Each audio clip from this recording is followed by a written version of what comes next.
And we are live. Hello, everyone. Welcome to the Alien Spaceship stream. You could be watching from anywhere around the country or the world. And I really appreciate every single one of you coming to you from the Spaceship Studios from a galaxy far, far away. Alright, welcome, everybody. Welcome to the stream. We're going to be talking about some different trial stuff, things that are going on, and also the Johnny Depp trial, too. We'll react to that. And here we go to the other window where I am. Alright, hello everybody, I'm here. And I hope everybody... Oh, hey there, Rebecca. It's great to see you. Shout out to you and Leon. Hope you both been doing well. So, I hope everybody's been having a good day today. And we had a verdict in the Dolph trial, and hello Miranda, good to see you. Welcome. And there is a verdict in the Dolph trial, and as I was showing that yesterday, clearly the attorney presented himself very well, and the state did not really present themselves that well. Now, as predicted, although we think the person's actually guilty, the person, like we thought, came out, some of my friends and I thought came out not guilty. Many people are triggered, and over there, the guy's going to have to watch his back, people are saying, because people are going to be angry about the outcome of that because they want justice for Dolph and they believe he did it. So, yeah, that's from earlier this morning. There is a jury selection. Oh, hello, Hamilton. Hi to you. Oh, glad to have you here with us. It's always nice to see you when you're in chat or here. It's very nice. Yeah, so, and there was jury selection in one of the other trials, and it was an interesting process to watch. It's always interesting to see the jury process. They'll ask personal information, and they'll go through the different things, and there it is. They eventually come to the verdict. I mean, not the verdict, but they come to, they'll select the jury, select jurors for the jury that the trial that's about to happen with the Adelson trial, and then with basically with the other trial, we saw some interesting testimony today with the other one, and most people think that he's not guilty.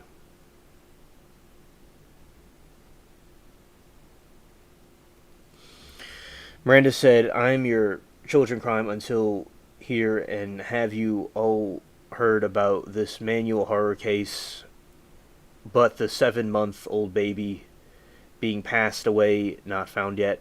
Miranda, I've not heard about that case, but as I said, I've not heard about that case, and it sounds very tragic, very sad. Just when people do stuff like that, hopefully they find out whoever did that. That's really messed up.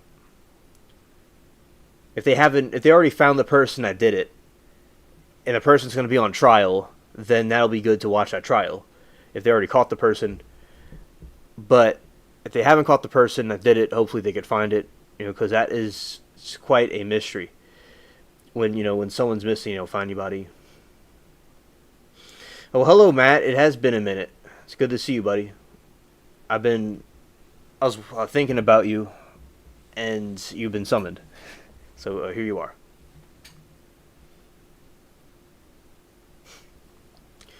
Your chat is hidden, or else that's intentional. Who knows? Yeah. Scared.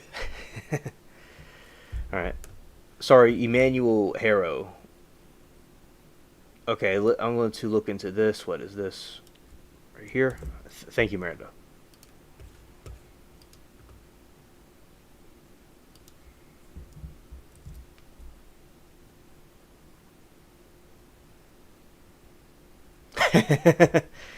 Say the devil's name and he appears. So.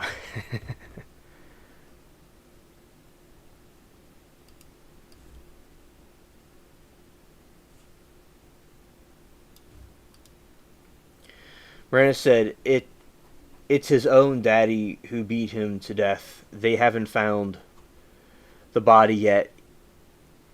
he beat his baby girl to death, and she's alive, 8 now. She's deformed and can't talk for the rest of her life. My heart hurts. Oh yeah, that is really sick. And a person she has to live with that the rest of her life. It's really disturbing. Cringe.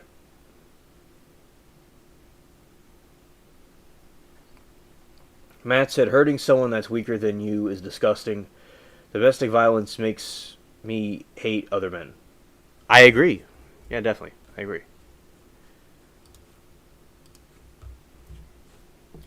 I'm going to read about this. I'm going to read about this case, and then we're going to. I'll read about this case, and then we're getting to the other stuff too, and also we're going to be doing the reaction to the Depp trial.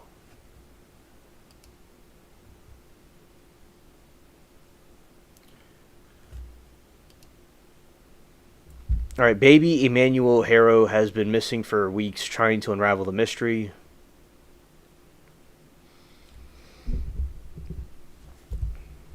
Baby Emmanuel Harrow has been missing for a week, and there is a growing desperation to unravel the mystery about what happened to him. Hear us what we know so far. What do we know about the disappearance? Emmanuel was reported missing August 14 under suspicious circumstances after his mother said she was attacked and knocked unconscious outside a Big Five store in Ukaipa, according to San Bernardino County Sheriff's Department media press release. Sheriff's deputies arrived and searched the area but could not find Emmanuel. The boy was last seen wearing black onesies, authorities say.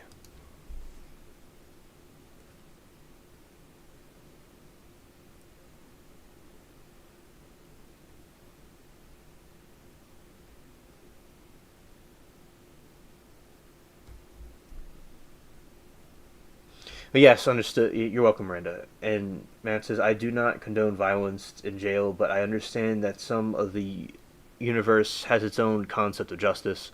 Miranda said, there was a fire next door to baby Manuel's house where all the worried to death and the parents aren't in custody, other children removed from the home. Man, I used to not condone violence either, but sadly some people never learned. How dare they be babies? I agree.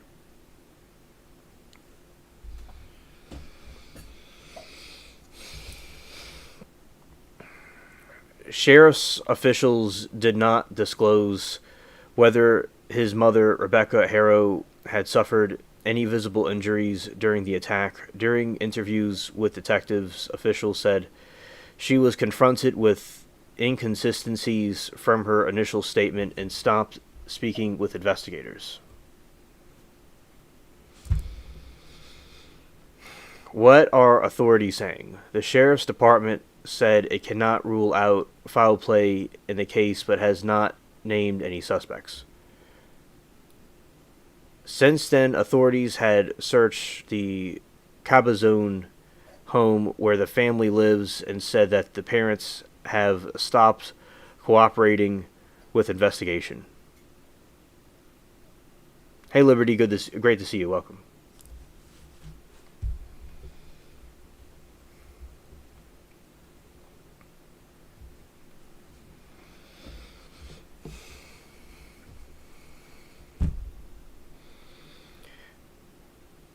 The department has declined to answer direct questions. Over the next weekend, investigators and police dogs searched a family home, and Cabazon Sheriff's Department says it served multiple search warrants at the home, is reviewing surveillance footage from areas of interest in the case.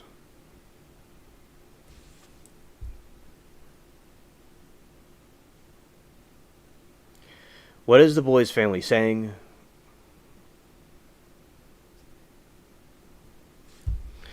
An attorney for the boy's father, Jake Harrow, and Rebecca Harrow only refused to take a polygraph when it was requested by law enforcement.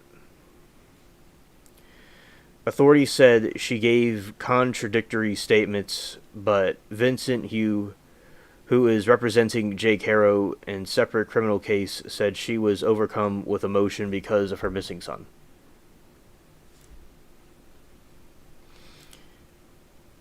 Hughes said law enforcement provided vague statement about Rebecca Harrow's inconsistencies, but has not elaborated or clarified that the parents are cooperating with investigation. The sheriff's department has not issued a missing person flyer, Hughes said, and has not provided Emmanuel's parents with any updates about the case.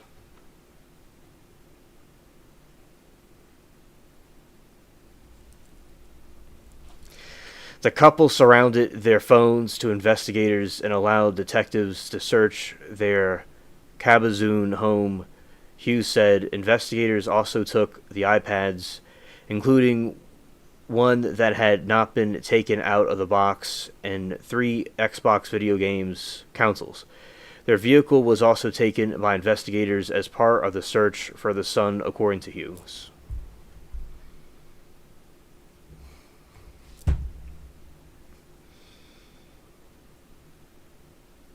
In an interview with the KTLA TV on Friday, Rebecca Harrow, who had a black eye, pleaded for the return of her son. She said that she had planned to go to Big Five sporting goods store Thursday evening to buy a mouth guard for her older son. Quote, "If you know anything, please come forward or take him to the cops." She said, "Please come and bring my son back, I'm begging you." Quote, "Whoever took my son, please return him." Jake Harrow told KTLA, quote, "We just want him back. We won't do anything to you. Just give us our son, keep him safe, and don't hurt him. Make sure you feed him and change him."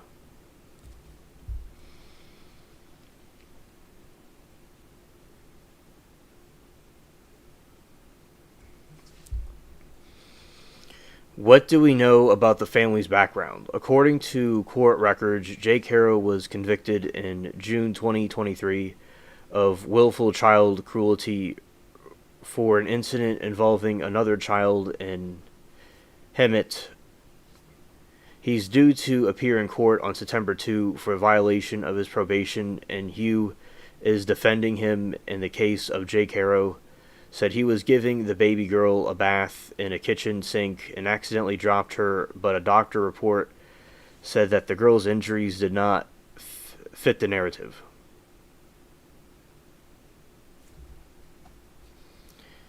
That case is separate and has no connection to Harrow's missing child, their son back, and they want people put in the same effort, and they're using question them to search for Emmanuel, Hughes told the Times.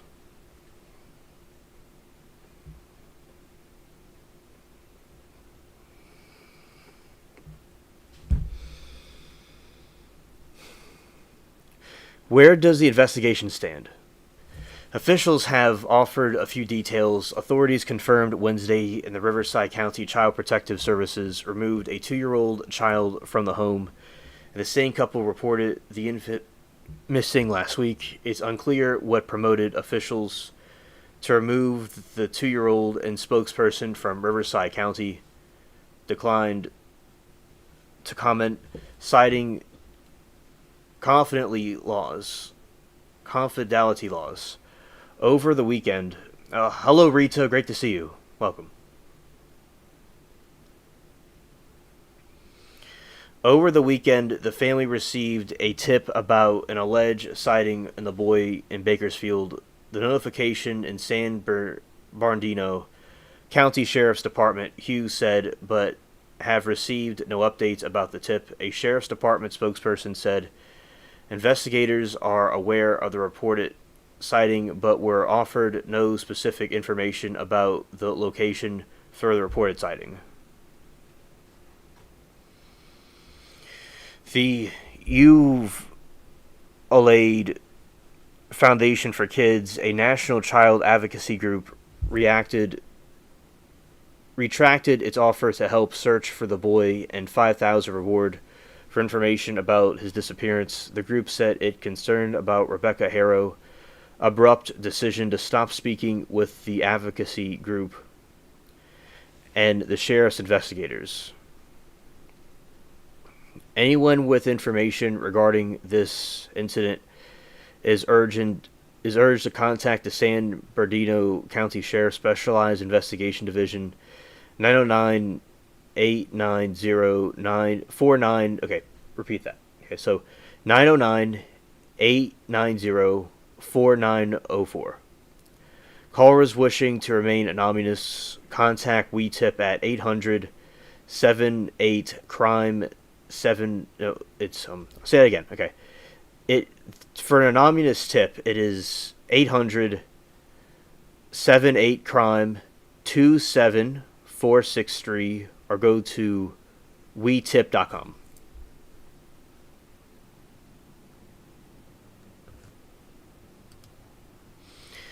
That is really sick.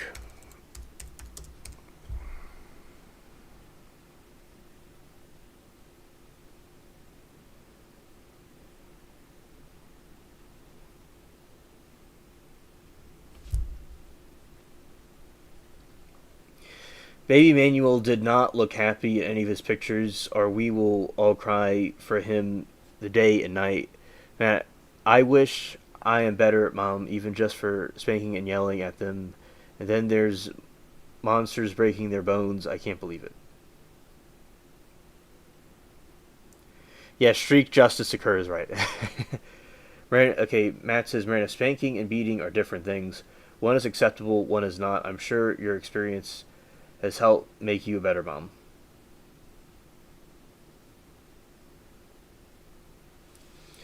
Matt says, I'm sure you are an amazing mom, but just like all amazing moms, they never feel like they measure up. That's how you can tell they are always trying. I think most of us feel that way. My oldest kid was a real stinker. Scared. Scared.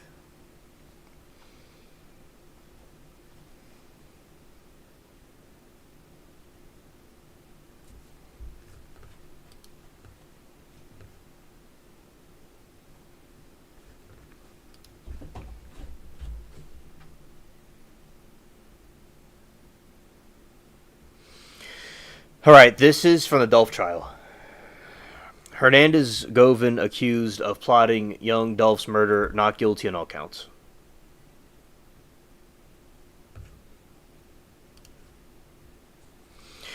Hernandez Govan, the man authorities said plotted Memphis rapper Young Dolph's killing, was acquitted after about 3 hours of deliberations by a jury. The trial started August 18 and saw attorneys deliver closing statements August 20. Govan was initially charged with first-degree murder, conspiracy to commit first-degree murder, attempted first-degree murder, but ahead of the trial beginning, prosecutors dismissed the attempt of first-degree murder count. Jury began deliberating at 5:10 p.m. August 20, returned with a verdict around 10:30 a.m. On August 21, deliberations paused August 20 at 7 p.m. The jury, in addition in the charge of offense, had the option to convict Govan of a 13 lesser including charges.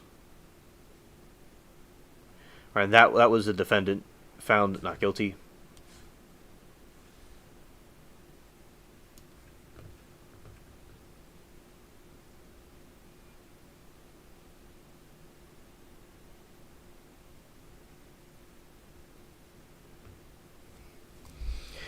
For the first-degree murder charge, the jury could have also convicted Govan of second-degree murder, of factination of first-degree murder, facilitation of second-degree murder, a solicitation of first-degree murder, solicitation of second-degree murder, aggravated assault, facilitation of aggravated assault, solicitation of aggravated assault, and accessory to the fact of the first-degree murder or assault.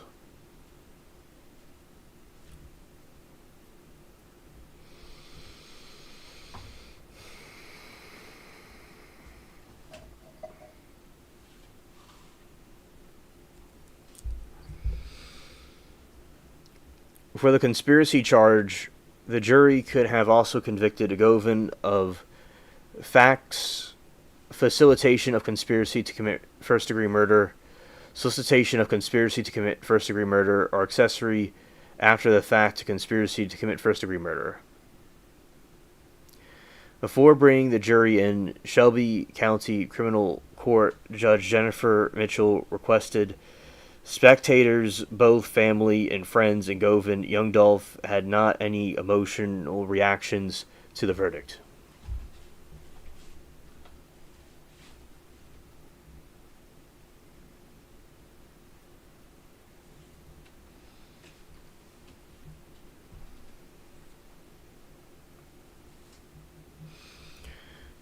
We're obviously very disappointed in the jury's verdict, and Shelby County District Attorney Steve Mulroy, after it was delivered, we respect the jury's verdict, but we're disappointed by it.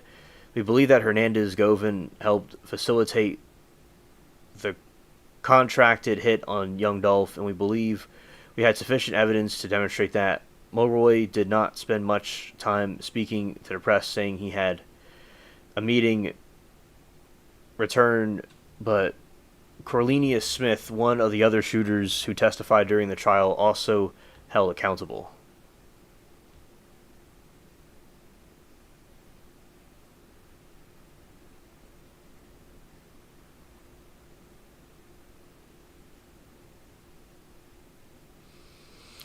All the people that are alive today that were involved in Young Dolph's murder are people that we have done everything we can hold accountable, and we will continue to do that. Mulroy said, alluding to the other names mentioned in the trial. After acquittal, Govan told a group of media he planned to leave Memphis now. Yeah, because if he stayed in Memphis, they're gonna go and try to attack.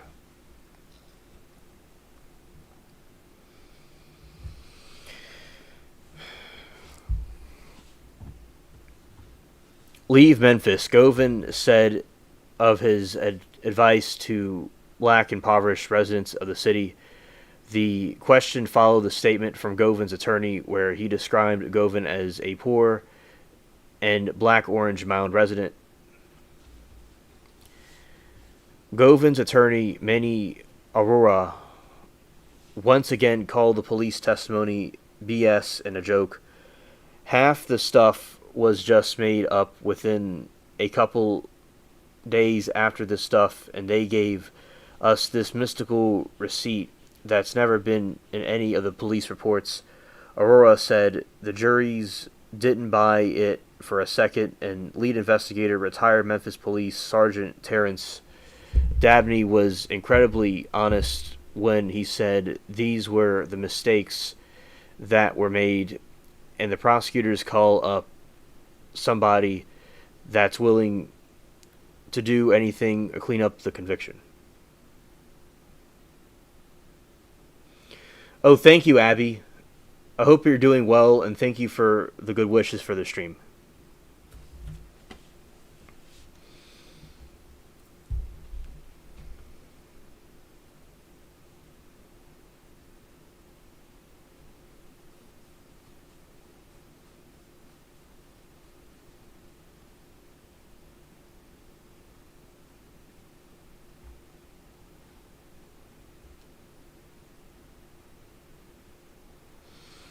Prosecutors focus much on their testimony on Govan being linked between Justin Johnson and Cornelius Smith, the men who actually shot and deleted Young Dolph, and Big Juke, Yo Gotti's brother, and a man officials said plays bounty on the lives of Young Dolph and multiple others artists on his label.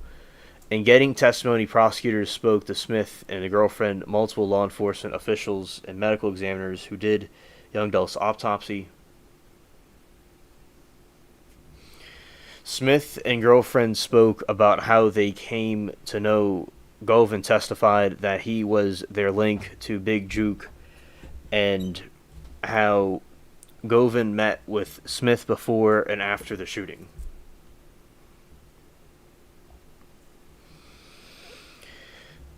The defense, meanwhile, tried to undermine their through inconsistencies in charging statements. The bulk of evidence prosecutors presented came in the form of a phone communications that investigators obtained from the phone companies. These records did not show content for communications, but were used to display the number of interactions each of the defendants had with one another.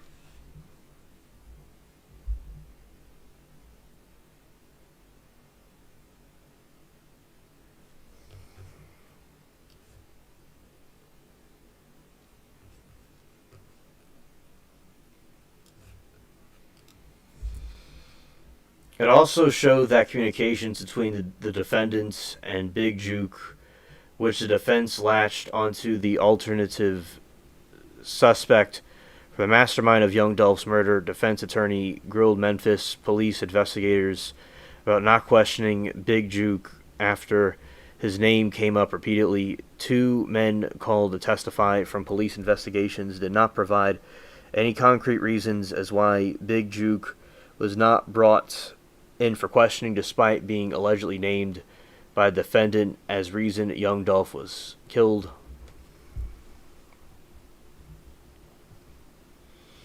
Miranda said, Abby, I hope you're doing well. Please come and check in again when you can. We miss you. Sandy misses you. Even Squidward misses you. Yeah, that's true.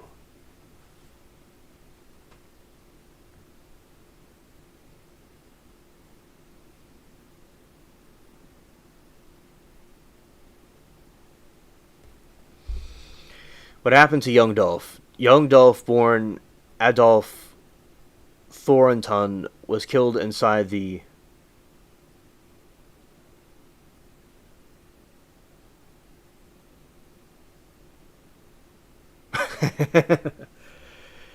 Yes, Matt, they deleted him on purpose because he was part of a record label. Scared.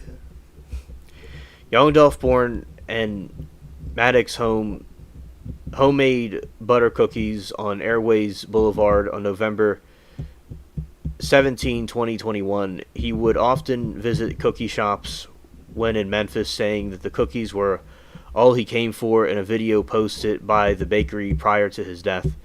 Two men who authorities have later said were Johnson and Smith parked a car in a lot of front store, got out of the car and guns and fired at the bakery. Young Dolph was killed in the shop with an autopsy reported saying he was found with at least 24 wounds.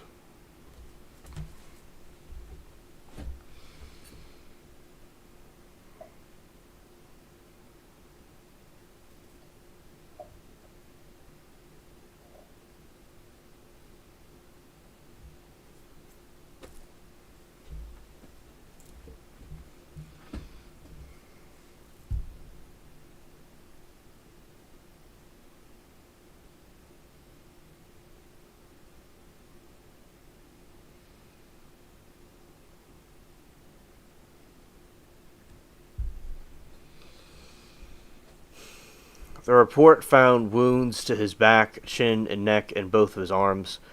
Word of the shooting spread rapidly over the social media, with users quickly believing Young Dolph was victim of the shooting. At Makeda's photos showed Young Dolph's car at the scene, which sported a unique camouflage wrap, parked outside the shop an hours after the shooting.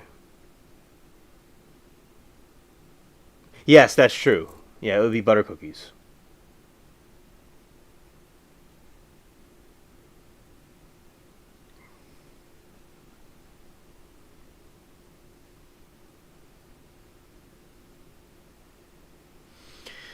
A multi-agency manhunt was quickly launched, and Memphis Police Department released a picture of the alleged shooters a day after Young Dolph was deleted.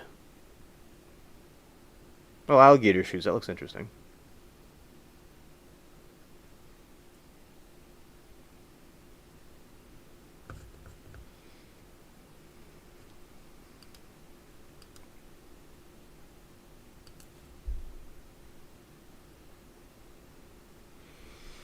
And Wolfenbarger, let's see.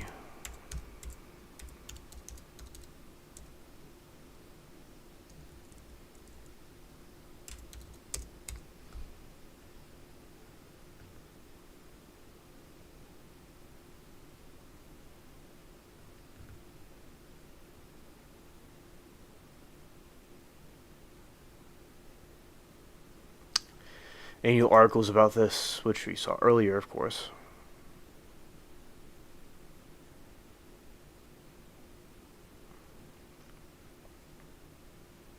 Okay. In Wolfenbarger, there are some more witnesses today. It said that's a very strange trial, and a lot of people believe that it is not, the defendant is likely not guilty. That's what a lot of people think with that case. And let's see the hurricane.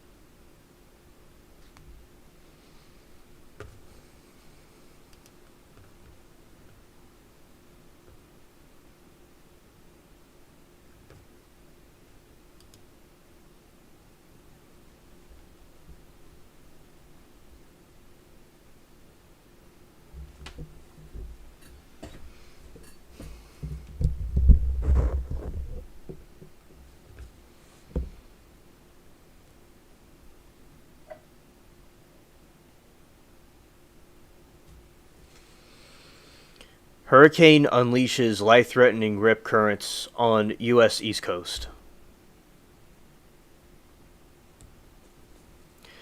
Hurricane Erin began moving away from the mid-Atlantic coast after its outer bands pummeled the North Carolina Outer Banks, but forecasters warned threats to the U.S. East Coast would continue for days and peaking on Thursday evening. The big picture, the biggest threat was the tidal flooding very large storm system turned northeast, and said National Hurricane Center has urged to beachgoers not to swim at most U.S. East Coast beaches due to the life-threatening rip currents and the conditions.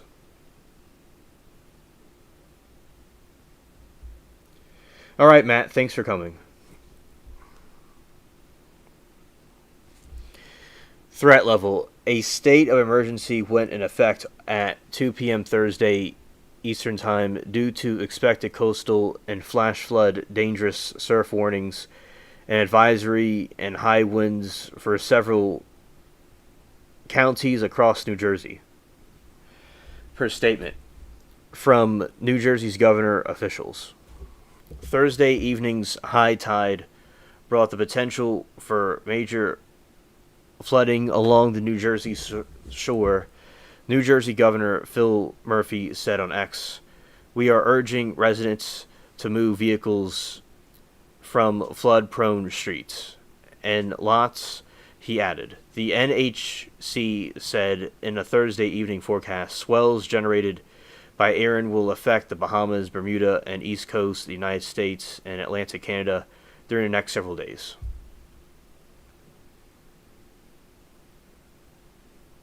Meanwhile, the National Weather Service Mont Hawley office on 11, the strong wave action energy was continuing across the county, North Carolina, especially the eastern-facing beaches, and where waves at least 8 to 12 feet and high at 10 to 15 feet.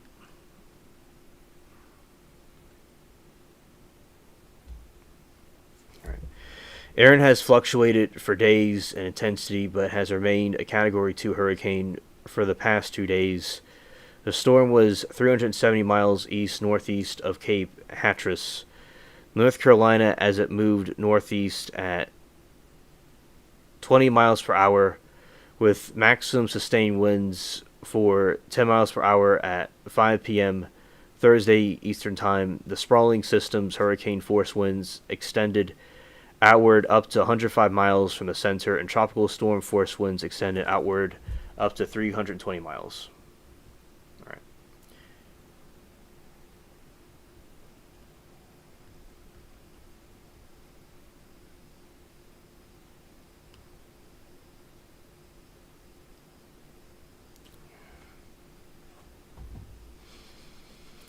Hello, Moki. It's great to see you. Welcome to the stream. I I'm glad that able to come. We Yes, I hope you had a fun pool day. And so with the trials today were interesting.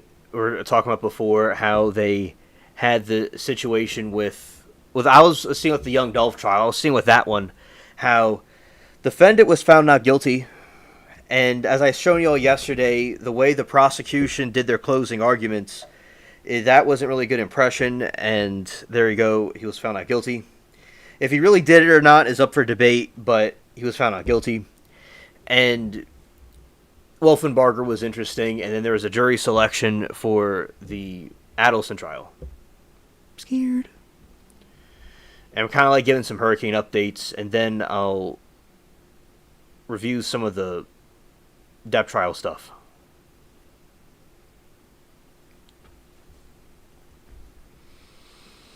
All right, U.S. East Coast faces life-threatening wave threats from Hurricane Erin. Okay, we'll watch the verdict. Yes, it was a moving thing. Hurricane Erin's threats promoted mandatory evacuations. Yes, there is some chat romance. Yeah. Yes, I remember that. Yes. Hurricane Erin stormed North Carolina Outer Banks on Monday as forecasters warned the major storm could impact the U.S. East Coast. The big picture, the storm that flooded Puerto Rico and other Caribbean islands over the next week. This isn't expected to make landfall in U.S. The National Weather Hurricane Center warns expected to bring life-threatening surf and currents to much of the East Coast, Atlantic, and Canada.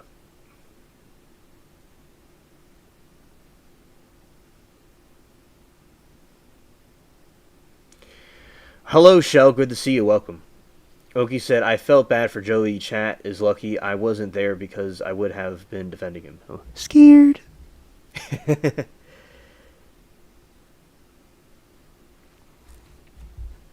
Alright. Now, there's two more hurricane systems. One of them is going to be heading out into the ocean, and the third one, it's not really well known. Alright, let's see.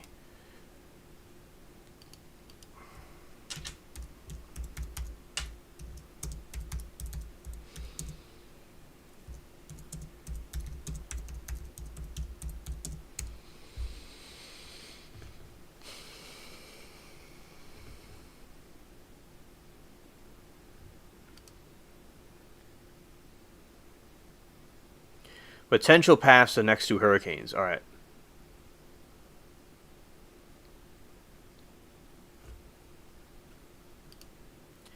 All right, so you see on this map right here, now I don't know if something changed, but the hurricane is supposed to go out into the ocean and curve away from it. But we'll see if it changes course. So it's going to go out and then it's going to curve and go to the ocean. Yeah, don't forget to probe the like button. Yeah, thank you. And then there's the other one, another one kind of coming drifting off, and we don't really know where the other one's going to go exactly.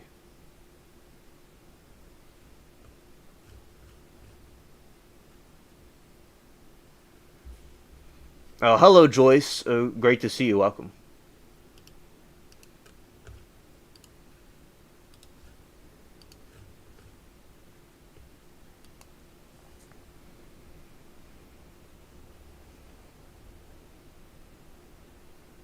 Oh, hello, 6.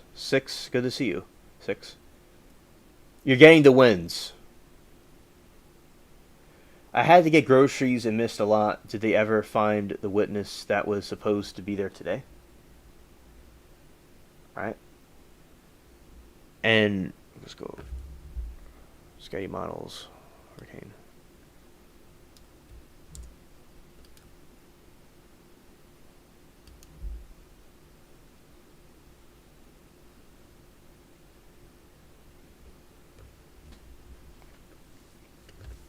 Hurricane Center.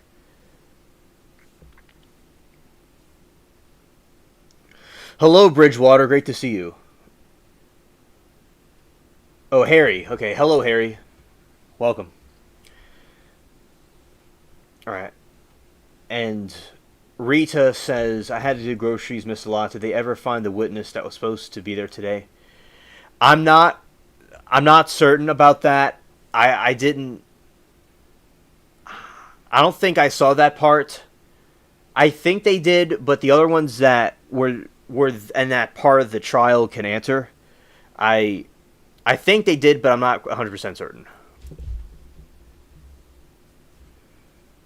Suspect been delivering, but I'm pulling over chilling.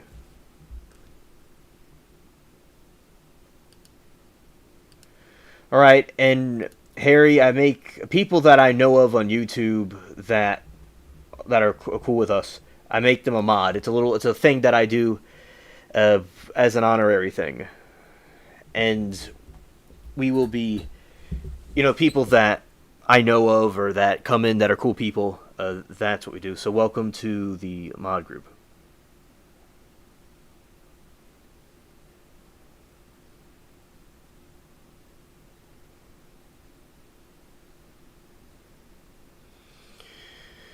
All right. Now Moki says no until tomorrow. Okay. So the person did not show up. All right. Thank you, Moki, for clarifying. Okay. So that is Aaron is out, and it's going to be causing storms to the eastern coast. And then there's another one that's going to be heading in the same direction. That's going to go out into the sea. The other one that's in the orange, don't really know where that one's going at the moment.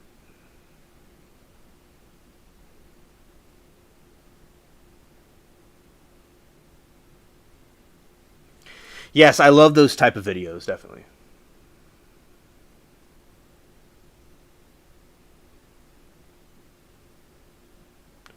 All right, understood, Bridgewater.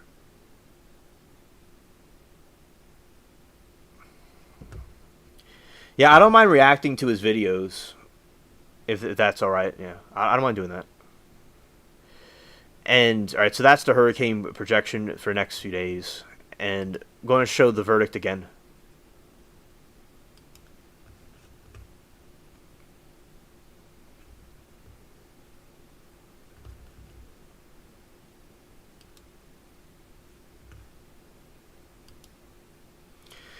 Glow. Oh, hello, Glow. Scared. Scared.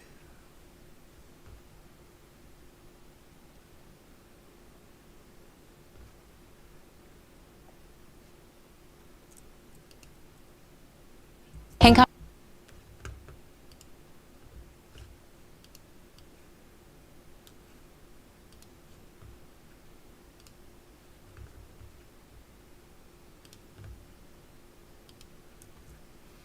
All right, here we go.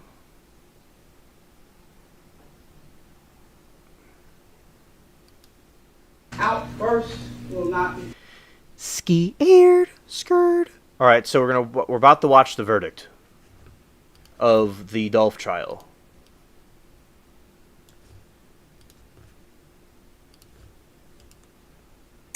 You can bring it through.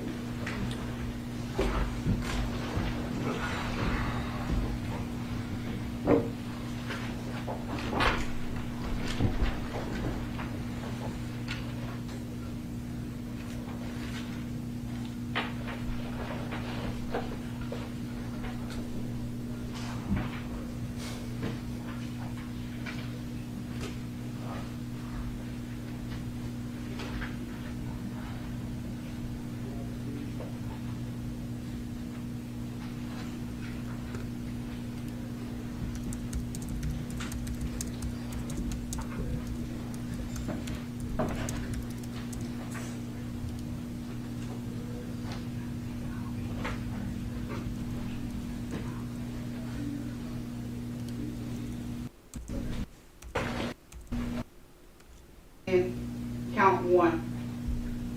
We, the jury, found the defendant Hernandez Govan not guilty in count one of the indictment.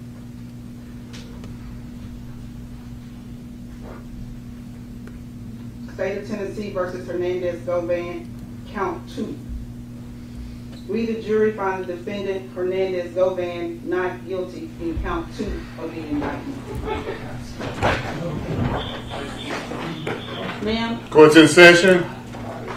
ma'am, Ms. Johnson, is this your verdict?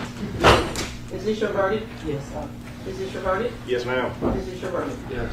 Is this your verdict? Yes, Your Honor. Is this your verdict? Is this your verdict? Yes.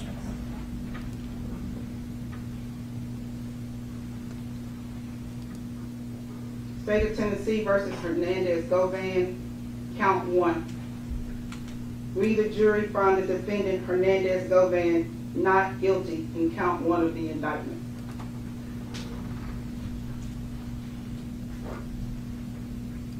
State of Tennessee versus Hernandez Govan, count 2. We, the jury, find the defendant Hernandez Govan not guilty in count 2 of the indictment. Ma'am, Court's in session. ma'am, Ms. Johnson, is this your verdict? Is this your verdict? Yes. Is this your verdict? Yes, ma'am. Is this your verdict? Yes. Is this your verdict? Yes, Your Honor. Is this your verdict? Is this your verdict? Yes. Is this your verdict? Yes, Your Honor. Is this your verdict? Yes. Is this your verdict? Yes. Is this your verdict? Is this your verdict? Yes, ma'am. Ladies and gentlemen of the jury, I want to thank you for your service this week. You've done exactly what the court asked you to do, which was to sit, listen to all the proof, and come to a decision. You are excused. Thank you. Jury's excused. Thank you. Excuse me? Go ahead, John. Court's still in session.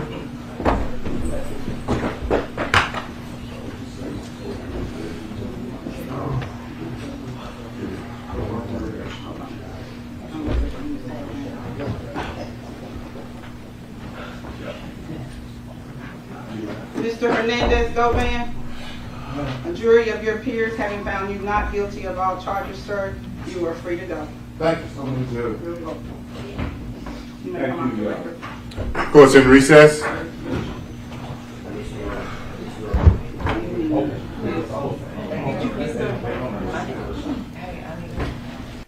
Some people are calling Shaza stupid for saying that she thought the verdict would be not guilty, and it was, and she was saying that everyone that called her stupid needs to owe her apology. That's true, yeah. As I was just thinking, like, the way they presented the case on the prosecution, because we showed the closing arguments yesterday, it just, the defense was very well, much better presented. And some of us thought, I think he did it, but, you know, yeah, as I said, the jury wasn't convinced, and yeah, just the way the prosecution handled it, it wasn't really right. So, you know, he's off, he's free. But the other people that did shoot Dolph are in prison right now. So, there is like a sense of justice, and maybe he really is innocent, you know, and he, you know, just it's up for interpretation. As I said, the jury has spoken. It is what it is. But people are not really happy, and that people are saying that he's going to have to leave the Memphis because everyone's going to try to like go after him.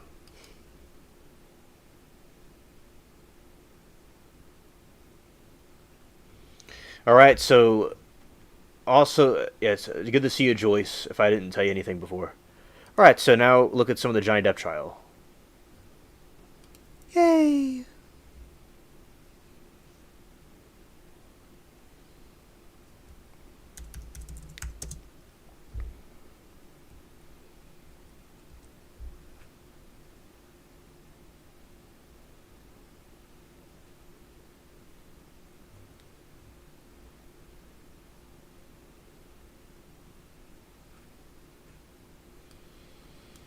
R1, right here. You're not familiar with this case. Okay, so Young Dolph is a rapper.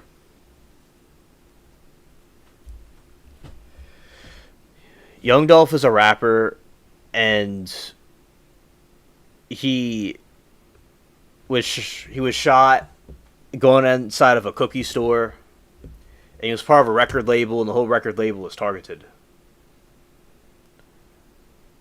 Okay.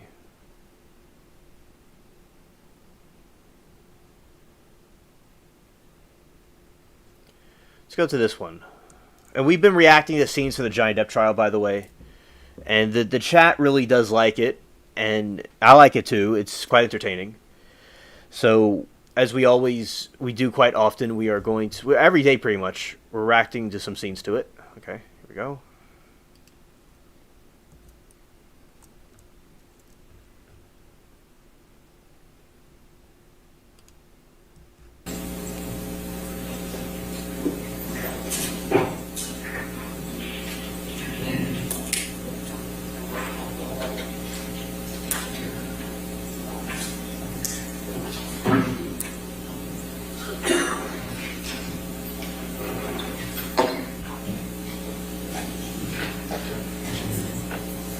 All right, thank you.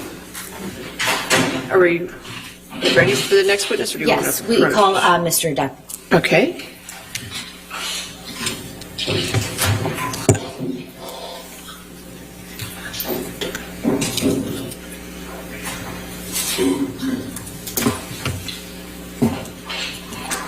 All right. So just a reminder, you're still under oath, okay? Yes, ma'am. All right, thank you, sir.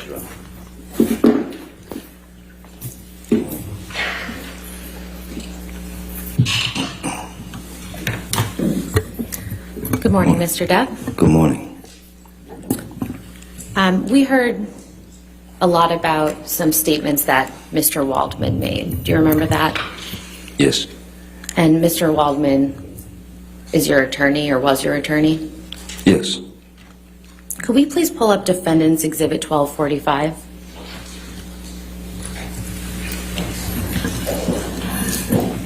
And this is already in evidence, so permission to please publish. If we could scroll down to the second page.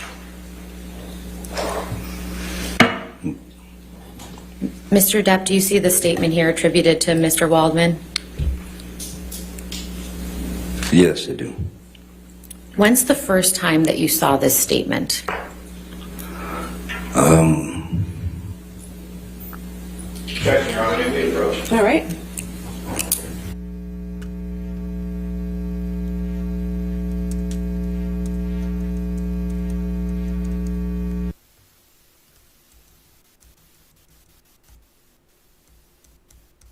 Hold the exhibit back up. Thank you.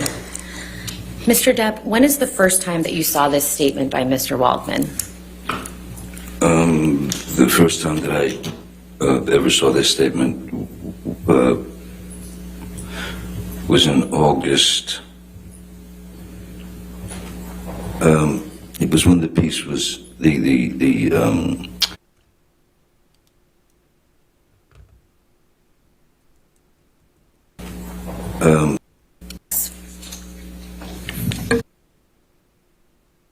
This is also already in evidence. Thank you. If we could scroll down to the second page, or the third perhaps. Thank you. Mr. Depp, do you see this statement that's attributed to Mr. Waldman here? I do. And when is the first time that you saw these statements?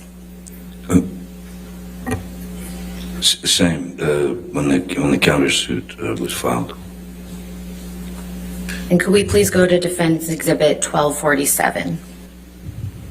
And again, this is already in evidence. And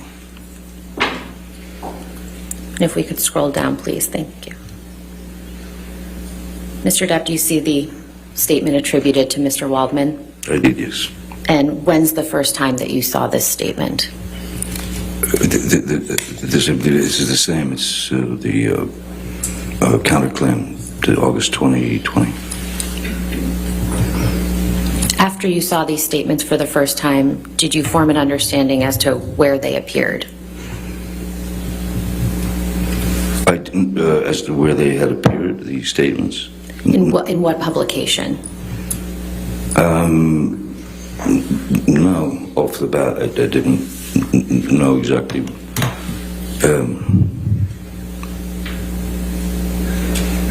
It just seemed like a lot of word salad to me. I didn't know where they'd come from, or where they ended up. Or Mr. Depp, do you recall Ms. Heard testifying that you did not assist her in getting her role in Aquaman?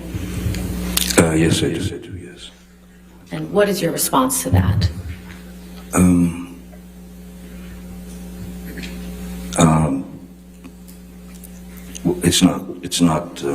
It's not exactly true. Do you know when Miss Heard first auditioned for Aquaman? Strangely, I know the date. Well, no, yes, I do know the date, because I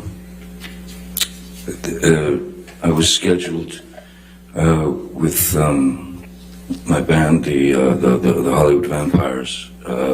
We had done 2 shows at the Roxy, which is a place in Los Angeles, to rehearse for we were invited to play at the Rock in Rio concert, which is a huge rock and roll festival. So we did the 2 shows to go to Rio and play there. Miss Heard had wanted to come with me, and Whitney, her sister, had come as well. While we were there in Rio, we were rehearsing, getting ready for the show. Miss Heard informed me that she would have to get back to Los Angeles for an audition, meaning it's basically after our 2-hour show or whatever, we would have to get on the plane immediately to make it back to Los Angeles for this audition. And that audition was at Warner Brothers. It was whatever film it was. And when were you performing at the Rock in Rio? Oh, sorry. Yeah, that was I believe it was the 24th of September. And what year? Imagine being able to build an app with your name on it. That was 15. What do you understand happened after Miss Heard auditioned for Aquaman? After Ms. Heard's audition, or possibly auditions, for Warner Brothers and I suppose the creative team, Ms. Heard had expressed to me that the film was going to be, Warner Brothers had said that the film was going to be shooting in Australia. And Australia was for Ms. Heard, that was a potential problem, which... Objection, Your Honor. Your approach. Okay.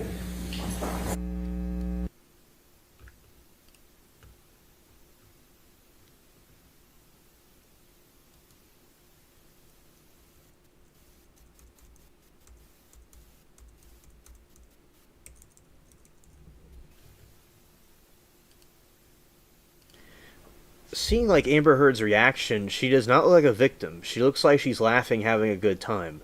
Scared. Scared.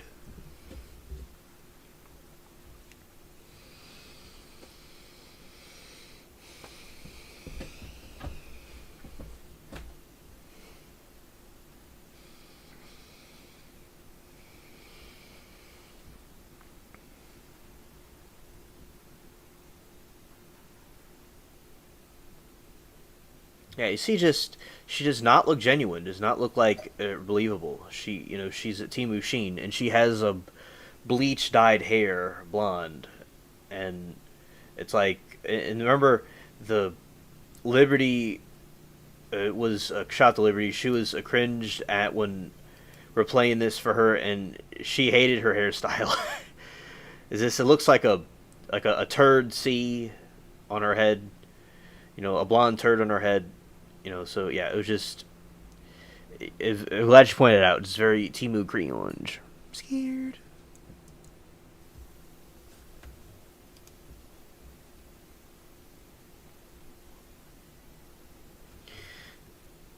Caravel said, she's like, OMG, that's so funny.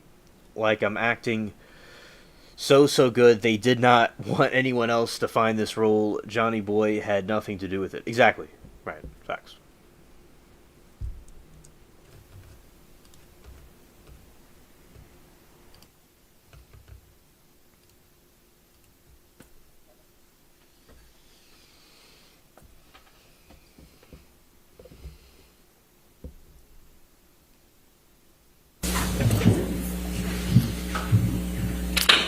I apologize, Mr. Depp. Could you please continue? What happened after Miss Heard auditioned for Aquaman?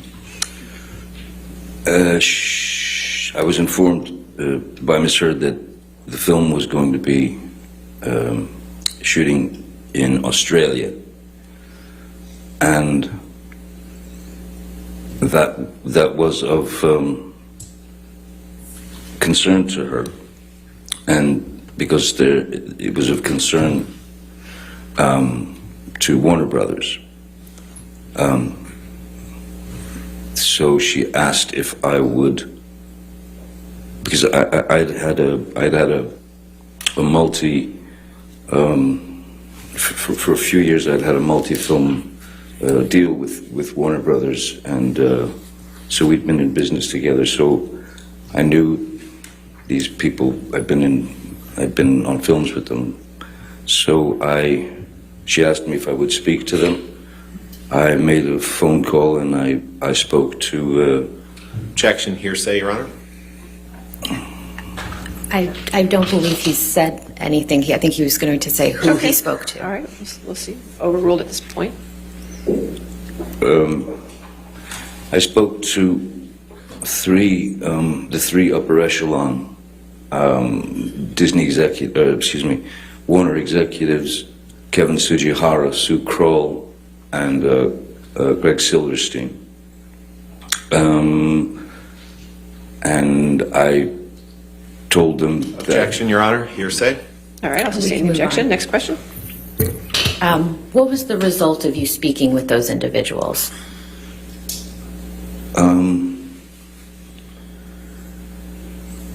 Well, I can only say that ultimately she did get the job in the film. So hopefully I suppose I had curbed their worries to some degree. Mr. Depp, do you recall Ms. Heard testifying that she saw you consume 8 to 10 MDMA pills while you were in Australia in March of 2015? Yes, I do remember that. How I many? also remember her saying that I took a handful. Objection beyond the scope. Question. Sorry, that was extra residue. All right, I'll sustain the objection. Next question. How many times have you done MDMA in your life, Mr. Depp?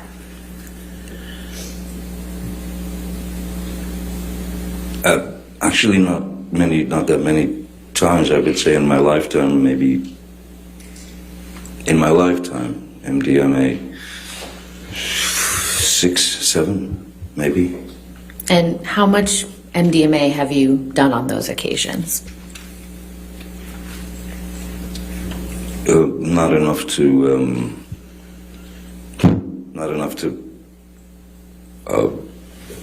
properly. Well, not enough to properly experience what the chemicals are supposed to do to you. Have you ever consumed 8 to 10 MDMA pills at once? No, ma'am. No, I have not. And why is that? Because I'd be dead. I'm pretty sure I'd be dead. I think one would die. Yes, and probably rather quickly. Mr. Depp, I'd like to show you some pictures from the home in Australia that Ms. Heard testified about. Sure.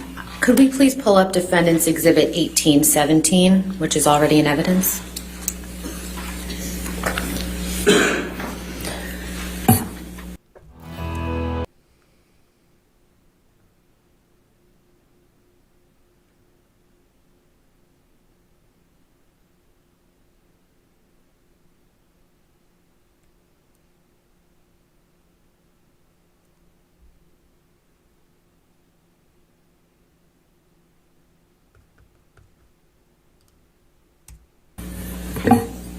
Mr. Depp, do you recognize what's depicted in this photograph? Yes, I do. That's the downstairs bar of the house we rented in Australia. And can you please show the jury where you were sitting when Ms. Heard threw the 2 vodka bottles at you?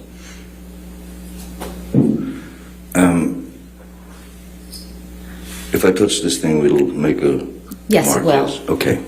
So this chair, that one here, was over here.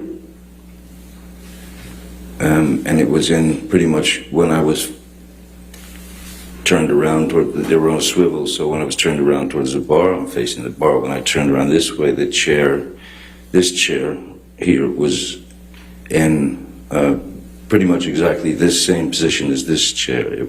It was when I was facing Miss Hurd, who was, let's say she was, if you're looking at the photograph, she would be about here. Could you draw a line in the direction where Miss Hurd was relative to where you were sitting? Yes, absolutely. So if I'm sitting here,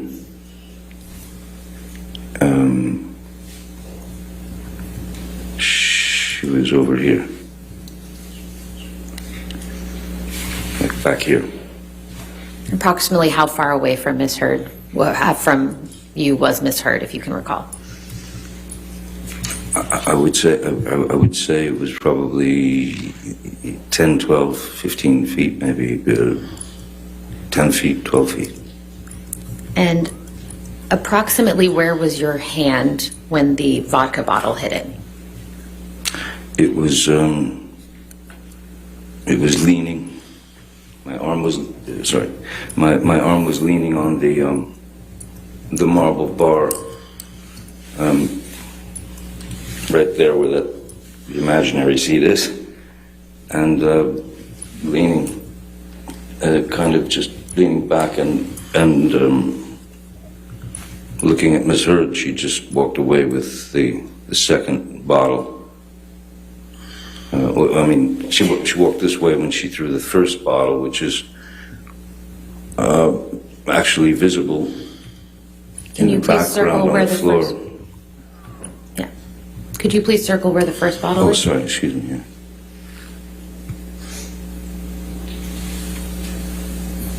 All that is the exploded first bottle that went past my went past my head, and the second bottle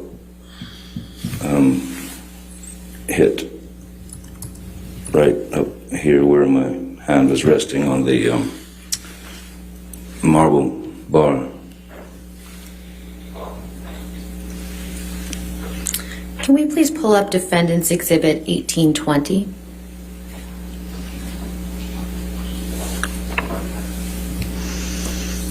Mr. Depp, do you recognize what's depicted in this photograph? This is behind that very bar. And what do you see on the floor in this picture? I see what looks to me like some kind of napkin. It looks sullied, soiled, blood, I don't know. And I see glass in the corner, blood obviously on the floor, and a towel leaning up on something. Do you know how that bloody tissue got on the floor?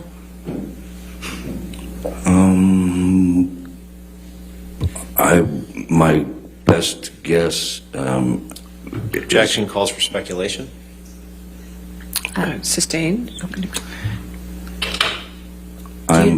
Do you know how the blood got on the floor, Mr. Depp? I'm pretty well. I know how the blood got on the floor. It came from my dripping finger, so that's why the tissue is. I'm 99.9% sure, since it is. Looks like it's got blood on it as well. Is what I held my finger held my finger with. Do you see the wall on the left side of the photograph? I do. Was there a wall-mounted phone on that wall? On the left side of the photo. No, I didn't. No. Not that I recall, no. Could we please pull up Defendant's Exhibit 394, which is already in evidence? Yes, ma'am. Mr. Depp, do you recognize this text message? I do. And what is this message?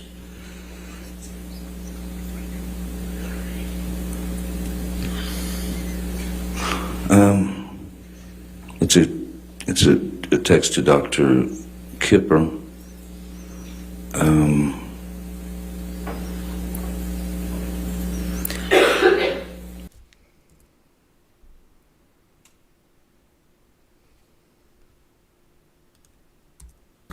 I'm sorry, just reading through.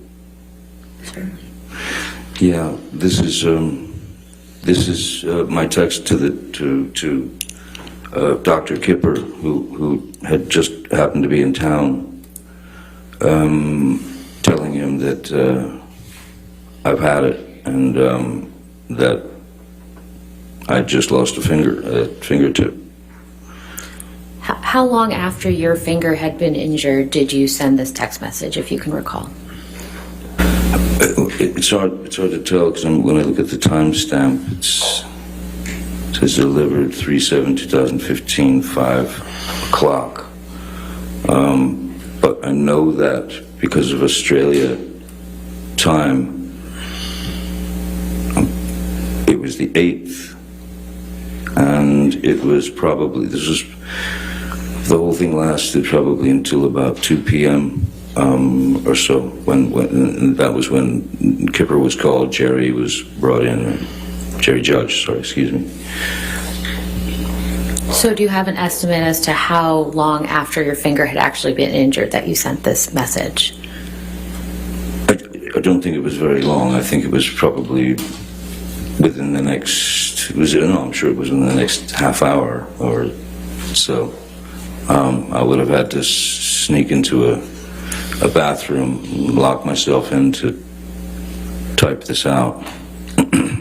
And how were you able to send this text message to Dr. Kipper in the state that you were in?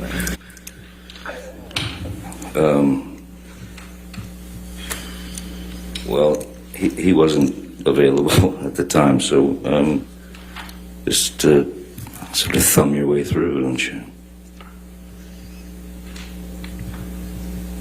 How long after sending this text message did you see Dr. Kipper? I don't recall it. I think it took them probably 30 minutes or more, 30 to 40 minutes to get there. And what did Dr. Kipper do when he first arrived at the home? Oh, the first thing he wanted to do was inspect the damage of my finger and try and figure out exactly what had happened, how it happened. And what did you tell Dr. Kipper about how your finger had been injured? Objection, Your Honor. May we approach? Hearsay. All We've right, discussed this fine. several times. Let's go.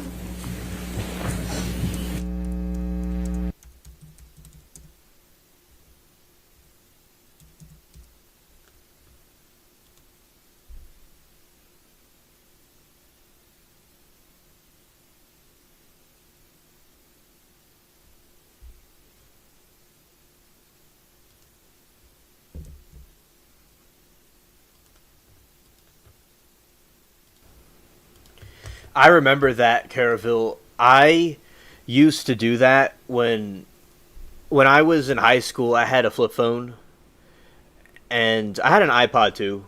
Although they were kind of outdated, they got me a flip phone. And yeah, I used to do like the text of the number until you could get the right letter. Yeah, and yeah, texting definitely will get somebody. And in a situation, even the floppy fish text, as I said in chat. Yeah, this is certainly a situation where, you know, people don't really realize, a lot of times we see in trials that the text will certainly get the person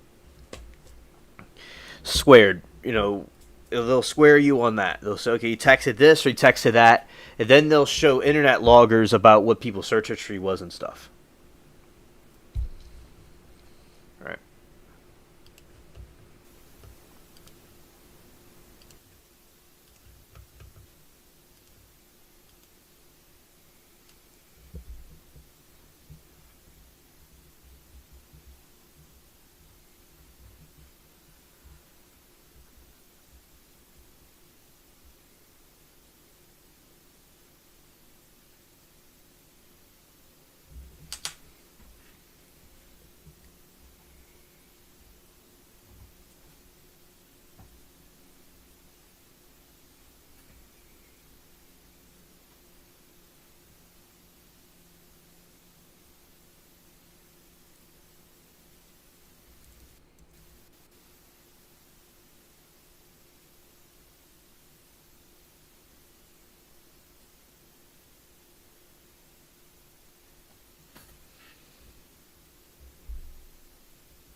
him about how... Mr. Depp, when Dr. Kipper was treating your finger, what did you tell him about how your finger became injured?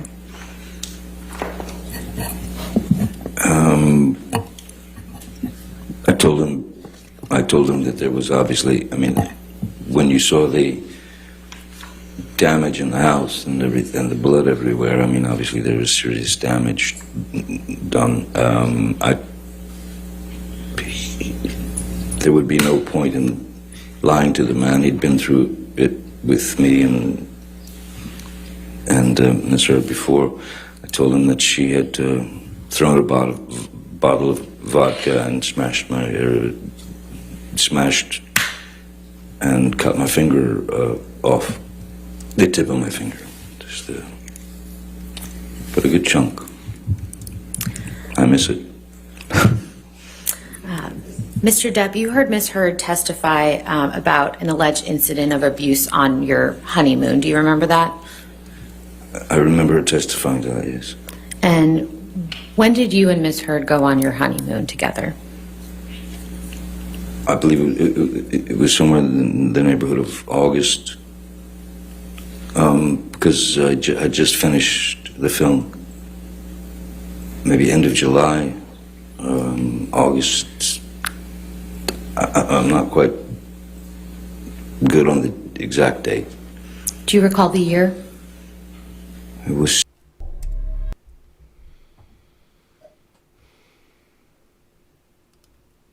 2015, I believe. And where did you and Ms. Heard go on your honeymoon? We took the Orient Express from Bangkok, Thailand to Singapore. And what happened while you and Ms. Heard were together on the Orient Express?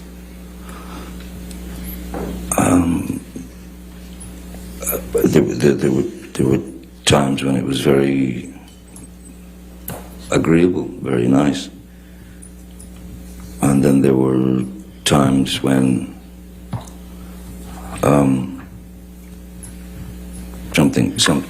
something had become dissatisfactory for her, and she would start the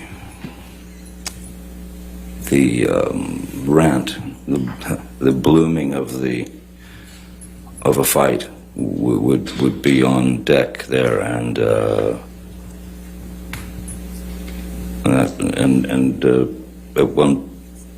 at one point, it didn't. I mean, I don't remember it lasting long at all. I just remember that I took a pretty good shot to the face, to the eye, to somewhere up here. So I had a bit of a shiner. But it all ended, and then everything got fine again, and we'd go to dinner, and it was all fine. Did Ms. Heard ever apologize to you for giving you the shiner? I don't recall. Can we please pull up Plaintiff's Exhibit 162, which is already in evidence?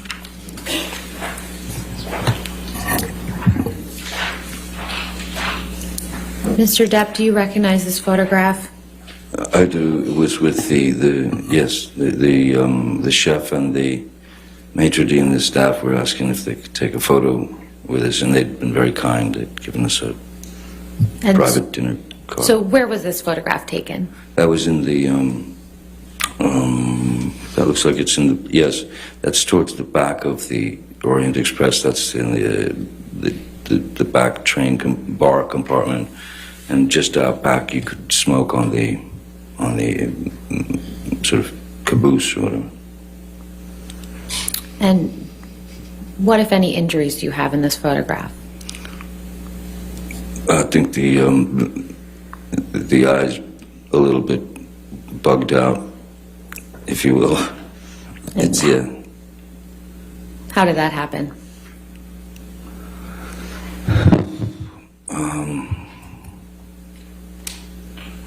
these things could happen very quickly if you disagreed. Objection, Your Honor, non-responsive. She just asked, how did that happen? I believe he was about to explain. Well, us stating the objection. Okay.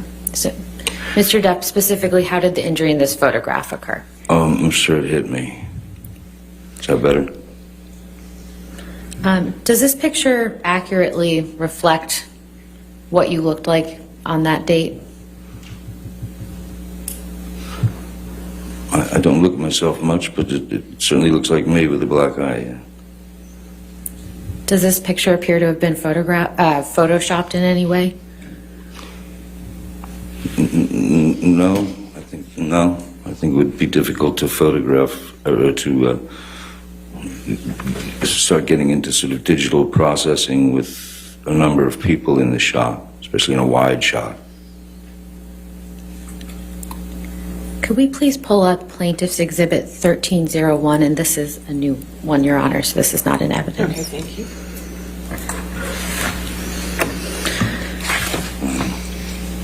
Mr. Depp, do you recognize what's reflected in this photograph?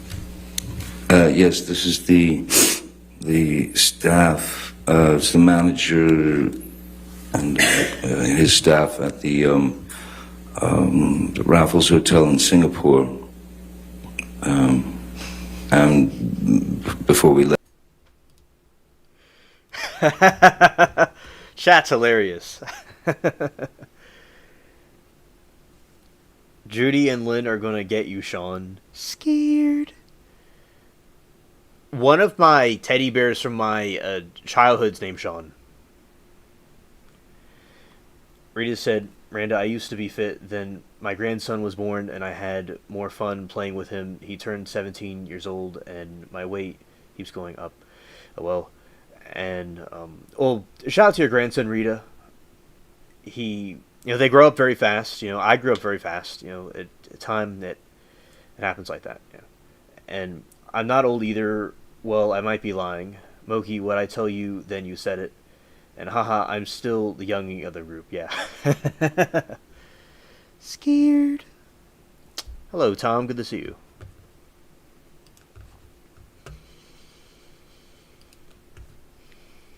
Well, when you select it, you gotta press mute. Or you don't really have to press mute. Doesn't really matter. Whatever.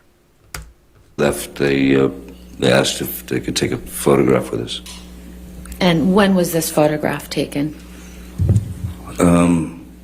Well, that would have been, we were off the Orient Express. We stayed in Raffles, I believe, a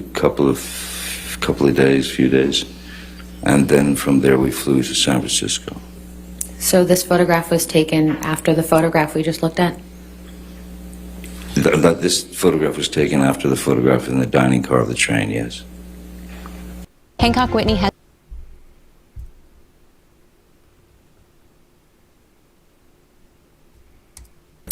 Your Honor, I'd move Plaintiff's Exhibit 1301 into All right, evidence. any objection?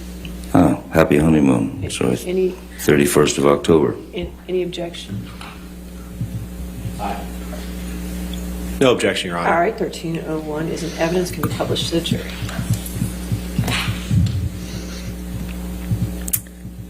Mr. Depp, what, if any, injuries do you see on your face in this photograph? I see pretty much the same. I see that the area in here has been is swollen and there's a bit of a shiner there. Thank you. We can take this down.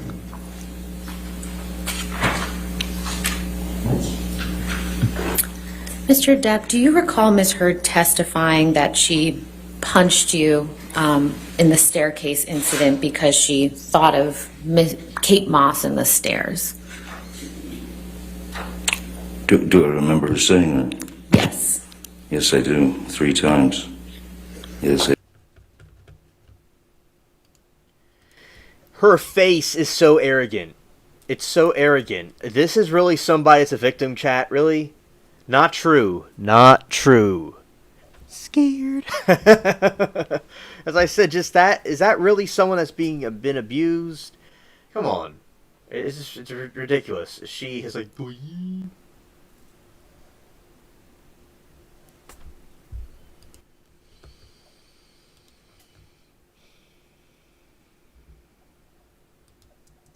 They do. Do you have any understanding as to what Ms. Heard was referring to? Yes, I do. And As Kate Moss, Kate testified, it was many, many years ago.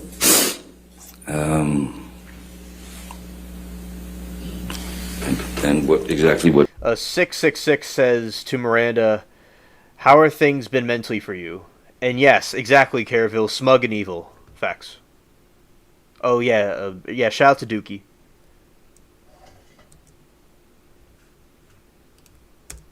What happened is what she said happened. I recall speaking with Miss Heard about that very incident because of the downpouring of rain, because it was raining very heavily that day that Kate slipped. And I recalled the story to her. Objection, Your Honor. Hearsay. may we approach Your Honor? Okay. The staircase, or Kate Moss. I'll make it easy for Mr. Rotten. Greetings, Durid. It's wonderful to see you. I am glad to have you here. Welcome. We're doing reviews, reactions to the Depp trial, and chat is also chilling, hanging out. We're all just having a trial hangout right here, and hope you've been having a good evening. All right. And we'll be continuing. Case, or Kate Moss. I'll make it easy for Mr. Rottenborn. Miss Heard took the story and turned it into a very ugly incident, all in her mind. There was never a moment where I pushed Kate down any set of stairs. Yet she's spewed this 3 times before. Objection, Your Honor. Ms. Heard simply testified that she had heard a rumor, and that's What's a rumor? non-responsive to the question. Sir, hold on. This Sorry. objection. I'll overrule the objection. Misstates the facts and evidence. I'll overrule the objection. Imagine being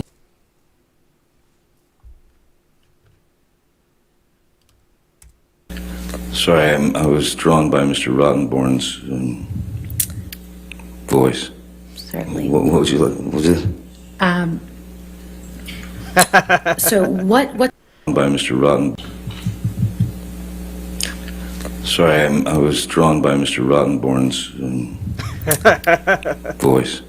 certainly. What would you like? Was it So what specifically had you actually told Ms. Heard about the incident with Miss Moss and the stairs? I'll overrule the objection.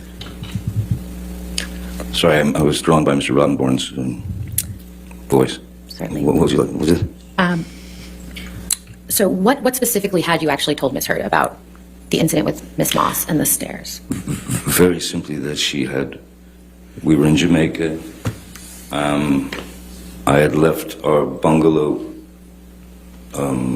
about 3 minutes prior to her. I was standing outside, and suddenly rain starts just coming down like it's, a monsoon. And then I remember looking and seeing Kate coming out the door, and there were 3 little wooden stairs, and she slipped, her legs went up, and she landed directly on her coccyx and her lower back. So, and she was obviously physically in pain, and she was hurt. She was crying, so I ran over and grabbed her to make sure she was all right. That's it. That's all I ever. That's the whole story. But then the rumor of it, I'd never heard a rumor of that before Miss Heard grabbed hold of it. It's like that. I'm sorry. Mr. Depp, we heard testimony from Miss Heard's sister, Whitney, during this trial. Do you remember that? Yes. And how would you describe your relationship with Whitney when you were in a relationship with Miss Heard? I liked Whitney very much. Initially, I mean, when I first met her, I liked her very much, and grew to love Whitney very much,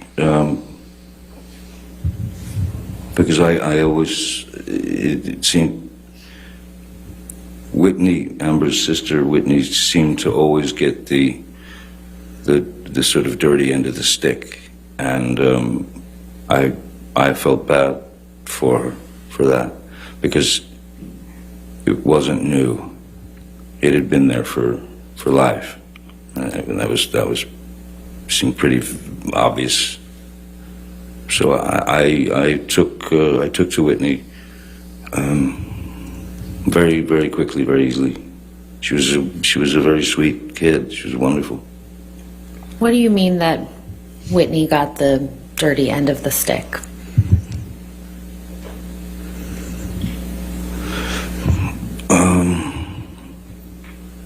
It was a kind of a strange combination of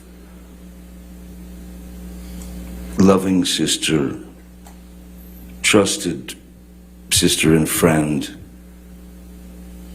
and then lackey, and then, either the punching bag or the dartboard, or the recipient of some rather demeaning and ugly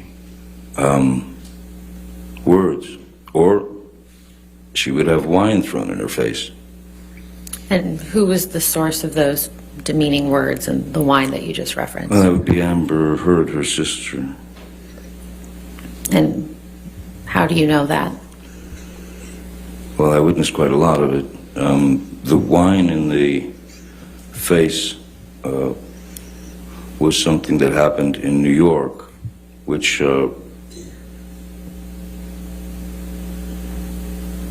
I think that even made it into the papers. I believe that even made it into the papers. It was in an elevator. Look at this smug look. Look at that face. Scared. That is just so immature, so nasty. So scared. Creolange.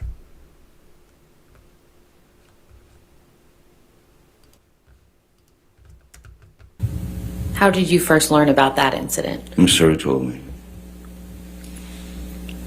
In detail. What else did you observe of Miss Heard and her sister Whitney's interactions during your relationship with Miss Heard? They were just constantly up and down, but I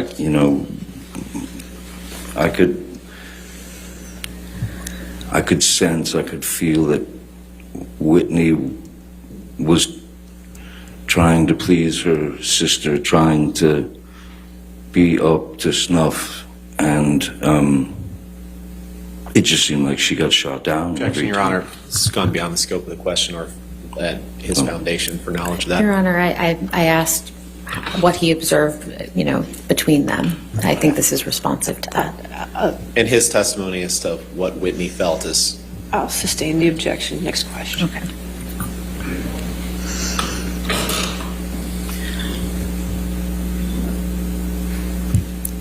Did you ever see Miss Heard physically attack Whitney?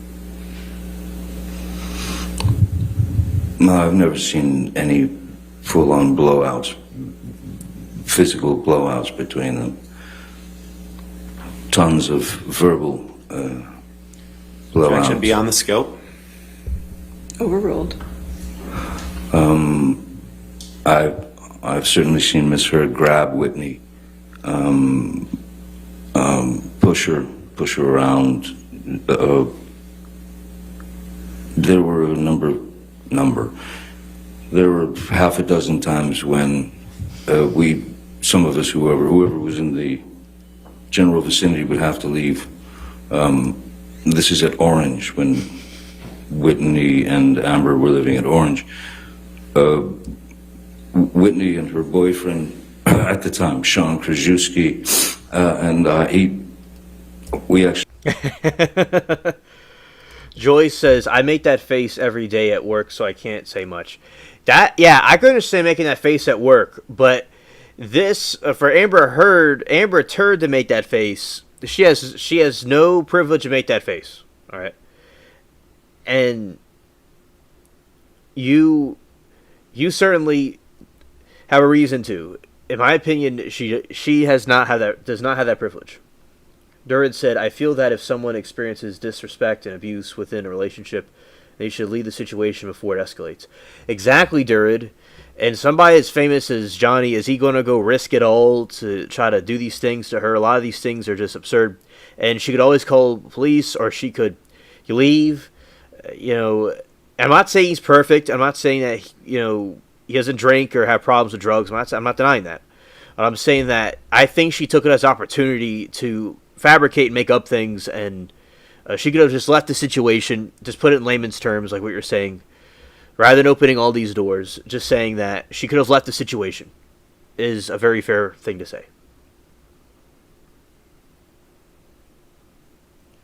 Yeah, resting B-face, yeah.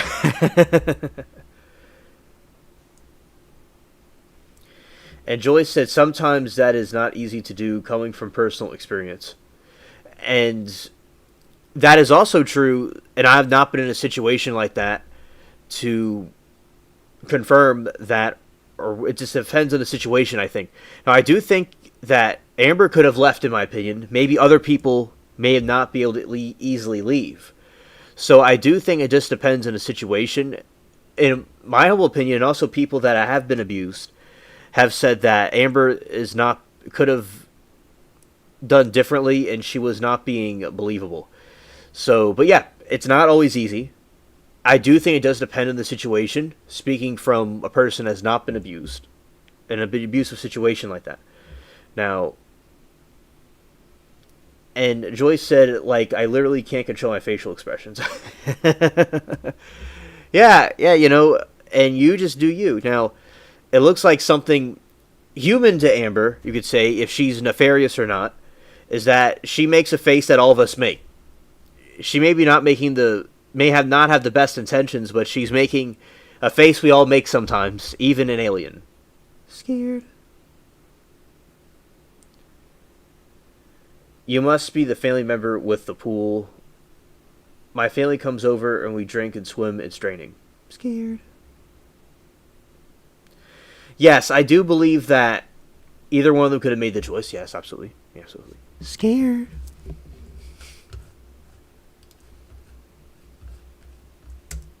We had to leave the apartment and wait in the car while they fought. And when you say fought, do you mean physically or? Physical. And when you said Miss Heard would push Whitney around, do you mean that physically push her or metaphorically? Both. Ignite the fairways. With fire.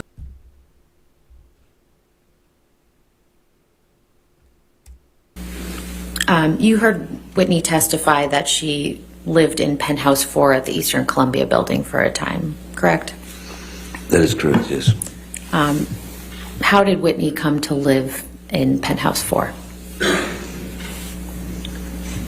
My recollection, when Whitney first came to stay at the Eastern Columbia building in Penthouse 4, was she and her boyfriend, Sean, had broken up. and she needed a place to go. And so Amber asked if she could stay in Penthouse 4, and I said, well, of course, of course, you know. How long did Whitney live in Penthouse 4?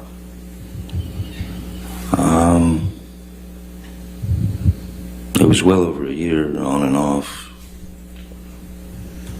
Did you ever ask Whitney to move out of Penthouse 4? No, I did not, no. Why did Whitney ultimately move out of Penthouse 4?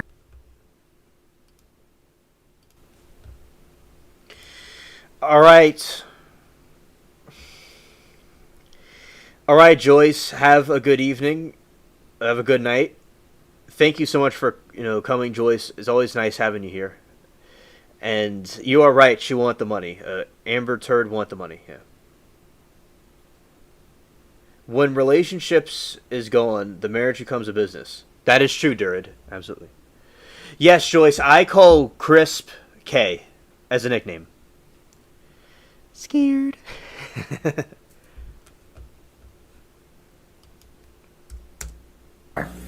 Objection, foundation. It's his apartment, Your Honor. He was living there. Oh, overruled.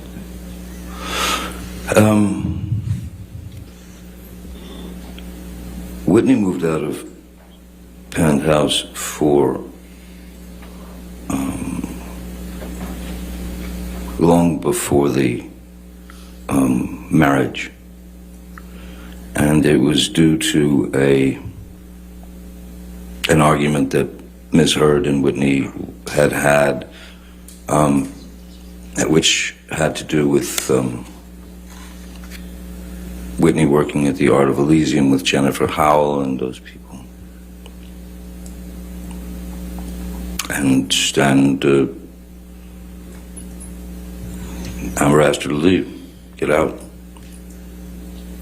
Where did Whitney live when she moved out of Penthouse 4? My understanding is she went to live with Jennifer Howell. Your Honor, I know you anticipated having a motion at noon. You can keep going. That's Okay. fine. We can. How much longer in direct do you have? I have a bit. Okay, that's okay. Go ahead. Oh, good evening, Doe. Hello there. Mr. Depp, do you recall hearing testimony during Ms. Heard's case from Mr. Mandel? Yes, I do. And who is that? Mr. Mandel is my former business manager of 17 and a half years, who at a certain point I discovered had been... I'm doing good, Doe. Today, the verdict in the Dolph trial was not guilty on all counts. In the Dolph murder trial, we saw some jury selection. I was watching some other things with some stories, and earlier this morning, I was working on a video and researching some stuff. I've been doing all right. I hope that you're doing well, too, and researching the hurricanes.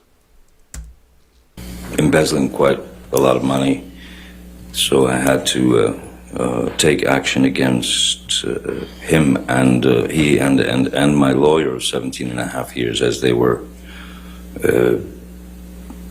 in cahoots, as it were. And so yes, Joel Mandel is and they settled their case with me. They made their settlement, but yes, that was a very, Joel Mandel is a very bitter man who ended up with a lot of money that I worked hard for over the years. Do you recall Mr. Mandel testifying in this case that you do not spend very much money on charity? That I don't, sorry? That you do not spend very much money on charity. Objection, Your Honor. You just want to Can we approach? approach? Okay.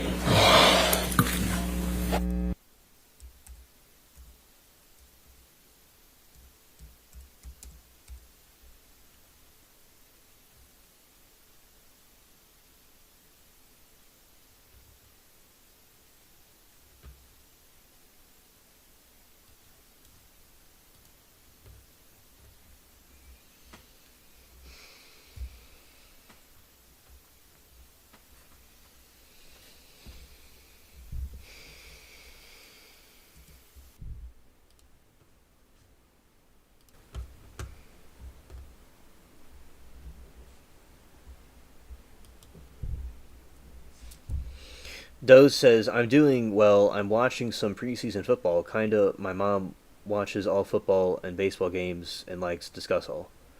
Discuss LO. I'm having a chill night, no drama. Oh, that's good to know. I like baseball too.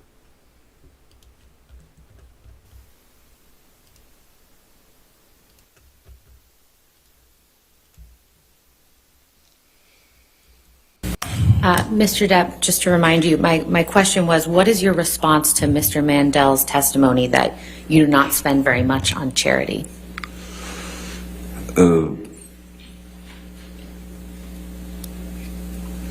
My response to that is Mr. Mandel is a very bitter man, and one thing about that, myself personally, with regard to charity donations, sending money to a charity, I prefer, I would rather that my name were not on it. I don't want the name to be the important thing or the thing that people talk about. So when I donate money, I donate without my name being involved because I don't see that that's important, my name being there in terms of money. Now, if I am able to visit hospitals, or if I'm able to meet with Make-A-Wish children, I've held on to the relationships that I've held on to within the Make-A-Wish Foundation and the Children's Hospital and various other places.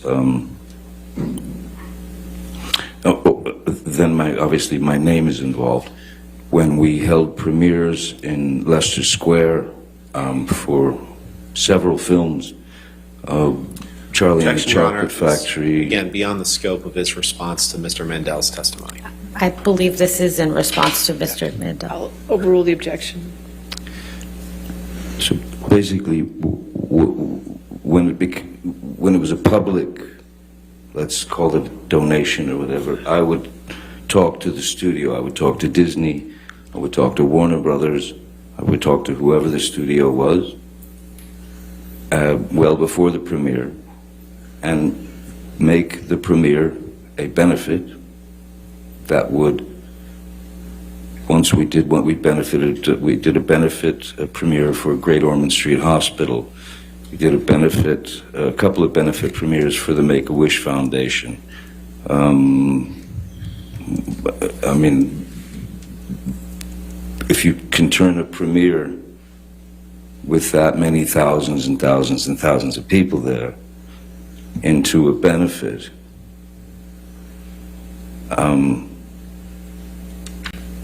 it works and it helps, but it wasn't presented under my name, you know. It was Disney's doing this or Warner Brothers is doing this.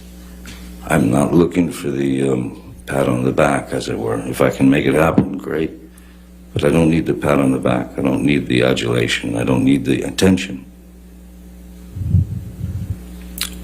Did you hear Ms. Heard testify that one of the charities she donated a portion of your divorce settlement to was the Children's Hospital of Los Angeles? Yes. What is your relationship with the CHLA? Objection, Your Honor. Irrelevant and to the May issue we just approach, Your discussed. Honor? Yes, ma'am.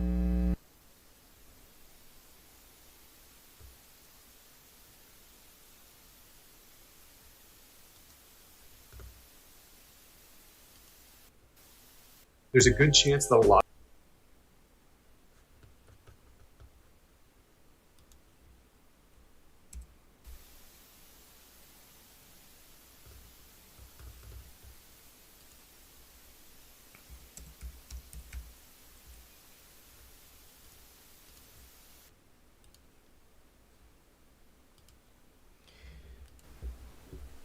No, I have read audiobooks for years. I don't mind reading. I mean, I read all the time, obviously, like through the computer and stuff. I don't mind books. I like the audiobooks a lot because I do a lot of things like walking around in nature and other things where I wouldn't be like reading a book. I like books too, but not as much as like listening to an audiobook, but I do read all the time because of the computer. But yeah, I like audiobooks while I'm like doing something. It's nice to learn, but I don't mind both. But yeah, I like the audiobooks because it's like the type of stuff I do is not like reading the book. It would be like doing other things, like walking around. You could just listen to something. In this generation, I like the wireless headphones. It's a very good invention.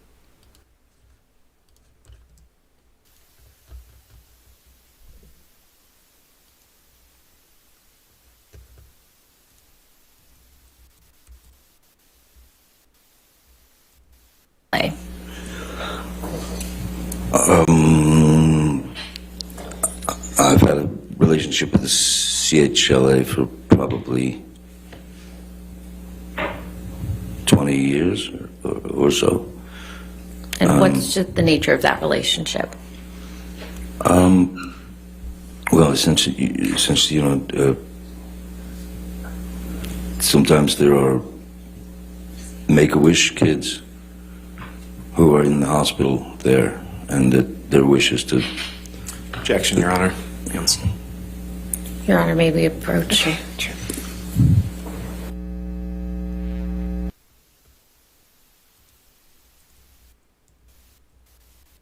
Week, the week of May 21st through May 27th, 2016. What happened at the beginning of that week?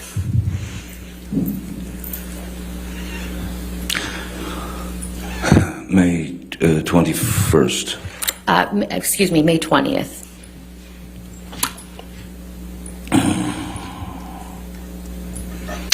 May 20th.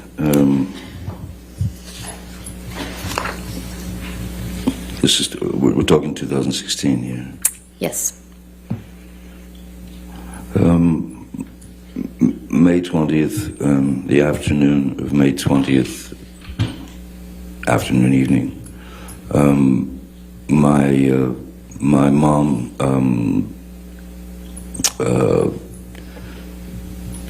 made her exit. She'd been fighting cancer numerous times and for many years, and she fought all the way to the end. And so my mother passed away on the 20th of May.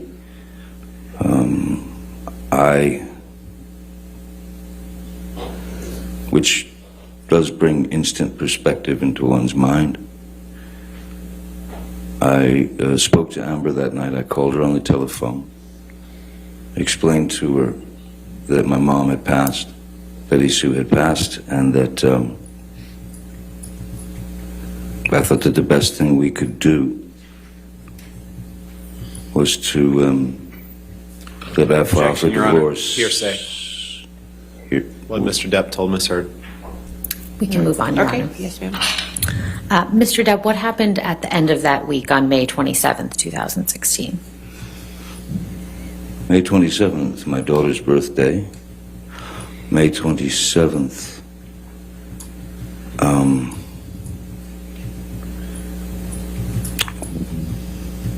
I was not in Los Angeles. I was on the way to on tour, and that was when Miss Heard went for the... Yes, it does, Kay. It does. Scared. Restraining order.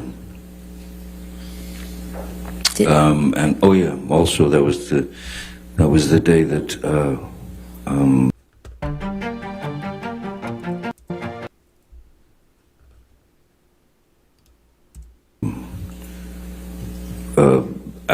Alice Through the Looking Glass, a film I'd done, was opening. Did Miss Heard know that you were out of town on May 27th? Yes. And how would she have known that? Well, I told her I was going on tour. I mean, that was well established. How long were you going to be out of town on that tour?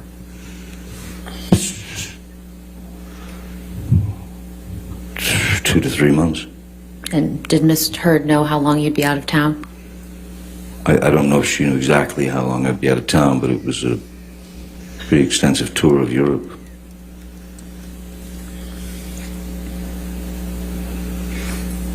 How did Miss Heard's actions on May 27th, 2016 affect you?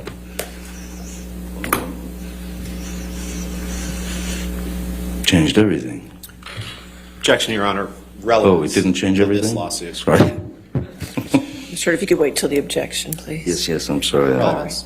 Tourette's. Your Honor, this is one of the key If you want to dates. approach.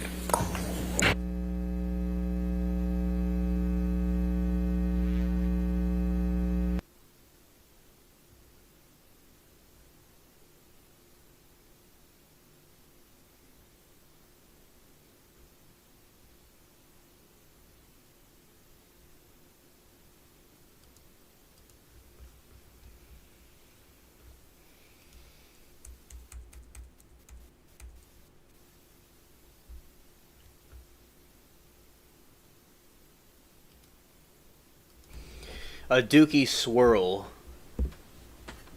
The McDonald's ice cream swirl. It looks like a complete. It looks like an S for sheetlet. Scared.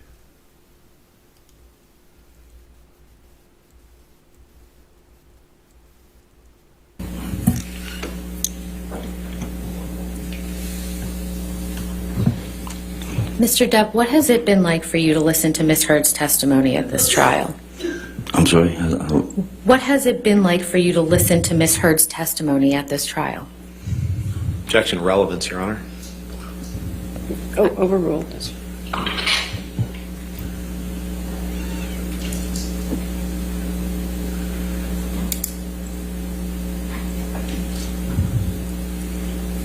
Insane.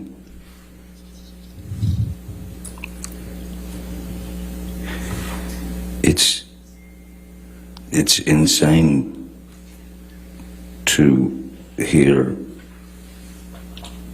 heinous accusations of violence, sexual violence, that she's attributed to me, that she's accused me of.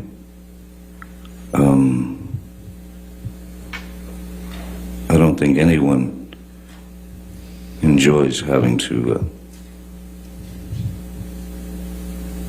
split themselves open and tell the truth. But there are times when one just simply has to, because it's gotten out of control.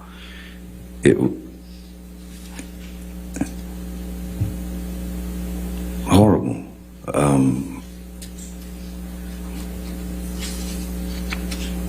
Ridiculous, humiliating, ludicrous, painful, savage, unimaginably brutal, cruel, and all false. All false. I wanted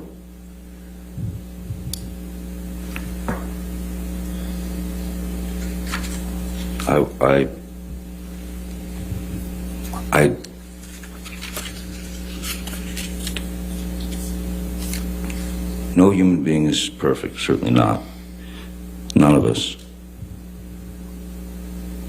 But I have never in my life committed sexual battery, physical abuse, all these outlandish, outrageous stories of me committing these things and living with it for 6 years and waiting to be able to bring the truth out. So this is not easy for any of us. I know that. But no matter what happens, I did get here, and I did tell the truth, and I have spoken up for what I've been carrying on my back reluctantly for 6 years. Thank you. No further questions. All right.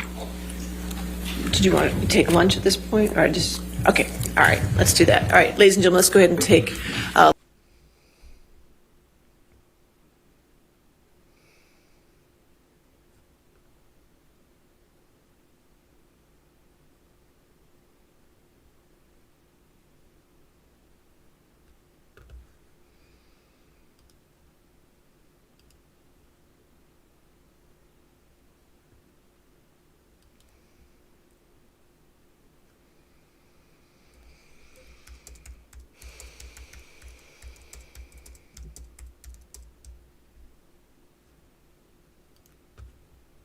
everyone was just having a good time, like normal stuff.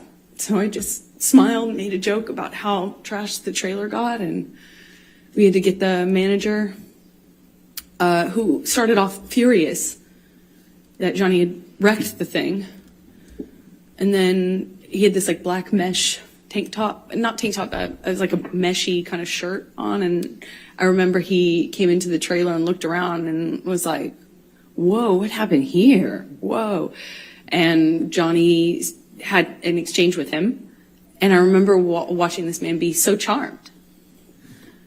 It was just a kind of a surreal experience. And, it just went away. That just got fixed. We walked out of the trailer at some point.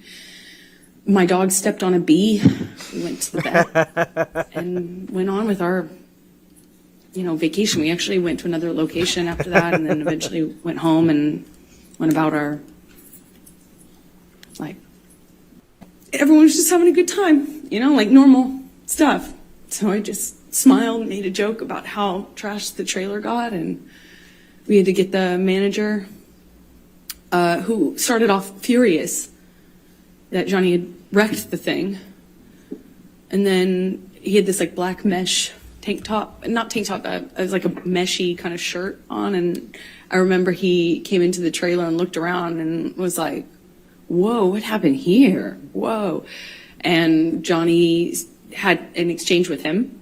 And I remember watching this man be so charmed. It was just a kind of a surreal experience. And, it just went away. That just got fixed. We walked out of the trailer at some point. My dog stepped on a bee. We went to the vet and went on with our, vacation. We actually went to another location after that, and then eventually went home and went about our, everyone was just having a good time, like normal stuff. So I just smiled, made a joke about how trashed the trailer got, and we had to get the manager, who started off furious that Johnny had wrecked the thing. And then he had this like black mesh tank top, not tank top, it was like a meshy kind of shirt on. And I remember he came into the trailer and looked around and was like, whoa, what happened here? Whoa. And Johnny had an exchange with him. And I remember watching this man be so charmed. It was just a kind of a surreal experience. And, it just went away. That just got fixed. We walked out of the trailer at some point. My dog stepped on a bee. We went to the vet and went on with our, vacation. We actually went to another location after that, and then eventually went home and went about our, like, everyone was just having a good time, you know, like normal stuff. So I just smiled and made a joke about how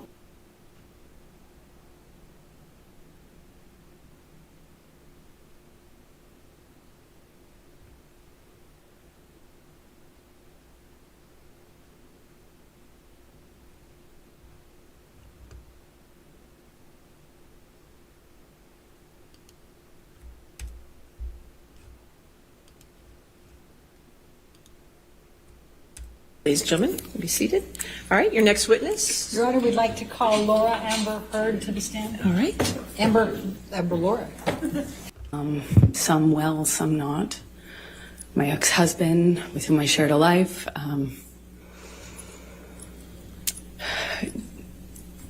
speak about our lives in the way that they have. This is the most painful and difficult thing I've ever gone through, for sure. Now, there was a trial in the UK in July of 2020 where Mr. Depp had sued the Sun newspaper and Dan Wooten. Do you recall that? Yes. And what was your level of participation in that lawsuit, in that trial?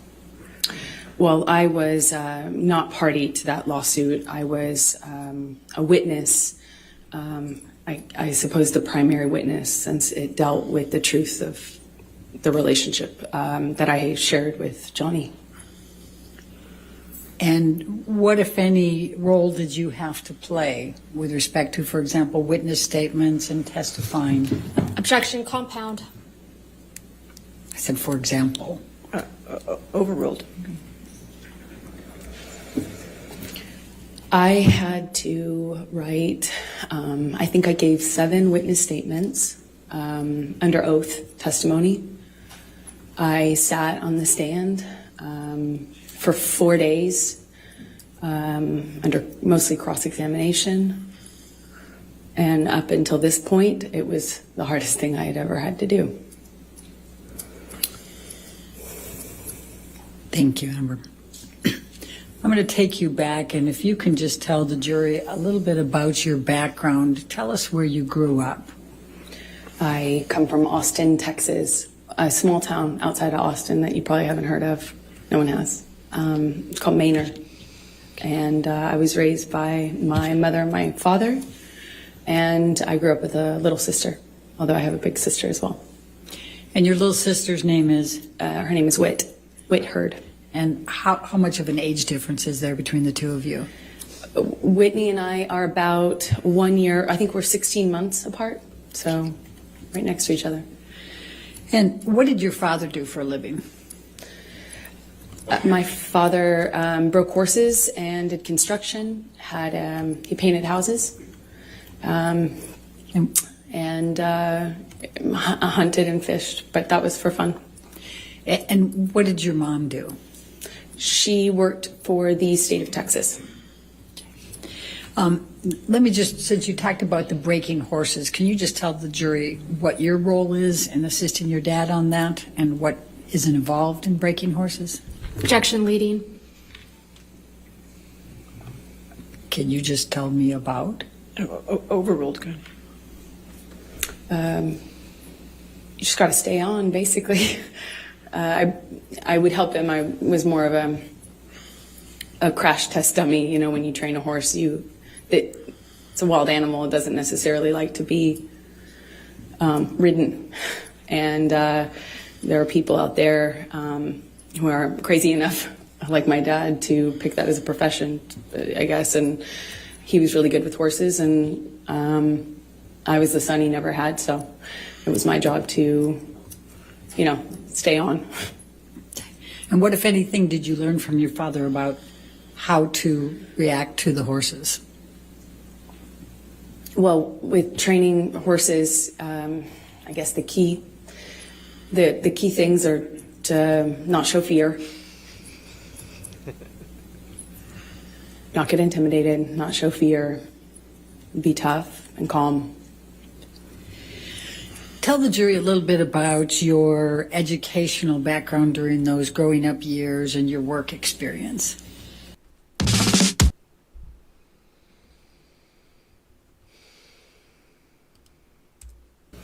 I worked any job that I could from the time I was really young. I wanted to get out of Texas and do something with my life and see things and do things. So I was in school and really pushed myself to,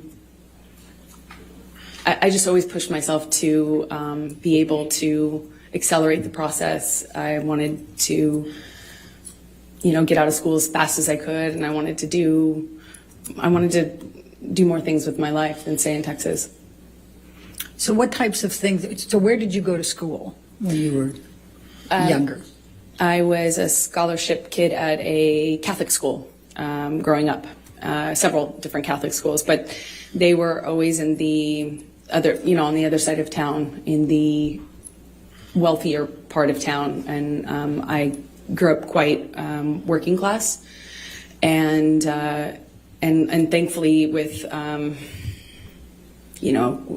long as I maintained an A average, I enjoyed the benefit of a scholarship, and I did that until I realized that I could take my GED and SATs early, and I did that and placed out of school and effectively left school at 16 years old, I believe. And what did you do for work during those younger years?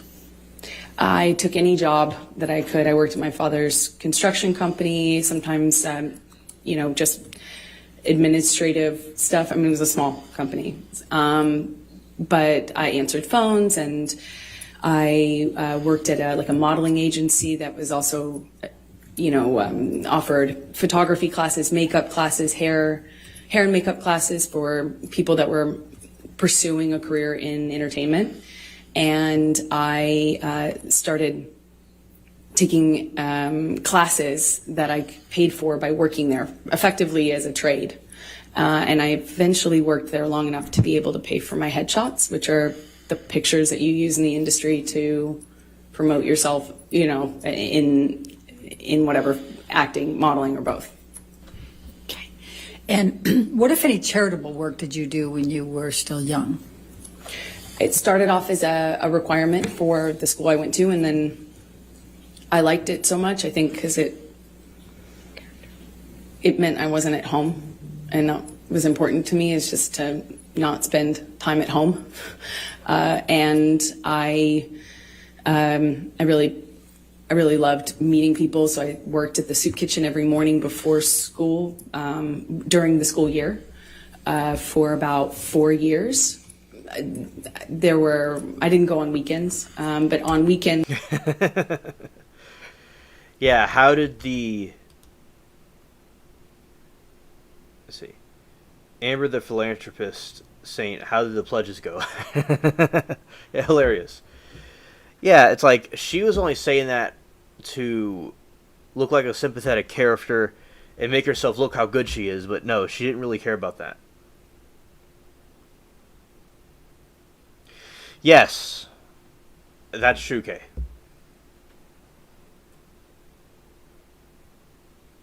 I was pledged some money to the IRS, but I was unable to send it. Scared. And so I would do various things. Worked at children's, children's museums, typically, because they would work with younger volunteers. And mostly soup kitchens and things involving children. I worked at with deaf kids for a while, and I love it. And when you worked with deaf kids, what, if anything, did you do to learn to be able to work with them? Objection leading and 404. And relevance, Your Honor. Overruled. Well, I taught myself how to sign basic sign language, and then I pursued it. I audited a course at the community college, which I ended up going to get out of high school early later on. But I would audit classes. The teachers never wanted to kick the random 12-year-old out of their class, I suppose. So I remarkably was able to audit, I think, the majority of 2 semesters, and that's also helped me learn. So how did you end up in Los Angeles? I did a small job in Texas where I played a part in a movie, and the actor in the movie that I was playing opposite had an agent visiting him from LA, and I met her on set, and she said that she had heard about me from another bit part I did. I was taking jobs in Austin for really anything, to be an extra, to apply I did makeup once. Nothing, no job was too small or, for me. So I put myself out there, and she had heard about me, and she said, I have heard about you in this town, and I'd love to meet you in LA if you're ever out in LA. And I was like, when can I come? And she made an appointment with me for the following week, and I used all but $180 or something to get out there, and I landed. I didn't know anyone. I was 17, and I've effectively been there ever since, I suppose. So when you arrived in Hollywood, please tell the jury what you did to get moving there, get going. I went to every audition, every casting, every meeting, every appointment that I could. I put myself out there. I didn't have a car because those were expensive. So I took the bus around LA. It was before smartphones. I had a Thomas guide in my bag and a change of tank tops. Not that it mattered, but I went to about 10 auditions sometimes a day, and would change clothes if I needed to in the back of the bus I was taking, and I just hustled from one audition to the other.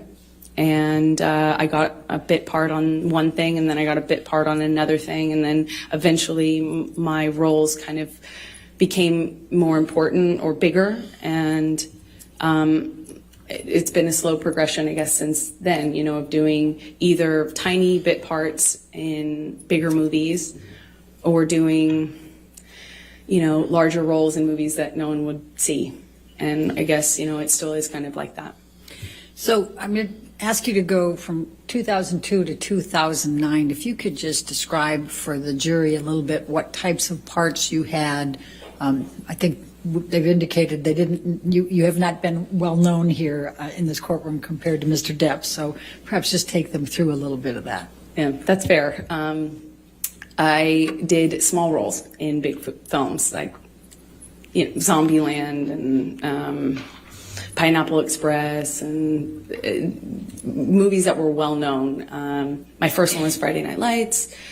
But again, I had small roles in those bigger films. And then I would do larger roles in kind of smaller films. Like I did a project where I was the lead in a John Carpenter film, and he came out of retirement to do that. And that's kind of how it was in terms of my career for those that first initial 10 years or so. It was just going from slightly bigger role to slightly bigger role, and just working my butt off. So I'm going to take you up to 2008. Did there come a time that you auditioned for The Rum Diary?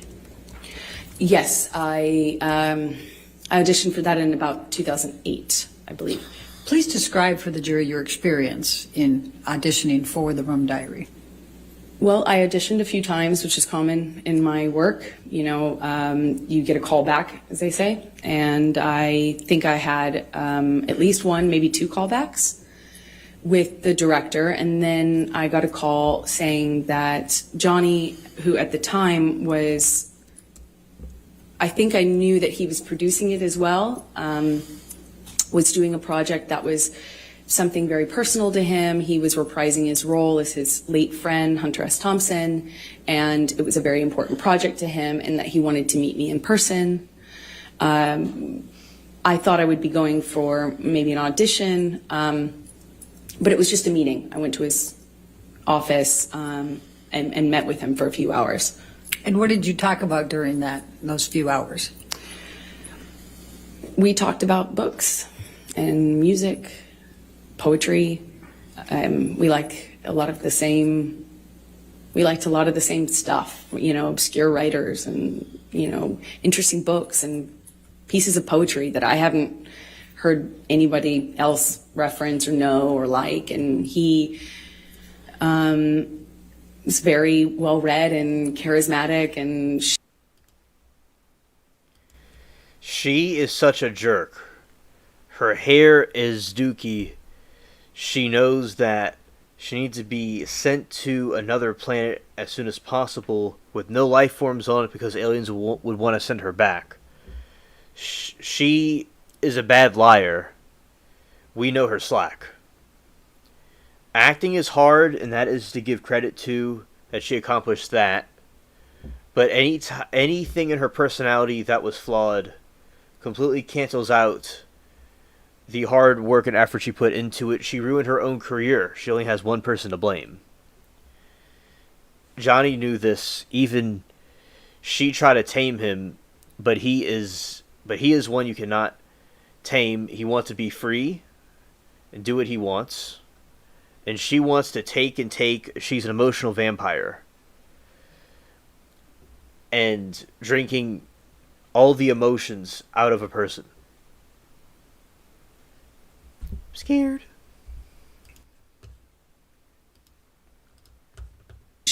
I think I left the office with a few books that he gave me, and we spent the whole time just talking about things that we care about. And I was so surprised that somebody, I knew who he was. I wasn't familiar, I wasn't a fan of his work. I wasn't familiar with him, but I knew who he was. He's one of the most famous people in the world. So it was already a weird thing to go and get called into his office, and She's seen some things he did, in my opinion. No-name actor. I was 22, I think, and I thought it was unusual. It was weird because he was twice my age, and he's this world-famous actor, and here we are getting along about obscure books and weird, old blues, and I thought it was remarkable. I thought it was unusual and remarkable. I left there just feeling like, wow. So did there come a time that you learned that you were going to be cast for the role in The Rum Diary?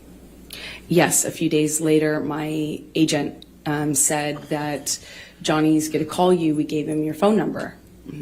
I was like, oh, okay. And shortly after, my phone rings, I pick it up, and I hear, this like deep voice on the other line, and he said, "You got you're it, kid. You're the dream. Hunter wrote this part, and you're the dream. You're it, kid." I was like, and amazed. Please describe for the jury what that means. What was the Rum Diary and this Hunter Thompson? What was the concept here, and what role were you playing? Well, it was my understanding that he was bringing to life his late friend, and what he told me was that this character is supposed to be the dream woman, like the dream, American dream, and so I knew what he meant. He indicated to me when he told me I got the role that I was that, that I was the dream kid. That's what he said. So did there come a time that you started filming The Rum Diary? Yes, I'm not quite sure how much. I think we. Moki said she purposely would make him mad herself and feel like he cared about her. Sounds weird, but she is borderline.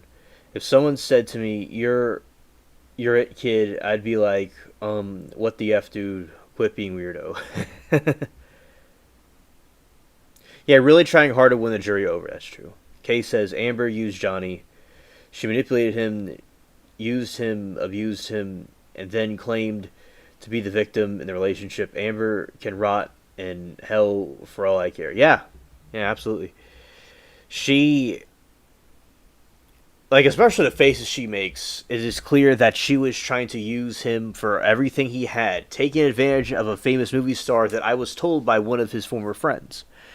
Not friends, but one of his former co-actors that turned on him later and was for her because he had turd in his brain. He got turd hypnosis. And he, understandably, Johnny might not be perfect.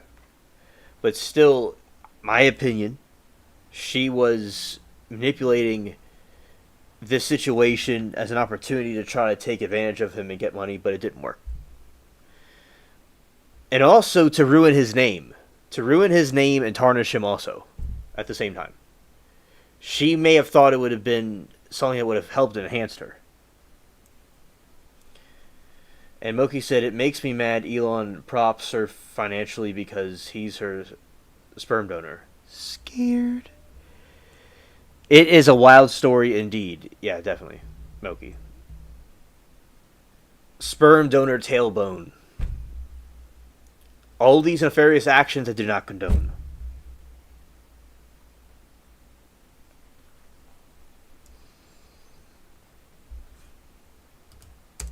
We started filming in maybe March of 2009. And where did you film The Rum Diary? We shot it in Puerto Rico. And describe, if you can, the events of the filming and your interactions with Mr. Depp during that time. It was a bit surreal, filming in a place like Puerto Rico. It was beautiful. It takes place in the 50s, so everything really looked beautiful. Cars and clothing, the music. It was a very colorful shoot in general. I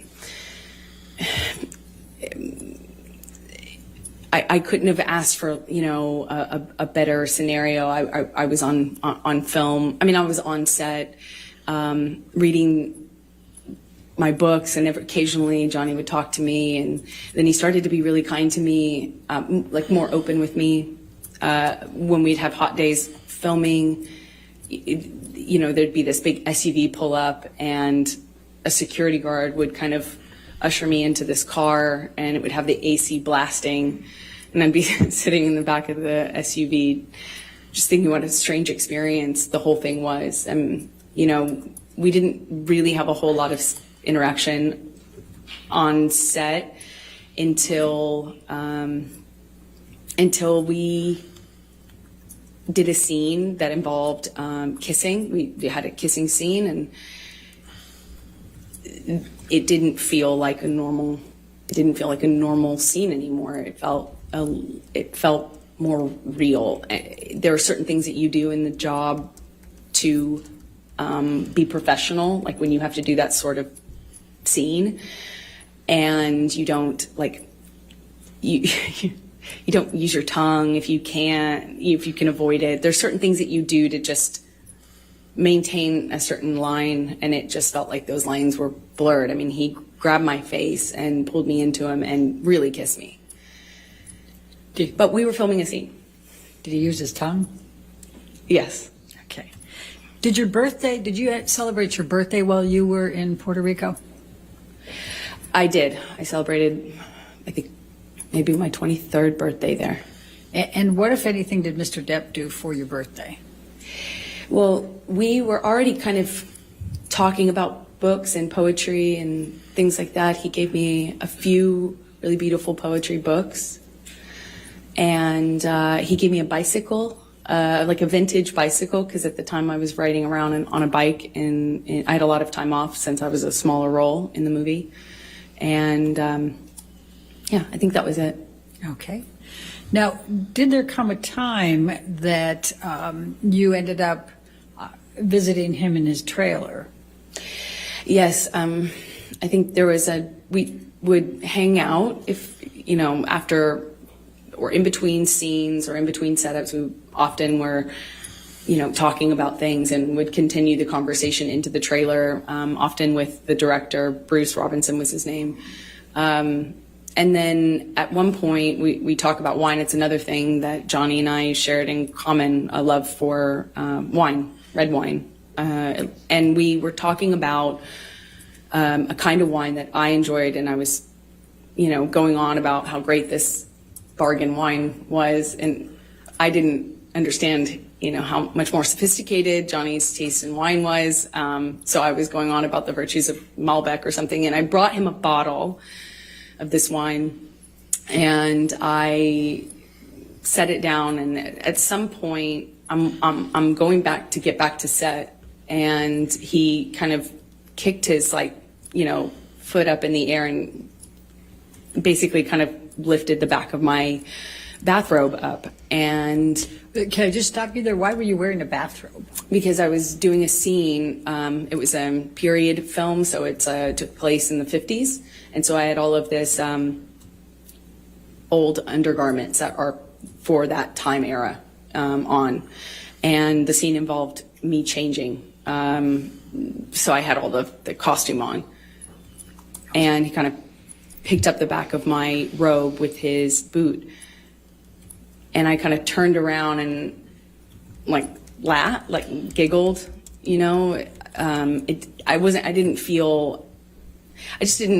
didn't know what to make of it at the time. And I just kind of giggled and batted it away playfully. And he kind of playfully kind of pushed me down on this bed sofa that was in his trailer, just playful and flirtatious. And he said, "Yum."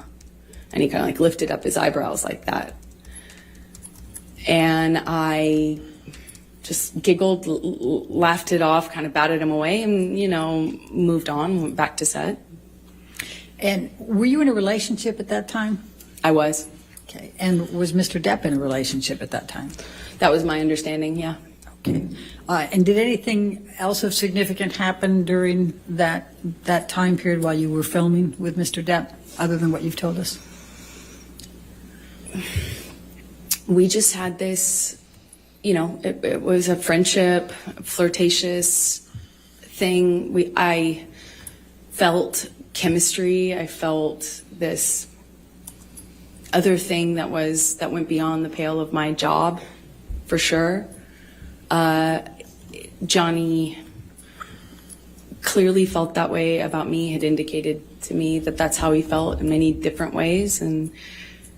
But at the same time, we were both in relationships, and it is a job, and, it was intimidating. And I just remember feeling kind of intimidated and a little nervous about that. And I also was in a relationship, so we went our separate ways, and I didn't hear from him for a long time.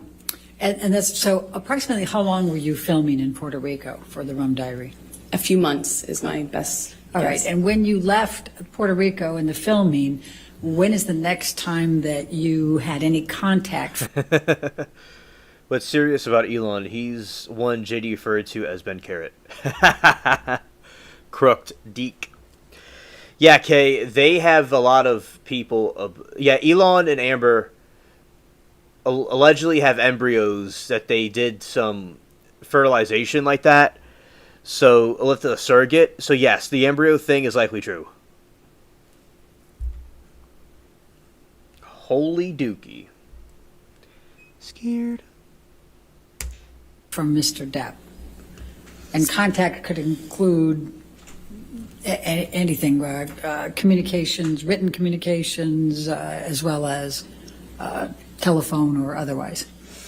We had no contact until Johnny called me on the phone one day, and I was driving, and he invited me over to his home in California, in Beverly Hills. And it was out of the blue. I didn't even have his phone number. So it was quite unexpected. He called me a second time, but I don't think we actually connected, or we didn't stay on the phone because we didn't really speak. But the first time was the only time I actually spoke to him, and he invited me over to his house. under kind of he said that, we could get Bruce, who was the director, to come over, something about the movie, but it was clearly not about the movie, if you know what I mean. It was, so I said, I said, my friends are in town, and I'm busy with that, and kind of hung up, feeling really startled, that didn't know what else to do. What, if any, gifts did Mr. Depp send you during that time period after you filmed The Rum Diary? He sent me several gifts. He sent me a beautiful dress, one that I wore in the movie, with a beautiful handwritten note, said happy wrapping, and made a reference to the dress being wrapping paper. He sent me a few gorgeous, expensive, what I can only assume are expensive, collectible books, items. And then when I was away filming on a different job, he he did send me some guitars. I know one delivery, I was informed about one delivery, and my partner at the time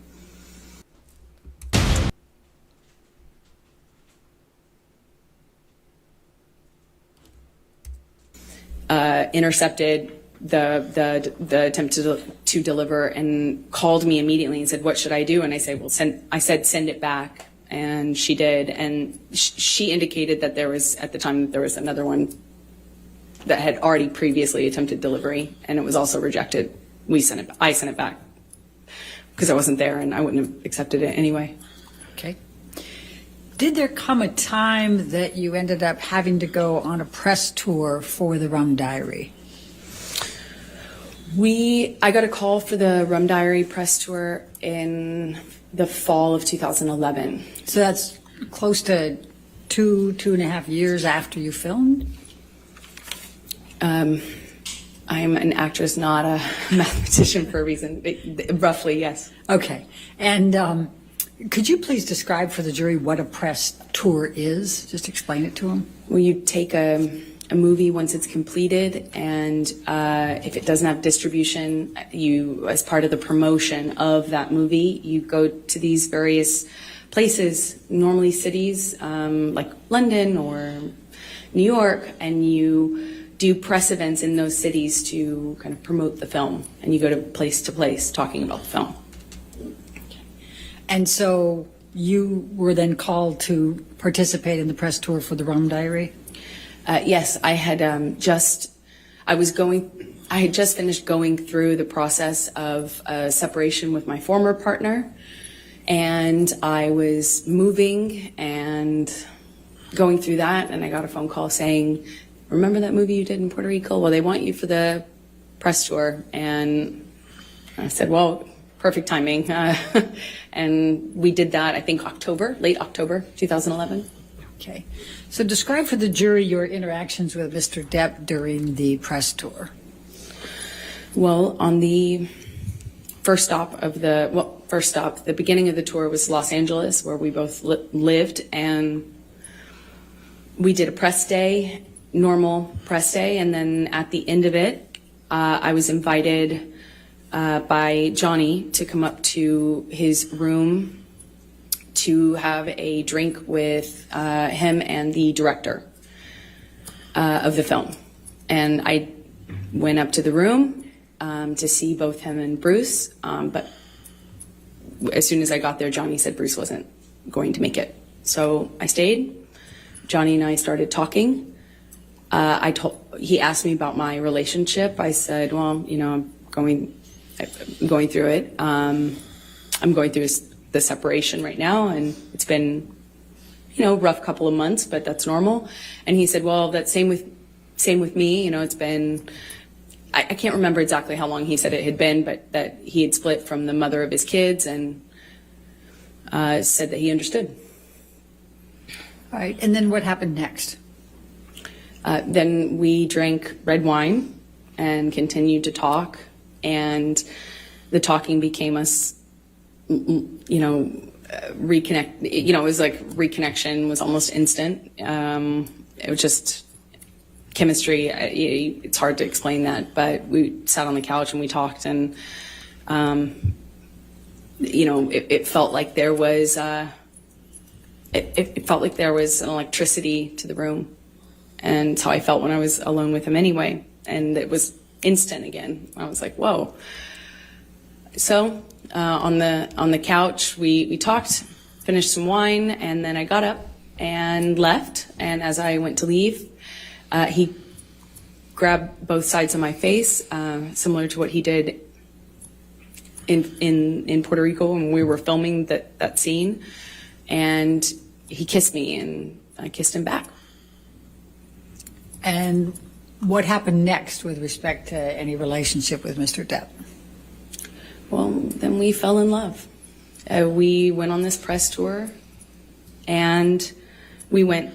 It was a beautiful and strange time. We were flying from one, not together, but going from one city to the next, Europe, New York, Los Angeles, as I said, and we're just traveling around talking about this movie that we did together, that we participated in together, and we were falling.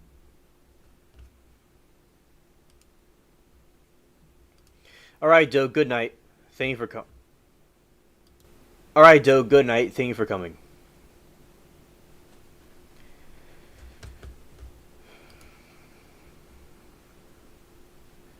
So mine, I gave my 2011 Mazda to my son and snatched my hubby's 2005 Ford Escape. I love that car. But yeah, those old cars can work well. Also. Yeah, we're just seeing, Amber Heard and her lies and her trying to desperately convince a jury, and her attitude and mannerisms are completely off.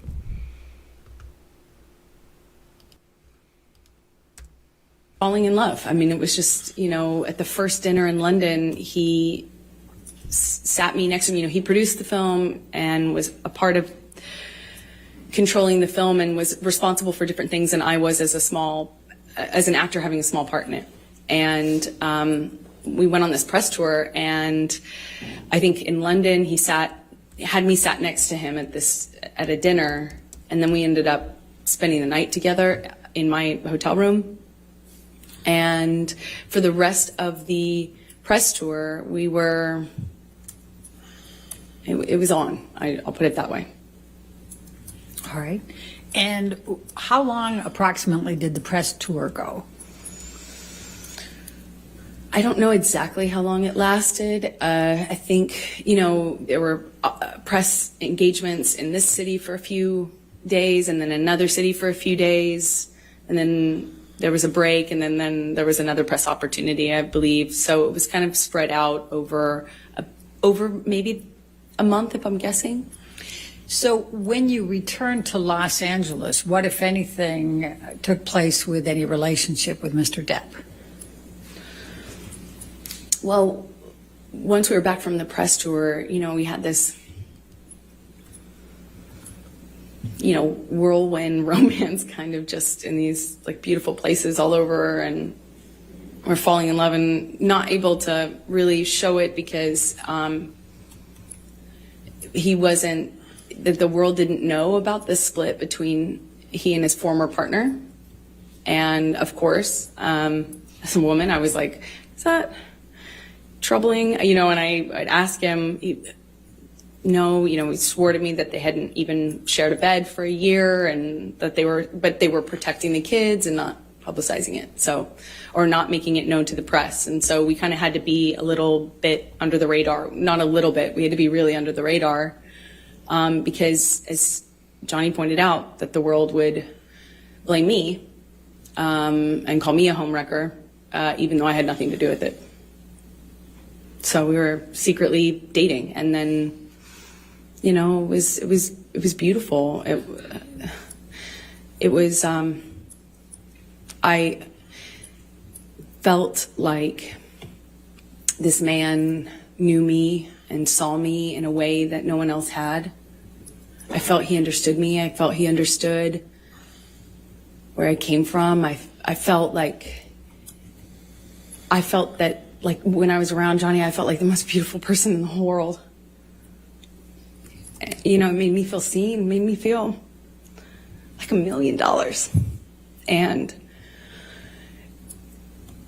that kind of feeling where, it's just lavish gifts and lavish expressions of love, and how he had never met a woman like me. I remember he took the foil off of this bottle and put it on my ring finger, and I had only been with him like days, or maybe it was weeks at the time. Yeah, it was probably about a few weeks, but it just felt very intense. But we weren't doing normal life stuff. We weren't like stuck in traffic with each other. We weren't going to the grocery store and doing life. We were like hiding in these places around the world. He has so many homes.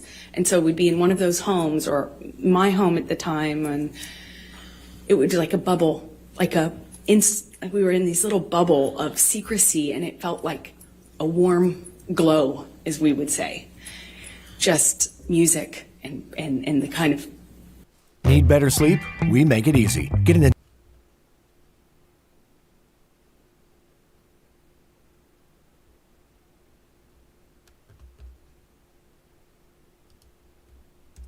that we both loved, and poetry that we both knew by heart, and it felt like a dream.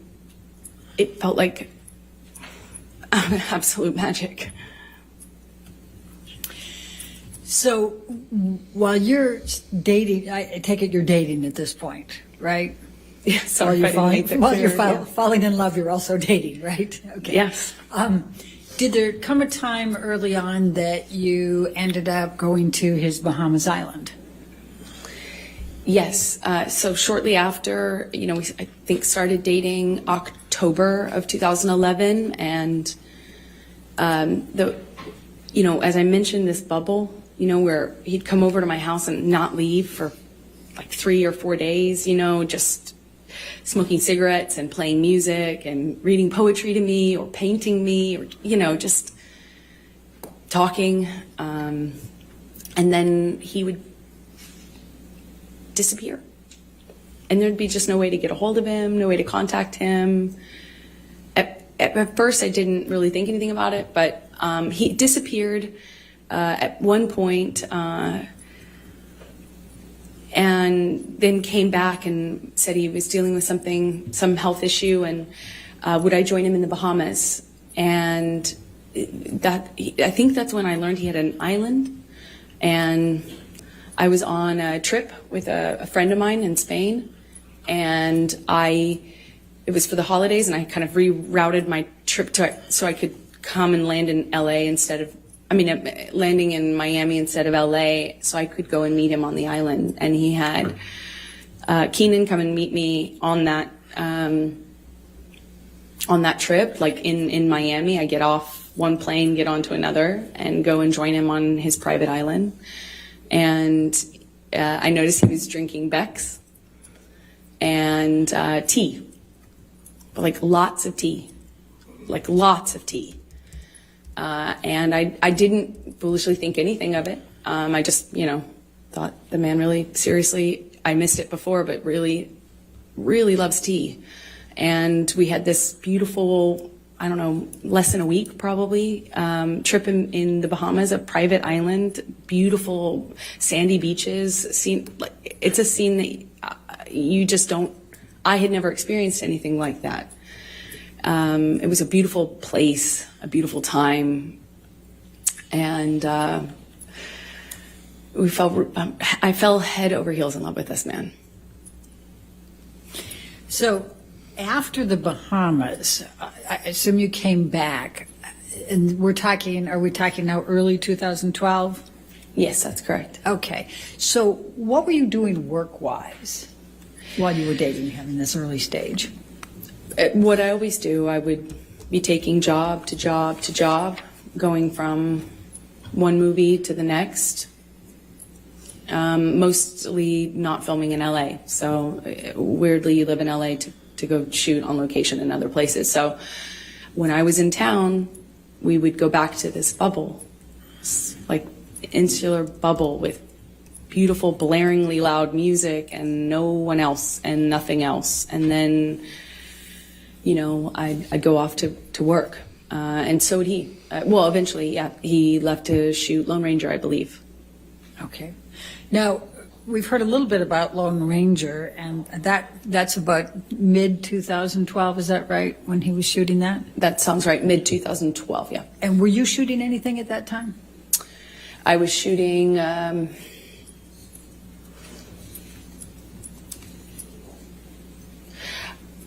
Machete Kills? I believe I was shooting Machete Kills in Austin. I had a small part in a Robert Rodriguez film that shot in Austin. Okay. But, you know, I think Johnny was shooting and then having some time off, and there was just a lot of travel, a lot of movement, so. Okay. And so what, if any, visiting did you do with Johnny while he was on his set for Lone Ranger, and where was he?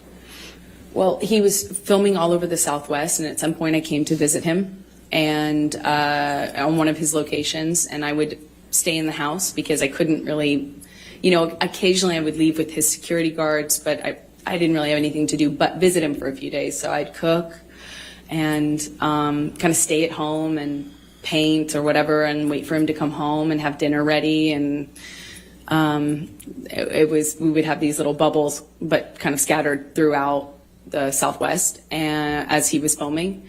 And at the time, Johnny had, you know, when I first arrived at one of these locations, it was the first time that Johnny told me that he had a health issue, something with his liver, and that he wasn't, that's why he was not drinking. He was drinking a lot of tea, like a lot of tea. Okay. And so we've heard a little testimony about boots. What, if anything, did you do to help Johnny with his boots? Well, I mean, I suppose that I took off his boots, and it made an impression on him, and I was happy to, you know, anything I can do to show love. Certainly how I felt about him. But if he wanted to take off his own boots, he certainly could. Did you buy Mr. Depp any knives during that time period? Objection leading. Sustained. What, if anything, did you do with respect to knives during the time period you were with him in the Lone Ranger? Objection leading. What, if anything? Overruled. Johnny had a thing for turquoise, and that eventually.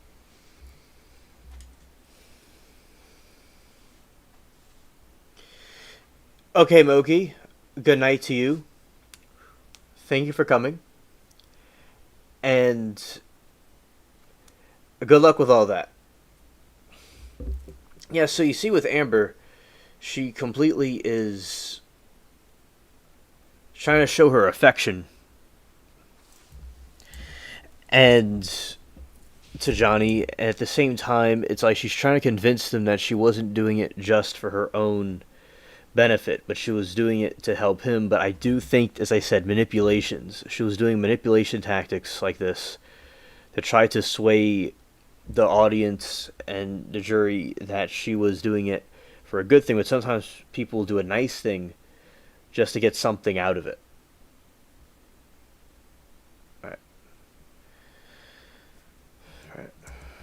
You know, being in the Southwest, it can happen really quickly. I also too really love turquoise, and he has he loved knives. He loves a lot of. Hancock Whitney has.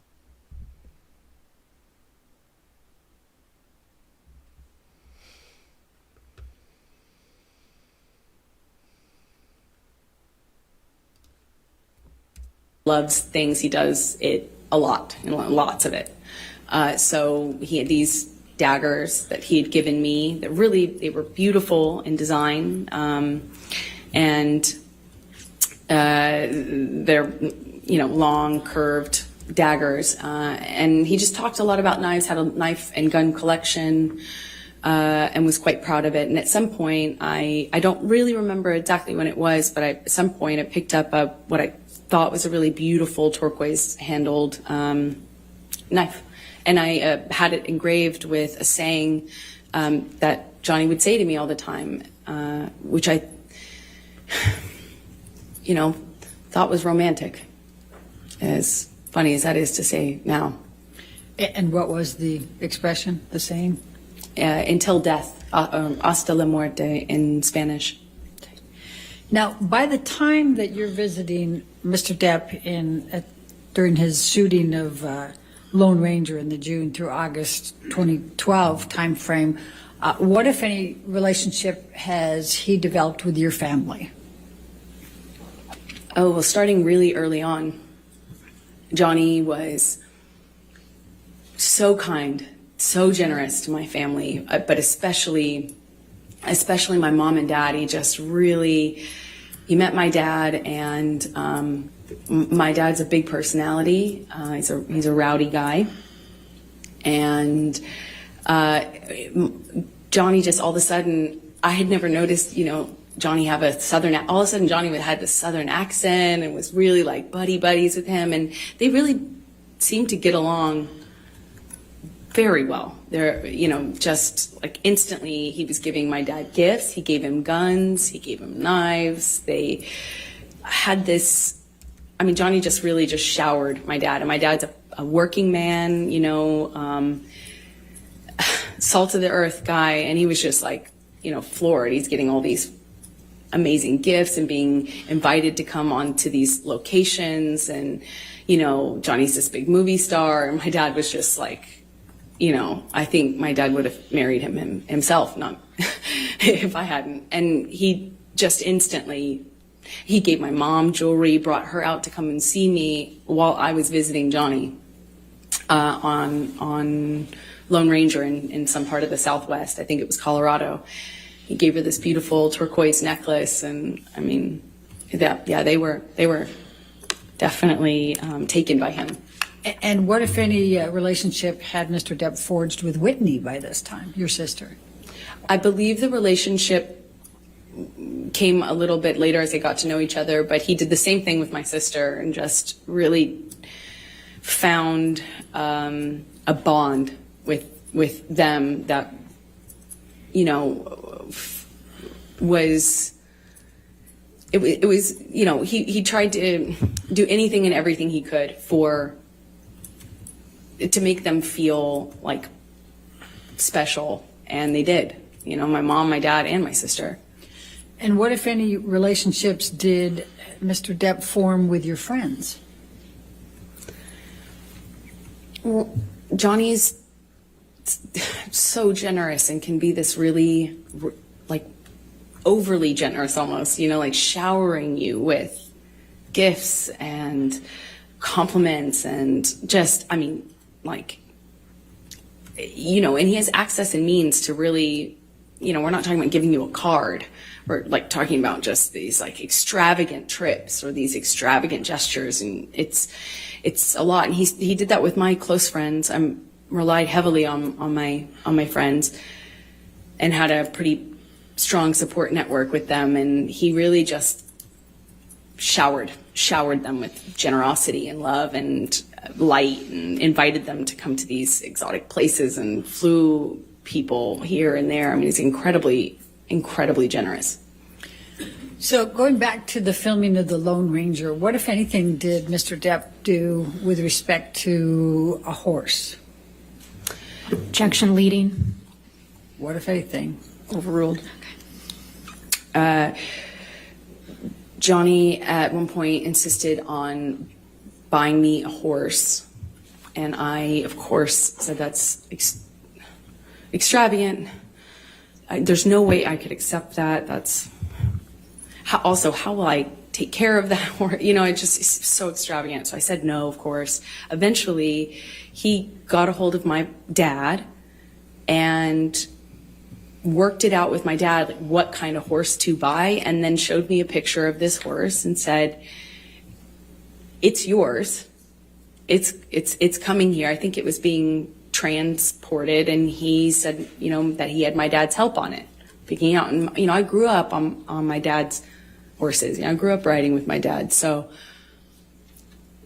I went. I had resisted for I think about like a month and a half or something of him kind of bringing up the idea and me saying that's a crazy gift. No, thank you. No, that's incredibly generous, but I couldn't accept to all of a sudden I had a cult. So, so let's take you through 2012 and your relationship. Could you just describe for the jury a little bit about how that relationship evolved through 2012?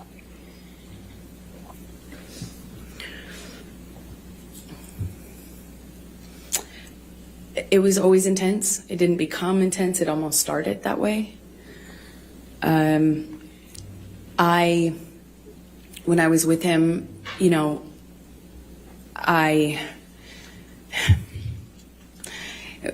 felt that electricity in my body. I felt like butterflies. I couldn't, you know, I couldn't see straight practically. It was just, you know, I was head over heels in love. And he felt like that to me. He felt like he was also in love. I didn't feel like he was faking it. I felt like what we had, it felt like to me at the time, there wasn't any love like that, you know? I mean, and then he started to kind of do this thing again where he'd disappear and he'd come back. And I remember at first when he first started drinking, I didn't really think much of it, but all of a sudden the behavior kind of started to go in line with the disappearing, and he'd come back and he'd just be different. And I'd say something and he'd accuse me of saying something else or saying it in a different way, or he would, it was mostly my clothing at the time and me working. That was the main thing. Like, I found myself trying to not talk about auditions because it would change the mood so dramatically. I tried to, you know, he would make these comments about, you know, whoring myself out, but do so in the context of me acting, you know, and he would talk about other actresses who do my role in this way where they were worthless whores, that they were, you know, fame hungry, you know, expletive, you know, just this. The point is, it felt really dirty to be an actor. Never mind that he was one.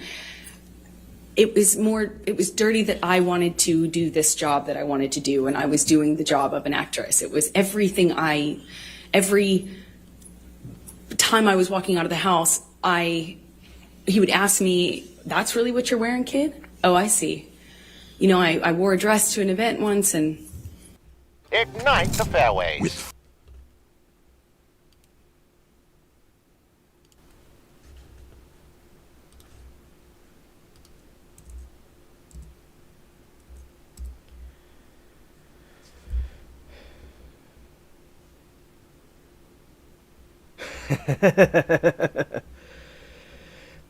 Hello, G. It's great to see you. And also, I hope everything was going well with you today with what you had to do. And my amazing Trebuchet Emerald, G.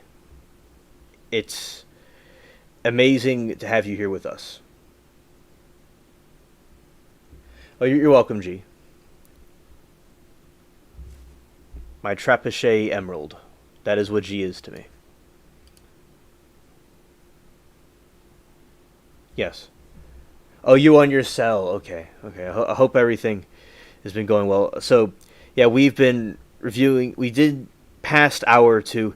We've been reviewing the Amber Heard and Johnny Depp testimonies. We talked about some trial stuff earlier in the hurricanes, and chat was getting quite animated. It was a very interesting stream. I'm glad that you were able to come and hang out with us for a little bit. All right.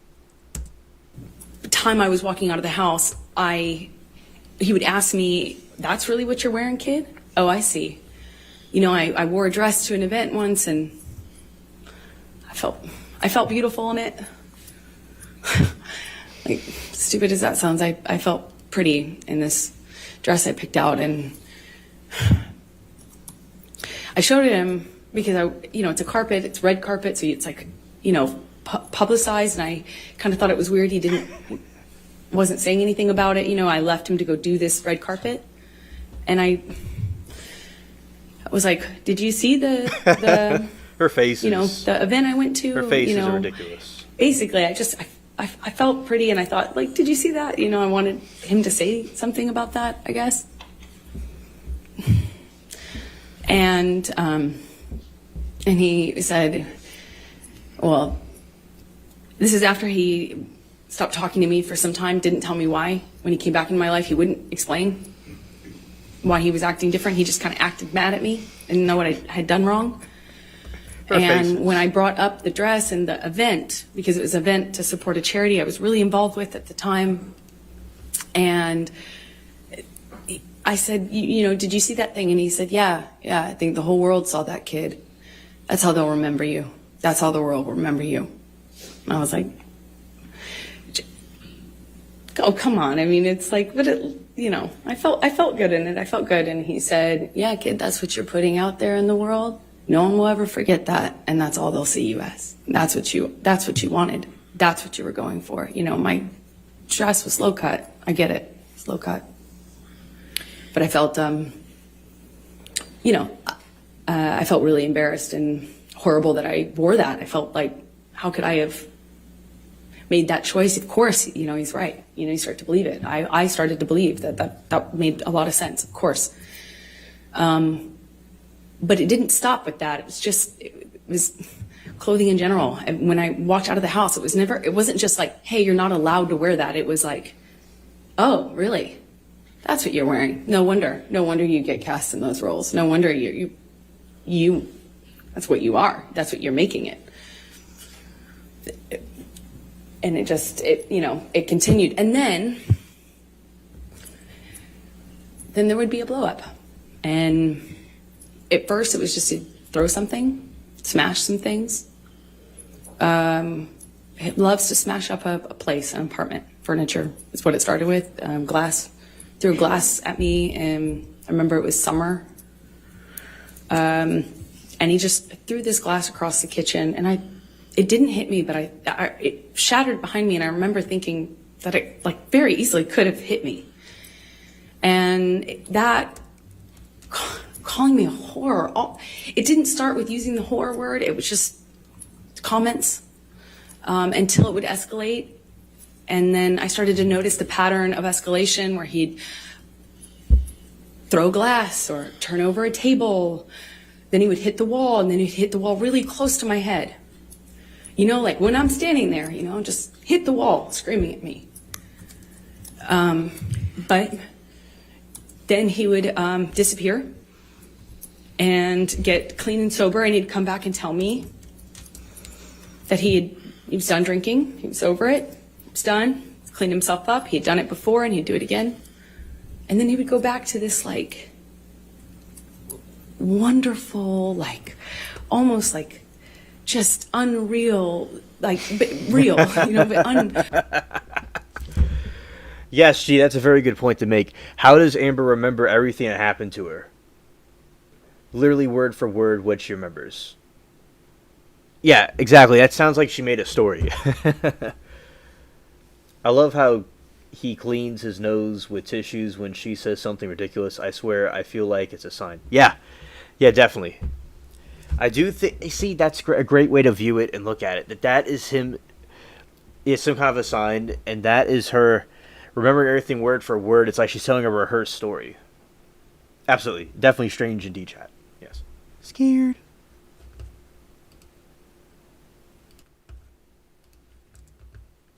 Unbelievably nice, sensitive, kind, warm, generous, interesting, funny man that I loved. And he would make me feel so loved.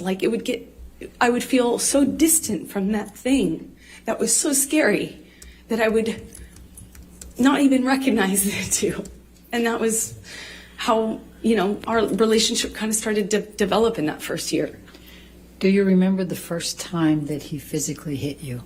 Yes. Please tell the jury about it.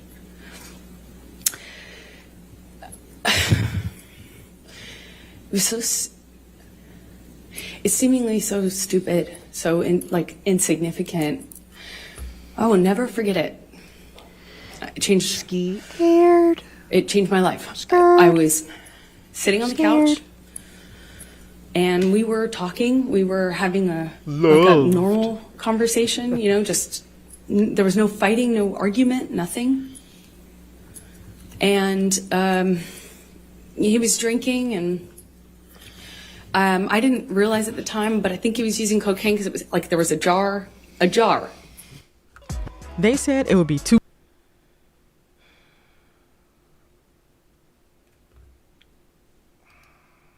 of cocaine out on the table. I realize that sounds weird, but it was like an actual vintage jar of it. But I didn't see him use it at the time, so I didn't really factor that in. I just, he's drinking and we're talking, and there's music playing, and he's smoking cigarettes, and we're sitting next to each other on the couch. And I asked him about the tattoo he has on his arm. And to me, it just looked like black marks. I didn't know what it said. It just looked like muddled, faded tattoo that was hard to read. And I said, what does it say? And he said it says wino. It says wino. And I didn't see that. I thought he was joking because it didn't look like it said that at all. And I laughed. It was that simple. I just laughed because I thought he was joking. And slapped me across the face. And I laughed.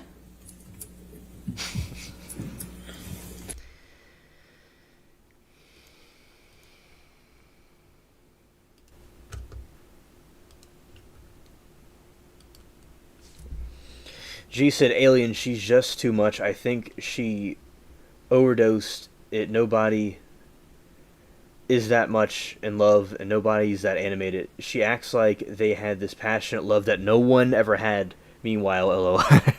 Yeah, she's acting like they're the Titanic couple, Jack and Rose. They're acting like the Romeo and Juliet. But all she is a crooked deek and a floppy fish eos. And that's that at best.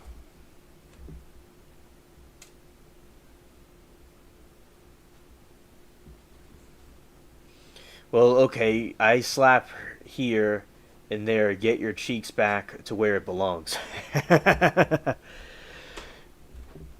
Yeah. Shout to Mary Toodles. Shout to Mary Toodles. I just sent you breaking news to your Thank you. Yeah, I saw it. I saw you sent me something. Those flabby fish cheeks. Yeah, definitely. I laugh because I didn't know what else to do. I thought, this must be a joke. This must be a joke. Because I didn't know what was going on.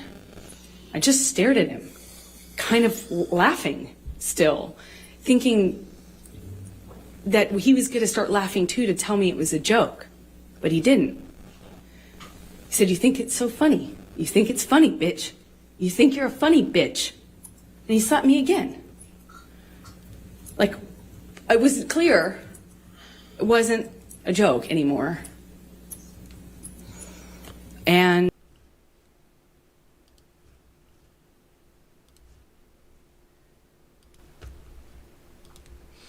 Chat says shout to Mary Toodles also.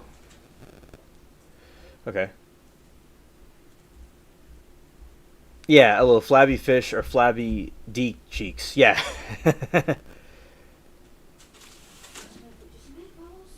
Flabby scrotum cheeks. Alright, breaking news. Breaking news. Eric Menendez denied parole after having sentence reduced for deleting parents as board cites disturbing behavior.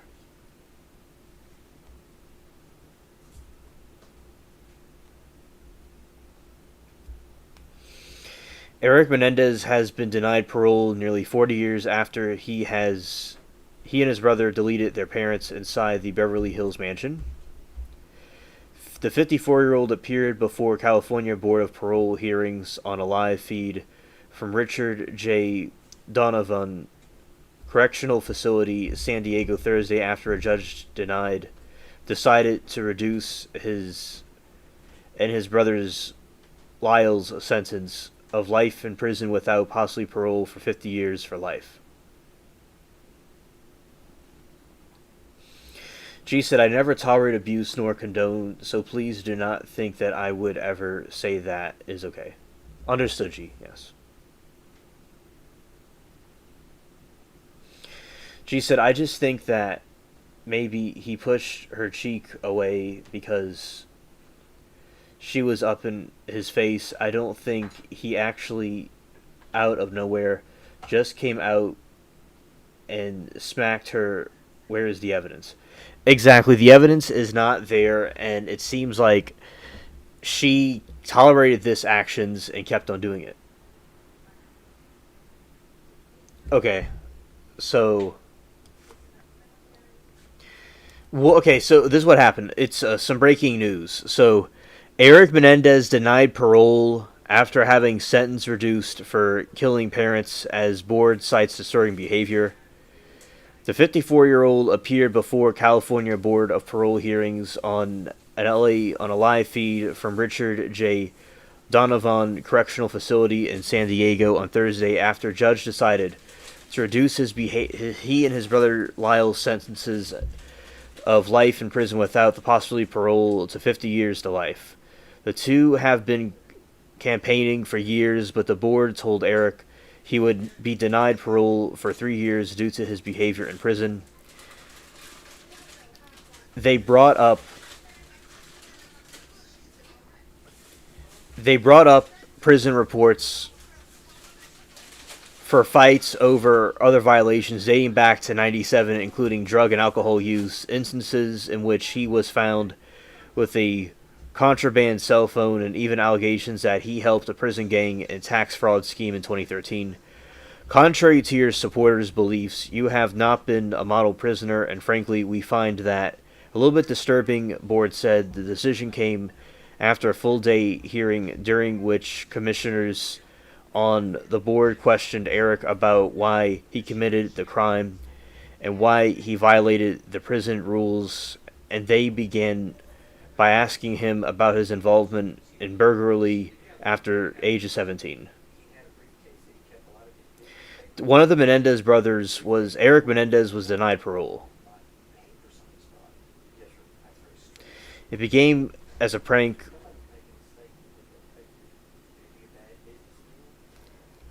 There's no information on the other brother. This is just about Eric. So Eric acted up. The other one is unknown at the moment. It began as a prank with a couple other people at a party, escalated, and became serious instance, Eric recounted. I wanted to impress them, and I was very immature, and made them very poor decisions in editing and hurting those individuals I burglarized. Okay. You're welcome, G. And he said that he was dealing with tremendous self-worth issues at the time. I was not raised with my foundation. He continued, I was raised purposely without a moral foundation. I should be done no wrong when I know the difference between right and wrong. When I was playing tennis, my father would make sure that I cheated in certain life, told me. So that is the update about Eric Menendez. He was denied parole. Alright, we'll go back to our regularly scheduled program. And I stopped laughing, but I didn't know what else to do. You know, I didn't know what to do. You would think you would have a response, but I, as a woman, had never been hit like that. I'm an adult, and I'm sitting next to the man I love, and he slapped me for no reason, it seemed like, and I missed the point. It was that stupid. Second slap, I know he's not kidding, but I don't know what else to say or do, so I just stared at him. I didn't say anything. I didn't react. I didn't move or freak out or defend myself or I say, what are you doing? You're crazy. I just stared at him because I didn't know what else to do. And he slaps me one more time. Hard. For rates that... All right, so basically with this situation, Amber is saying she slapped hard. Scared. Look at that face. Not only get slapped, but get slapped hard. At this point, we're sitting next to each other on the edge of the couch, or I was on the edge of the couch. And I'm all of a sudden realizing that the worst thing has just happened to me that could possibly happen to you. I realized that I wish so much he had said he was joking. Because it didn't hurt. It didn't physically hurt me. I was just sitting there on this carpet, looking at the dirty carpet, wondering how I wound up on this carpet and why I never noticed that the carpet was so filthy before, and I just didn't know what else to do. I didn't know what to say. I didn't know how to react. I just sat there thinking, how much time do I have till I figure out what I need to do? Because, God, did he just hit me? No, I didn't want to leave him. I didn't want this to be the reality. I didn't want to have the man I was in love with. I know you don't come back from that. You know, I'm not dumb. I know you can't hit a woman. You can't hit a man. You can't hit anyone. You can't just hit somebody because I knew I knew it was wrong, and I knew that I had to leave him. And that's what broke my heart, because I didn't want to leave him. I thought if I got up out of that room, I would leave the best thing that ever happened to me. And I wish I could sit here and say I stood up and I walked out of that house and I drew a line and I stood up for myself.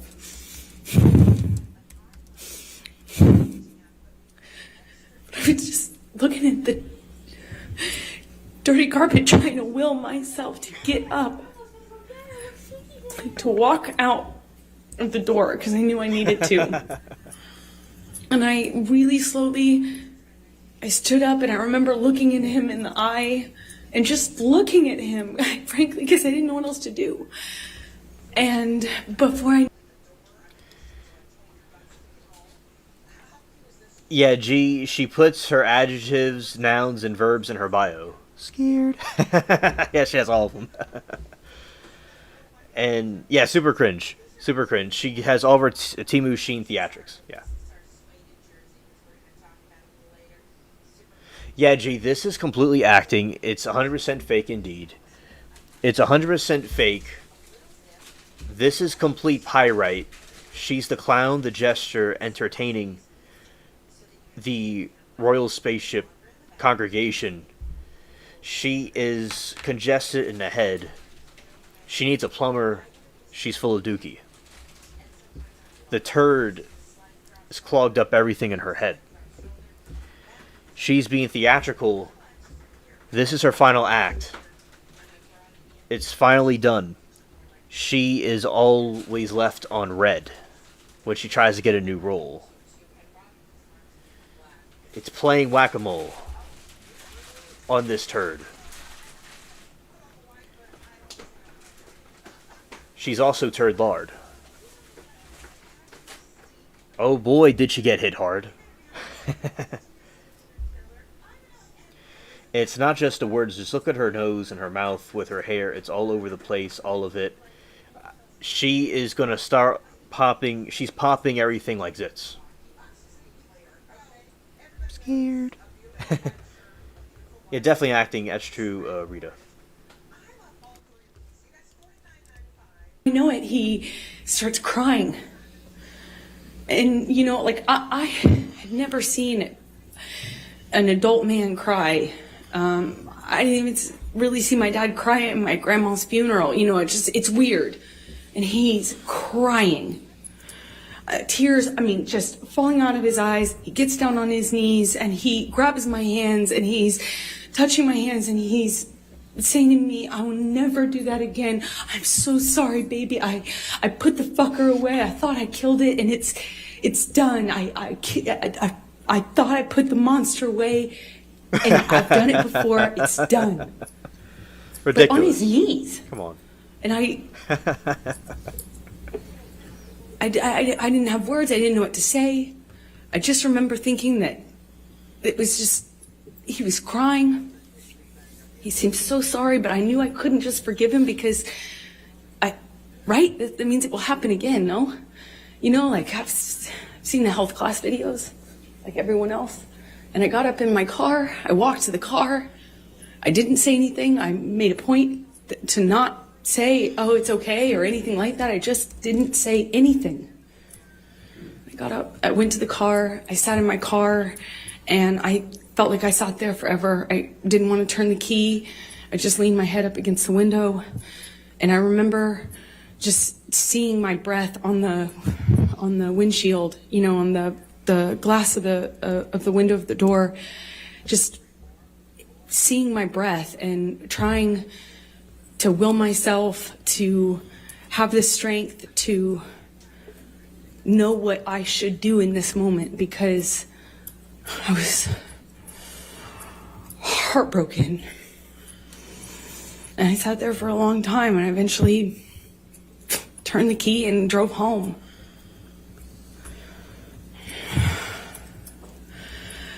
And what did you do after that? I don't know. I don't remember what I did when I got home. I don't remember.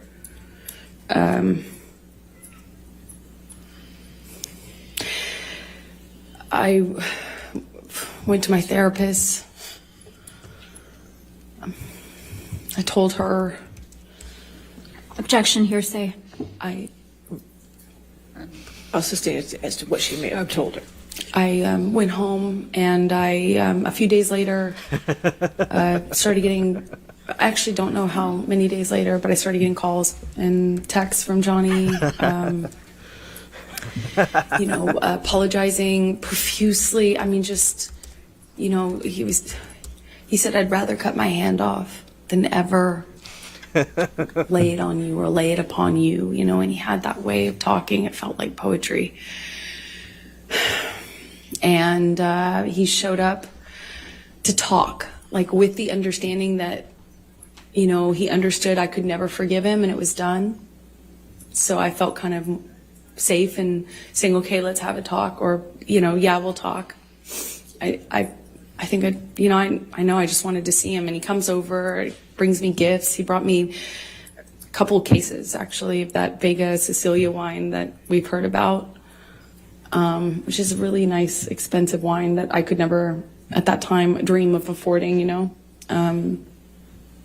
And we talk, and he tells me that he had put this thing away, that I could trust him, that it would never happen again. Of course, it would never happen again. That he had put this thing away. He had killed the fucker, is what he said to me over and over again. I put that fucker away. I killed that monster. I'll kill it again. It's done. I'll never lay a hand on you again. And I wanted to believe him, so I chose to. Chose to stay in the relationship?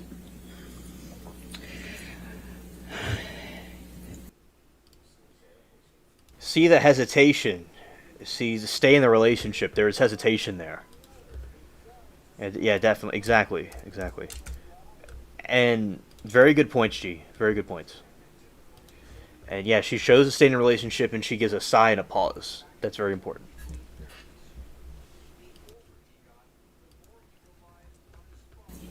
Yeah, I did. I believed it. But, you know, I believed it wouldn't. I believed that there was a line he wouldn't cross again, and that was it.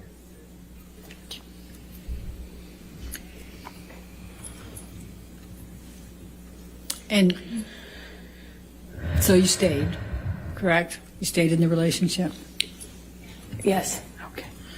So just Is this a good time? You want to do You can keep going a little longer, please. Okay. Thank you. So could you please describe for the jury the evolution of your relationship after that time with Johnny? I don't know how long it was until things got bad again. He did start drinking again. I remember it was almost, he'd start drinking again, the disappearing thing, the coming back. He'd come back like in the middle of the night to my house. And it would be unclear to me, drunk, often really drunk, and kind of accusing me, but not directly. Nothing was very direct. It was a lot of accusations, but they were veiled. What I was wearing, who I was with, why didn't I text him back? I didn't text him back right away. This is when I was at my place in Orange. Sometimes he would show up to catch me. Like that was a pretext for coming over. And by the time we were done talking, I would have thought I had convinced him that I loved him, that I only loved him, there was no one else, and then that we were back in an upswing and would go back to good, loving, like sick, romantic love, like kind, sweet, velvety love. And then it would be something I said, why did you say it that way?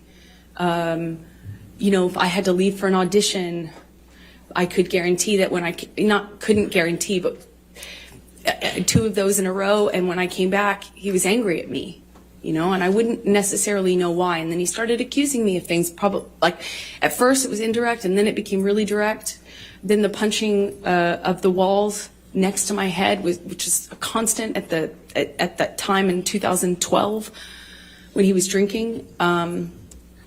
Eventually that became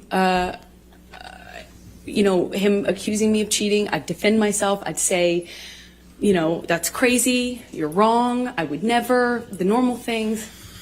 And it would escalate to the point where he would push me or shove me down, and then I'd get back up. And this happened several times. That's why it's not more specific, I suppose. When I'd get back up, I'd look him in the eye. I made a point of getting up and looking him in the eye. It's my way of defending myself at that time.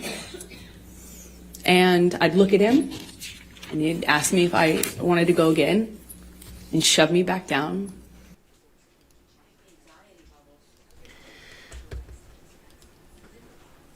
Hello, Patri. It's great to see you. Welcome. We are welcome, and I want to say you good night to you, Patri, and thank you for telling us good night. Hello to you. I got a welcome and good night to you as well. Yes, and very good point, She, about what you're saying about Johnny. Like, she knew about what she was getting herself into, and she was going with him, and regardless of this, there's so many days in a person's life, and going to raise kids and focus on them can't be dealing with more than cooking, cleaning, work, nurturing. Exactly. Those extra issues that need professional help, I would never ask my kids with a man on drugs.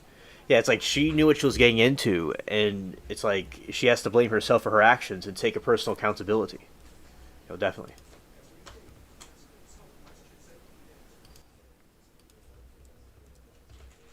Eventually, it just hit me. Remember, he hit me in the face when I denied having an affair with my ex-wife, my ex-partner at the time. And he said he had proof. I denied it. And I was walking out of the bedroom, slapped me across the face. I turned to look at him. And I said, Johnny, you hit me. You just hit me.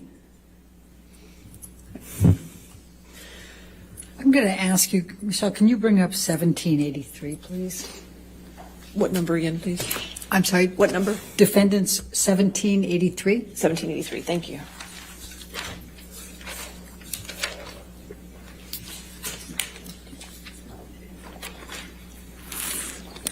Do you recognize this picture? Yes, I do. And could you tell us what it is? It's a picture of my face with a note that Johnny left for me by the coffee. Typically is where we'd leave notes like that. And does this accurately depict the scene portrayed? It was one of those scenes.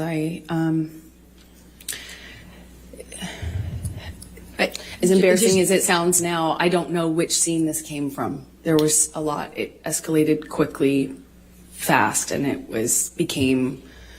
Amber, let me ask it a different way. Thank you. Is this a picture of you? Is it an accurate picture of you? Yes. Your Honor, I'm going to move the admission of 1783. Your Honor, we have an objection. May we Okay, approach? sure.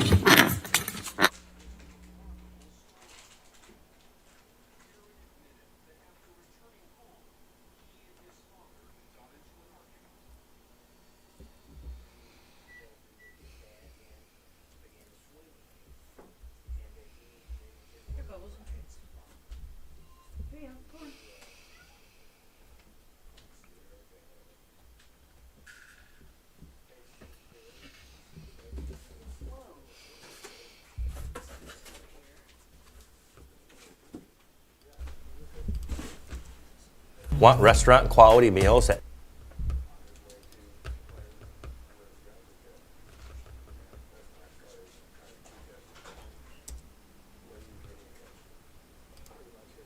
G said, if this was any other woman, I would feel so differently because I think they would be authentic and genuine. I would believe it, but it's such acting. It's very hard to tell if she's even honest at all.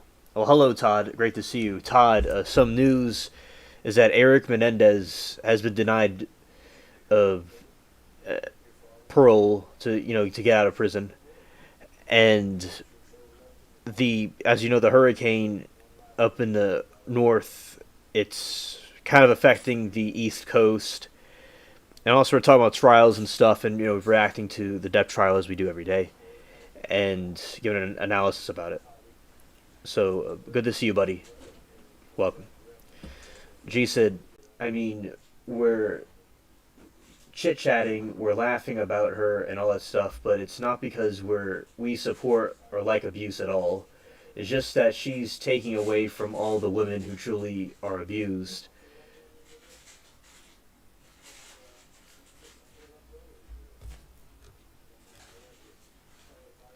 Oh, they both got denied parole?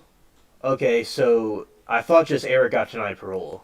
Okay, so Eric and Lyle Menendez were both denied parole. Thank you, Todd, for that. All I saw was Eric got denied. Yeah, I only saw Eric got denied parole. So, all right, thanks, buddy, for the update. And Todd, we talked about it earlier. All right. And G said, and no one is defending him. I'm sure everybody recognizes if he was on drugs. He definitely did things. He probably did push her, but she also provoked him many times. Not that makes it okay. Well, thank you, Todd, that both of them were denied parole. Thank you, Todd. Exactly, G. Very excellent analysis. We're not condoning violence towards abuse towards women, especially, or men, or saying Johnny was a saint and did everything correct in his life, but that the specific incident, her acting and her faking and being nefarious, trying to get money out of the situation, is completely over the top, and it's irrelevant to anything else that happened, because if you have to fake it, then it didn't really occur. So I do believe that we agree that when we're looking at it for entertainment purposes, legal analysis, and just laughing at her like acting like a buffoon or a jester, a clown. That's what we're, seeing about that. Well, Alien, the reason you only saw him and it made sense is because I heard that they had two different dates in front of the parole board. Oh, okay, G, thank you. Thank you for clarifying.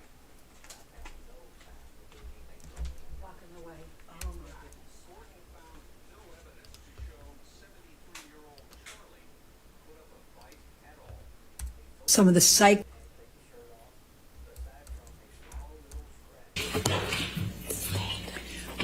Would you please describe for the jury some of the cycles you had with Mr. Depp through 2012? So in 2012, the violence was pretty, relative to what it became, pretty, slapping, backhanding. Well, it went from this eggshell kind of, you're walking on eggshells, nothing you're doing is kind of right, but you don't know what you're doing wrong. And then I was doing something wrong clearly, but it was unclear within the scope of an argument what I was defending myself against. So it would shift from a rumor he had heard that I was with a friend, or I had been photographed standing too close to a male person. That was a person I had had something with, and I was lying to him about, and it would be eggshells, accusations, and then he would explode.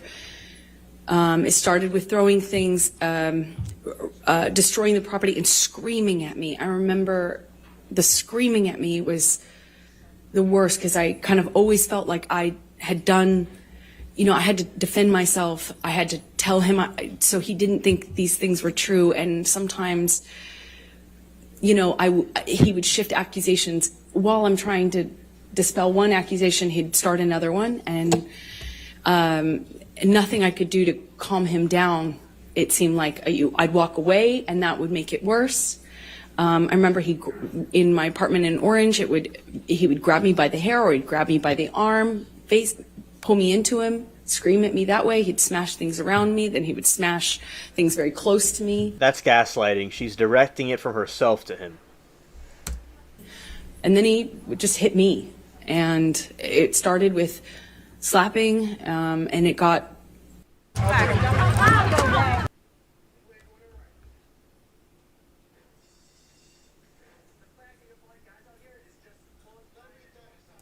hold me in a position and slapped me multiple times in a row.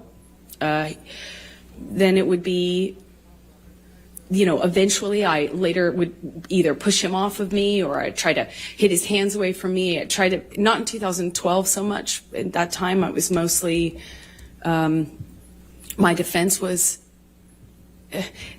I'd go some other place. Like, I don't know how to describe that. I'd focus on something else. I'd stand up. Why would she marry him if he's doing all these things?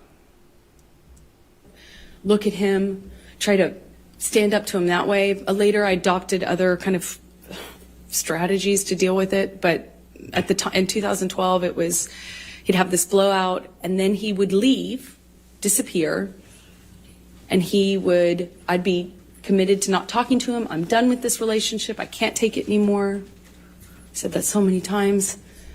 And then he'd come back, clean and sober, telling me either he had a chip. He didn't have any chips, but he would say, I've gone to meetings. I have a sober companion now. I'm doing this program. I'm reading this. I'm doing this. And he was done with drugs and alcohol for good this time. Exactly. It's like, why did she stay? Right. I mean, I know they tell you never stay that to an abused person, but in her situation, she doesn't have children with him. She's a star. He wasn't going to delete her. Like, quite literally could have left and divorced him, and he wasn't going to do anything about it. Now, for instance, I'm not comparing apples to oranges, but like, say, like, Johnny Cash had drug and alcohol problems, and June Carter stayed with him and nursed him back to health, and she was with him through the whole thing. And you see the difference with this character right here, where she completely invokes him and tries to make the situation worse. Like, she didn't help him, and the right person, I think, could help him, but she was just of salt to the cut, gas to the flame. That's all she, Amber Turd was to him.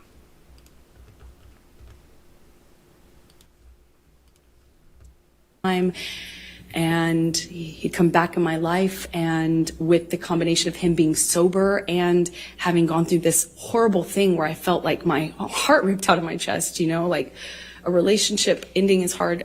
I think, for anyone, but ending under that circumstance is really painful. And so when he'd come back, it would almost feel like a solve. Yeah, the heart being ripped out of the chest, that's from Dead Man's Chest. That's a Pirates of the Caribbean, or the Davy Jones, spoiler alert, Davy Jones cut his heart out and put it in a chest for some reason. So y'all could find out later. Okay. A solution to that, and it would feel great, and we would be good again, and he'd be extra nice and extra apologetic and extra loving, and then we'd be back in the good bubble, the warm glow. And eventually it'd get bored, and then I'd see him drinking again. When I started to get upset, noticing the pattern of the violence going with the drinking and drugs, then he started sneaking it. So it became less clear, and I'd have to look for clues as to what he was on. So I just knew how to react, Johnny on speed is very different from Johnny on opiates. Johnny on opiates, very different from Adderall and cocaine Johnny, which is very different from Quaaludes Johnny. But I had to get good. Right, and not everybody is going to want to get help. And so she says they also have to want help themselves in the situation. He probably really wanted help. Not every person who's on drugs is ready to get the help. You're right. It takes the right person, right time, and mindset. Like, for instance, if she was with Johnny Cash, I'm sure he would have only gotten worse. And same thing with Johnny. Two different people, apples and oranges, not comparing them. And I don't know if Johnny wants to change and go down a different path, or he just wants to be how he is. Does he really want to change? Now, some people, they say, may cause some people to drink more or get into more drugs or get more irritated, and at least like the June Carter didn't try to agitate it to make him worse, because Johnny had a first wife, Johnny Cash, and he got into some very violent fights with her than the other one he liked, but then again he wanted help. This situation, as I said, if Amber Heard was a different type of person, or a different genuine person, could have it been different? I don't know. We'll have to wait and see how his relationships go, if he even is as bad as she's claiming. So yeah, it depends if Johnny Depp wants help or wants to change. It's up to him. Maybe he doesn't. And Amber Heard, somebody like her would just make the situation worse. And good point. Very well said, G. And Rita. She's throwing everything at him, every drug, shame on her. Saying all of this publicly, humiliating him, makes him want to do more drugs. Terrible. Yes, Rita, he has a girlfriend now. It's a Russian model. So far, so good. Knock on wood. I'll be serious. Yeah, knock on wood. Yeah, but yeah, he has a girlfriend now.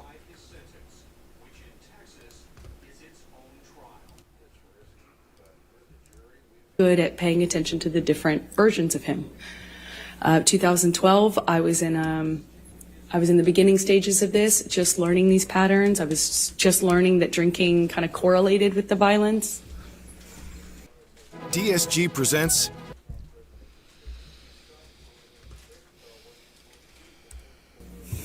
And did you confide in anyone about these issues you were having? I think she can say. I think she can say if she told anybody. As long as she doesn't say what she said. Right. So did you tell anyone? Yes, I did. Who did you tell? I told my therapist. I eventually told my mom. And let's go ahead and take a look at Defendant's Exhibit 150.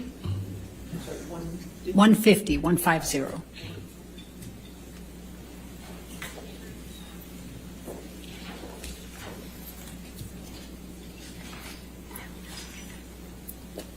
Your Honor, I'm going to object on hearsay. Yeah.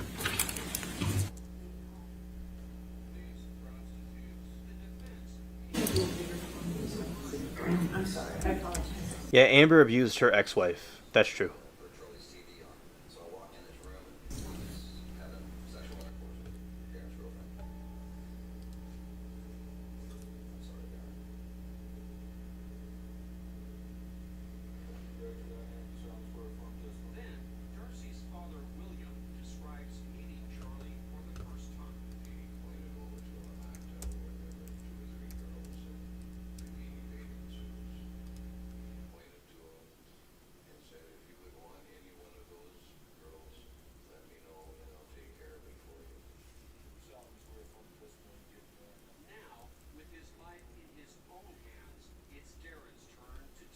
Why did you decide to confide in your mother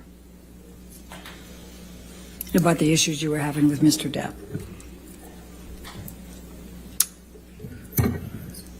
I think I felt safe talking to my mom because I knew that she understood these dynamics and she wouldn't judge me for staying with him, for loving him, even though this was happening and was happening to me. I knew she would understand. And when approximately did you start confiding in your mom about your issues with Mr. Depp and the physical abuse? Objection, hearsay, compound. I sustain as to compound. When did you start confiding in your mother about the abuse you were suffering at the hands of Mr. Depp? I was confiding in her from the very beginning about the abuse, the psychological abuse, the kind of control, the disappearing, the not knowing where he was, then he'd come back and sometimes in the middle of the night, the constant accusations, like that sort of thing. I talked to her about probably from the very beginning. The fact that I was secret, I had to hide. I couldn't tell any of my friends that I was with him for a long time because he told me everyone would blame me for the split with him and his partner. So I had to kind of sneak around and kind of get brought to his house, typically in a secretive way. And then he'd come to mine in a secretive way. And it was just all very, so very isolating. And I confided with her at the very beginning on that sort of thing. And then later opened up to her about some of the violence. I did it gently. First I just wanted to have someone to talk to about how scary it was. The rage and the uncontrolled violence, the rage that this man had, and why it was Objection, pointed Your at Honor. me. Hearsay. May we approach, please? Okay.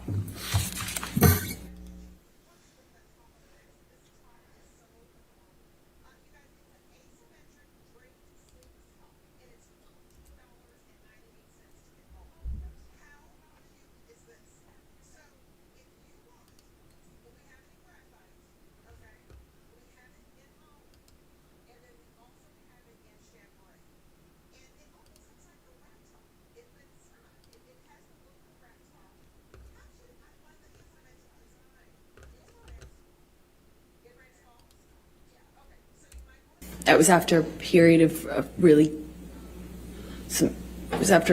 of some peace, and then he and sobriety. Johnny was sober, drinking Beck's, and my dad, who was struggling with alcohol and drug addiction at the time, had fallen off the wagon, and I remember he said, "Why don't we I want to send a picture to your dad of support," because my sister was upset with my dad.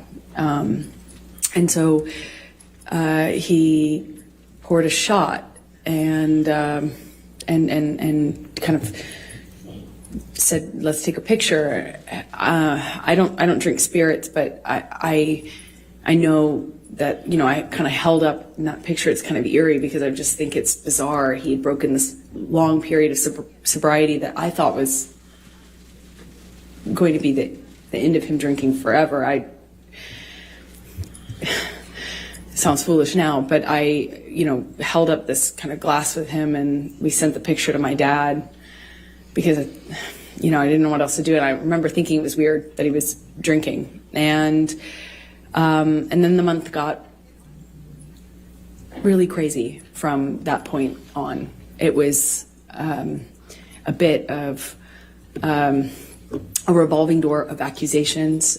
He was accusing me of having affairs with, frankly, just one person. I had an acquaintance with somebody, and he was accusing me of of being with them, and then it was accusing me of being with my friend, the one I had seen in Spain.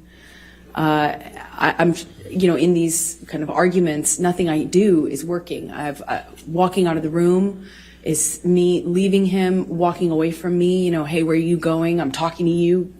That it went from that to pulling me in by my arm, still shouting about the accusations. I'm trying to diffuse the situation by trying to tell him I'm not sleeping with this person and I'm not sleeping with that person. And it was kind of, as soon as it seemed as though I had convinced him of one, there was somebody else he was sure I was sleeping with. And it was a revolving door at that time. A painting I had hanging on the wall, done by my ex, who's an artist. That was, one day he was convinced that was proof I was sleeping with her, or having an affair with her. I didn't really love him, and all the while I'm madly in love with him and trying to convince him. So March started with this picture of him doing a shot, and he's kind of saying, let's send it to your dad to show support. And what I remember of March is just like it's almost like it was a never-ending fight. It was just, there were breaks in it. What kept me in it is because I kept waiting for the other shoe to drop, the sobriety shoe, if you will. I kept waiting for him to get to the point where it's not supportable or anymore, and he's done with it and he's ready to get clean and sober again, because there commences a period of like pure joy. And it was one fight after the other, March. So let me start with the painting incident. Please tell the jury what happened on that particular incident with the painting. As I mentioned, the painting, which had been hanging there for months, one day he kind of stayed up doing cocaine, just drinking, doing cocaine, music, which is not in and of itself that weird in my relationship with Johnny at this point. Like he stays up and keeps weird hours and smokes and stuff. But he was drinking brown liquor and doing a lot of cocaine, and it was like, it became clear to me in that argument, if you will, that he wasn't making sense. He had effectively just taken, it seemed like, a turn and had decided that the painting was an offense that he could not forgive me for. It meant I was having an affair with my ex-partner, with whom I had already split, and it made no sense to me. So I'm trying to kind of quell the accusations by saying, it's been there, and what are you talking about? And it's like, that doesn't mean anything. And, he was demanding I take it down. He eventually takes it down and tries to burn it, but it was unsuccessful, luckily, because he was not, he wasn't with one of those normal, what do you call them, Bic lighters. He wasn't very successful at doing it while drinking, to the extent he was. But I remember it was this kind of ridiculous fight, like didn't feel like it needed to be an argument, but it seemed like nothing I could do, nothing I could say. I tried leaving. I left the room. I left the house. I eventually came back. It was like a whole night, an evening, a night, and then a morning of this. So this morning in particular, I think it was the 22nd of March. There were several incidents in March, though. But in this particular one, he had something to go to. He was filming with Keith Richards and Tom Waits. Well, let me, before you go into that part, let's pull up Defendant's Exhibit 161, which is already admitted into evidence, I believe, Your Honor. Yes, 161 with redactions. Thank you. And I'm going to show you Defendant's Exhibit 161. Ignite the fairways with Fireball.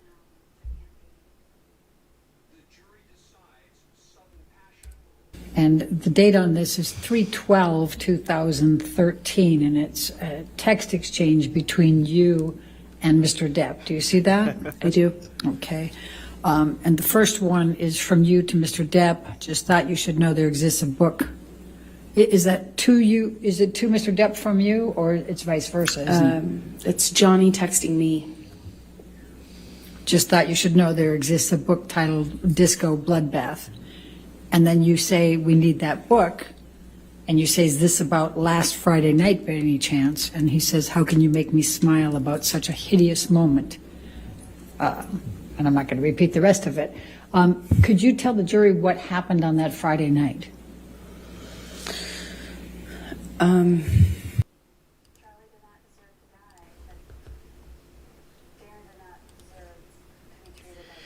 Johnny said, just thought you should know that these exits a book titled Disco Blood. We need that book. It is about Friday night by any chance. How can you make me smile about such a hideous moment? Yes, it is. Fucking love you, you cunt. Scared. Yes, what woman does that? Even animals won't. Didn't she? Yeah, definitely.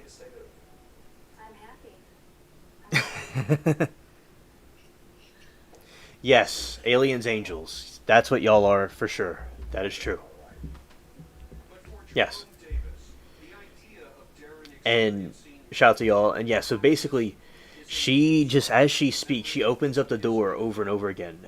And then this is letting in all this stuff, all this nonsense that she's being exposed for. Because she is her own worst enemy, and she doesn't even realize it.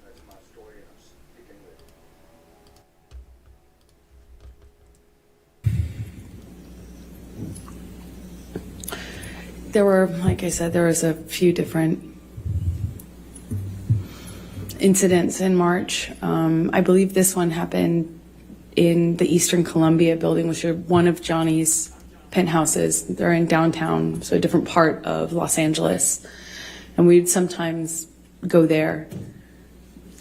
I remember he was accusing me again of sleeping with this artist, this musician who I'd never slept with. I was denying it. I barely knew.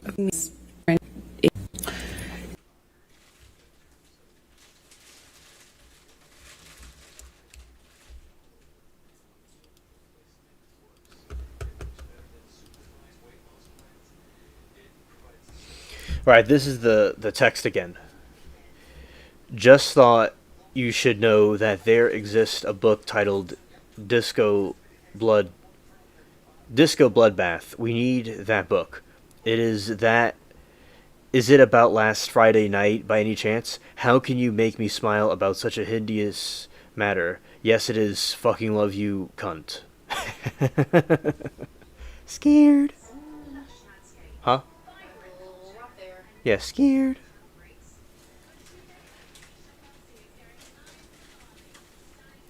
Oh yeah, when the flabby ass text is read, LMAO, flabby Paluki is mentioned. Oh yes, we could go over that. Yes. Not that. Okay. So, the one with Camilla. Okay. We could go over that text. For right now, we're gonna look at this one with V. Okay, so here we go. Phone in the bar area. That is correct. Let's take a look at Defendant's Exhibit 1820. I believe this has already been admitted into evidence. If we could have it published.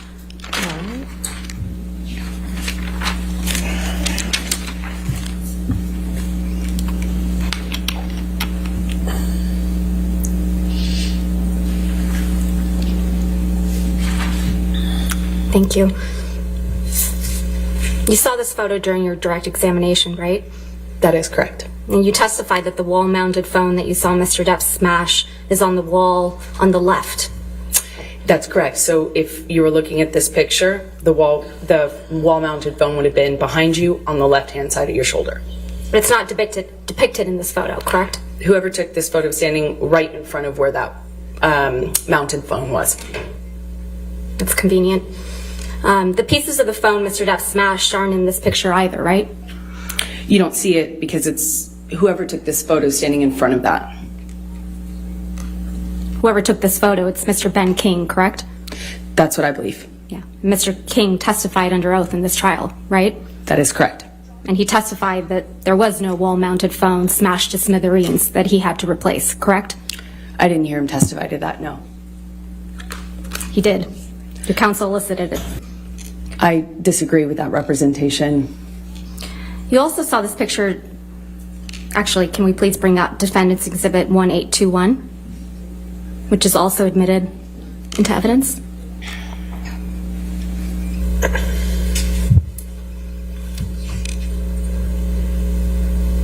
You also saw this picture during your direct examination, correct? That is correct. And so this is the bar area to the right of the wall-mounted phone you just described. If you were facing in that direction, if you're facing this direction, it would be behind you. This phone on the counter isn't the phone that got smashed to smithereens, is it? No, they brought that out during my testimony in the UK as well, and I said this in the UK trial as well, that is not the phone. Obviously, because that one's not smashed and it's not wall-mounted. Yeah, so there are two phones in the bar area. There was a wall-mounted phone. I don't know if it was decorative or what, but it was like it looked antique, large and antique. And what the large and antique one that's not depicted in any photograph, including ones you took, is the one that Mr. Depp damaged, correct? That is correct. I only took pictures of the mirrors. So there's no picture of that damaged phone? I didn't take a picture of it, no. Okay. So back to the phone smashing. You watched Mr. Depp smash the phone, right? That's correct. I watched it. And you testified that you were, quote, watching the phone every single time he pulled his hand back, end quote. That's correct. And according to you, this is when Mr. Depp lost the tip of his finger, right?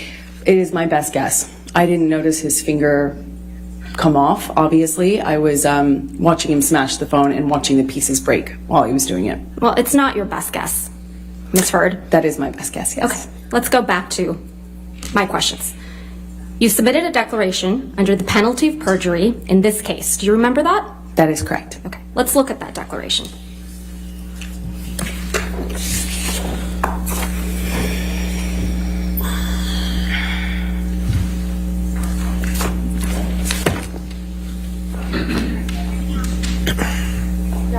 Yes, ma'am. Thank you.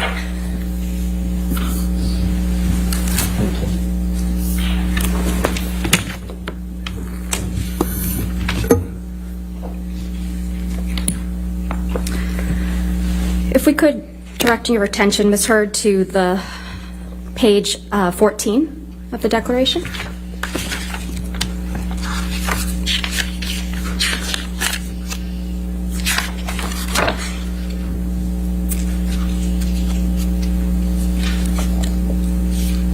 Is that your signature? Yes, it is. And your signature appears right under the statement, quote, I declare, under penalty of perjury, under the laws of the state of Virginia, that the foregoing is true and correct. That is correct. And this is dated April 10th, 2019. Correct. Now let's look at paragraph 16, which is on page 5.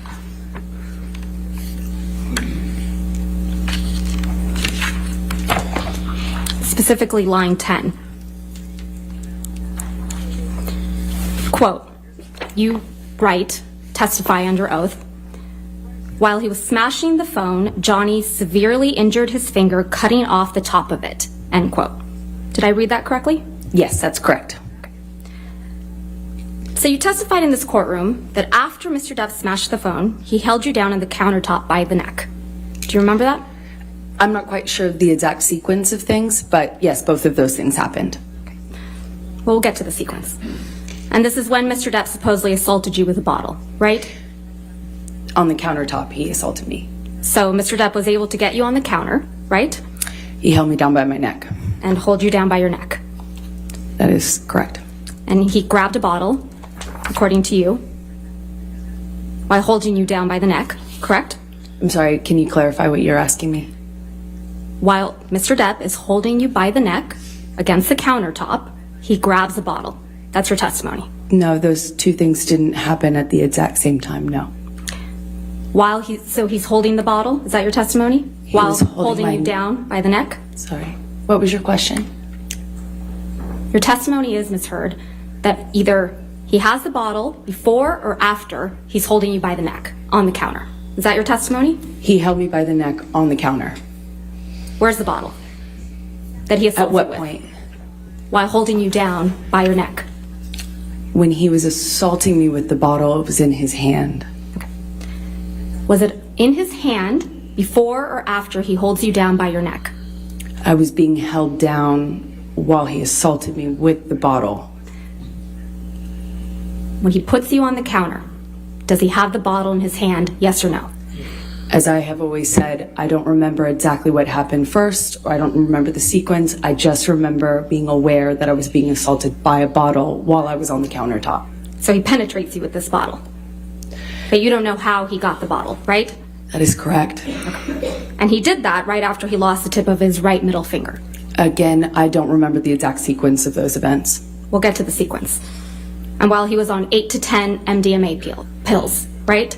Yes. Let's talk about the sequence. This is the sequence of events you testified to in this courtroom. That he smashed the phone to smithereens and then assaulted you, lost the tip of his finger, and then assaulted you with a bottle. Yes, that's the sequence of events that you testified to in this courtroom. To be clear, you're putting it in order when you say words like then. I have never claimed that I can remember the exact sequence of these things. This was a multi-day assault that took place over 3 horrible days. Ms. Heard, It's the worst thing ever happened to me. I we're don't not remember Ms. the Heard, exact that's sequence. not my question. My question isn't about the 3-day assault allegedly that occurred. I'm just talking about the sexual assault that you now allege occurred. Yes, Okay? correct. Let's talk about the sequence.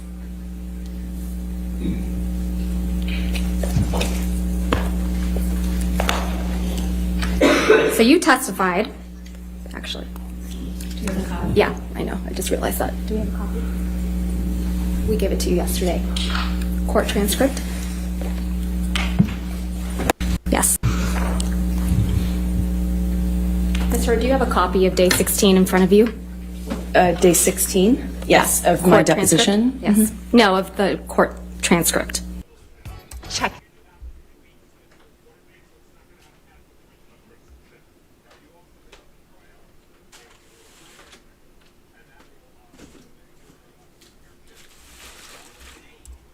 Yes. I didn't realize that. Yeah. Okay. Let's look at the transcript. So you testified on page, I'm getting there, 4506.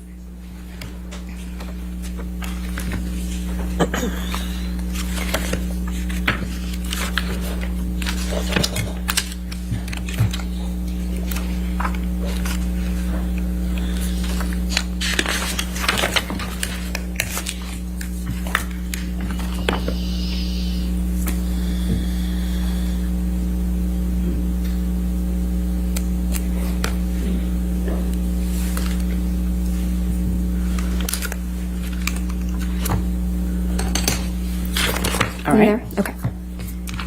The reason that we need to go through this, Ms. Heard, is because we understand that these are very serious allegations that you're making, right? It was horrible. What happened to me, yes. Okay, so let's go through them. Page 4506, line 2 through 3. I sit here now. Apologize. You testified on page 4506. This all started when Mr. Depp took 8 or 10 pills of MDMA, right? That is correct. Okay. Then, directing your attention to page 4518. Line 19. You talk about Mr. Depp smashing a wall-mounted phone, correct? That is correct. Then on page 4519, at line 3, you testified that while Mr. Depp is smashing the phone, he is screaming, quote, "I fucking hate you," end quote, right? Yes, he was screaming that, among other things. And further down on page 4519, same page, lines 12 through 19, you talk about how you watched Mr. Depp smash the phone to smithereens, right? That is correct. Then, continuing on the same page, 4519, line 20, you say something really important. Quote, at some point, he's on top of me. No phone, but screaming the same thing, end quote. Right? I just remember the sound, yes. But you remember, and you testified to this jury, that he didn't have the phone in his hand anymore. When he was assaulting me with the bottle, Right. he had the bottle in his hand. When he was punching the wall with the phone, he had the phone in his hand. When he was punching the wall next to my head, he had me by the throat. He did a lot of things that night. So you're acknowledging, by this sequence, not my words, your words, Ms. Heard, that you testified to this jury that Mr. Depp smashed the phone to smithereens before he assaulted you. That's the sequencing in which you testified, correct? I have never testified to a sequence. Okay. Keep talking about that sequence. Then on page 4521, starting at line 3, you testified to being bent over backwards on the bar, right? Okay.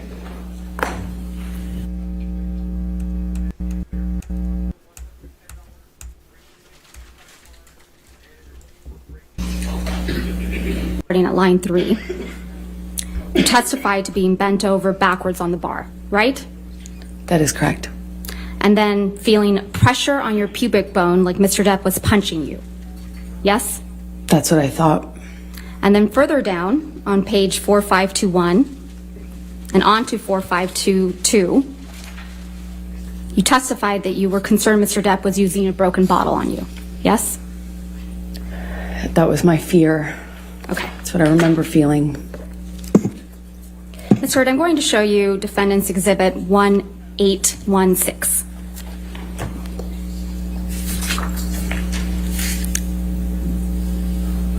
Which has already been admitted. Yes, ma'am. Thank you. You saw this picture during your direct examination, right? I did. And you testified that this is a picture of the bottles that were next to Mr. Depp on a desk when you found him drinking in the morning, right? That's correct. And this was the morning after Mr. Depp had allegedly sexually assaulted you, right? It was the morning after he did assault me. Yes. And if I understood your testimony correctly, you testified that this is the Maker's Mark bottle that Mr. Depp sexually assaulted you with. I was never sure it was, but it was definitely that shape. Felt like that shape. But you testified in this courtroom that you had not seen this bottle until Ben King provided these photographs, correct? And not in the course of the trial. I hadn't seen the photograph.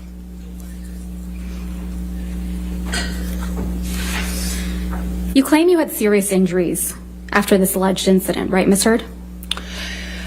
Depends on what you would call serious. For me, having a sore jaw and some bruises at the time of my relationship wasn't that serious. Okay, let's testify. Relative. Let's focus on the testimony that you gave about the injuries. Mr. Depp, as you testified yesterday, wears rings on every finger, right? Sometimes. Often. And certainly in the later part of our relationship, that was more normal than not. But if he's filming or something like that, of course, he's not going to have his own jewelry on. Your testimony in this trial was, quote, I don't know if I've ever known Johnny not to wear rings. Correct? You need to put your microphone on, Miss. Thank you. Objection, Your Honor. Improper impeachment. If she's going to ask her question, then she has to show where that was and then. I'll overrule the objection. Go ahead. Thank you. Your testimony yesterday was, quote, I don't know if I've ever known Johnny not to wear rings. Right, Ms. Heard? That's what I testified to, yes. Okay. And he was wearing rings on every finger in Australia, correct? Not all the time, not literally every single ring every single day, but he often wears rings. Not often, Ms. Heard. Your words are, I've never known Johnny not to wear rings on every finger. That is what I testified to. Okay. And you testified that you bled as a result of this sexual assault, correct? That is correct. All right. And you testified that your forearms were cut. My forearms and my feet. And your feet were sliced up. That's correct.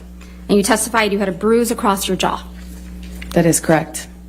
And there is not a single medical record reflecting treatment for any of those injuries, is there, Ms. Heard? I didn't seek treatment.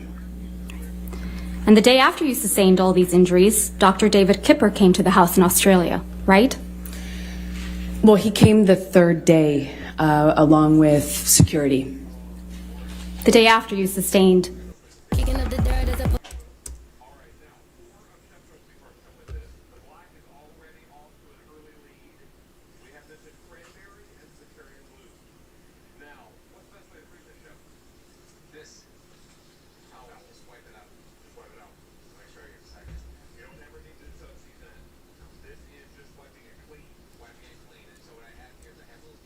David Kipper came along with Nurse Debbie Lloyd, correct?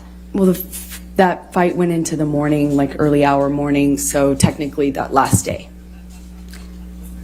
Dr. David Kipper is Mr. Depp's, or was Mr. Depp's physician, right? I believe he still is. But Yes. he was at the time. Yes, that's correct. And he was also your physician. He also saw me. No, not saw you. He was your physician, correct, Ms. Heard? Johnny was the client, but he also treated me. All right, let's please pull up. Do you remember giving testimony in this case in a deposition, Ms. Heard? Yes, I do. I've given a couple. If we could please pull up the deposition transcript, day 2. At 589, lines 6 through 8. May I approach? Yes, ma'am. Thank you. Thank you.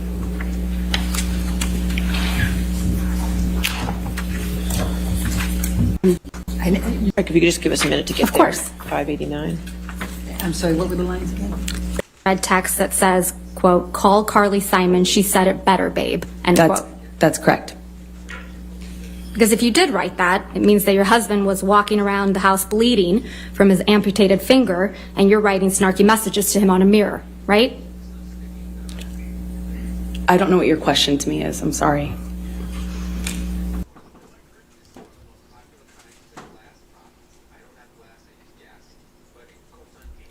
You see, she's dodging that question.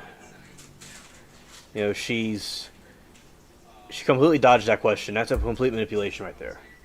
Where she wanted her to repeat the question, that's a manipulation tactic.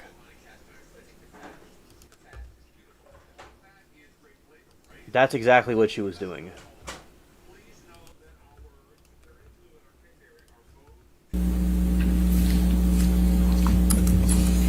Let's please take a look at Defendant's Exhibit 1830.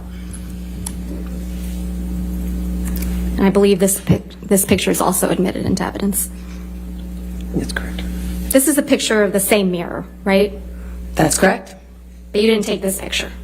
No, I did not. This is the one that Ben King took. And I don't see him in the mirror either. I don't believe he claimed he had injuries, though. Is that right? I did not hear Ben King talk about his injuries, no. Okay.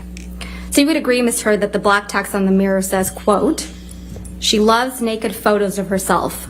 So modern, so hot. I had not read that yet. I mean, before. But yeah, that's what it says. But you were taking pictures of the text, but you had not read that before? I haven't seen this. It didn't make sense to me at the time when I read it in person. Okay. Again, Mr. Depp wrote that. I don't know who else would have. So, Ms. Heard, just to be clear, it's your testimony that Mr. Depp also wrote the message in red about Carly Simon saying it better, right? That's correct. You know Carly Simon sang the song You're So Vain, right? I was told that. So it's your testimony that Mr. Depp was writing messages to himself in the mirror back and forth. The best I can describe it is it looked like a crazy conversation. It was on the walls, it was With on himself. lampshades, it was on cushions. It's your testimony the crazy conversation was with himself. That's what it looked like from the bloody messages I found. And you would agree with me that in this photograph, the red text has been smudged with black paint, right? Yes. Okay. Let's please pull up, if we can, Defendant's Exhibit 375 again.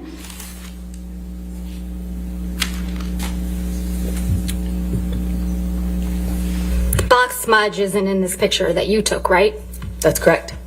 So Mr. Depp must have not liked his own message to himself. I'm not quite sure what was happening when Ben took his photograph, no. Let's please pull up Plaintiff's Exhibit 343, which is already in evidence, and play the portion from 1:57:21 through 1:58:54. It's a recording, Your Honor.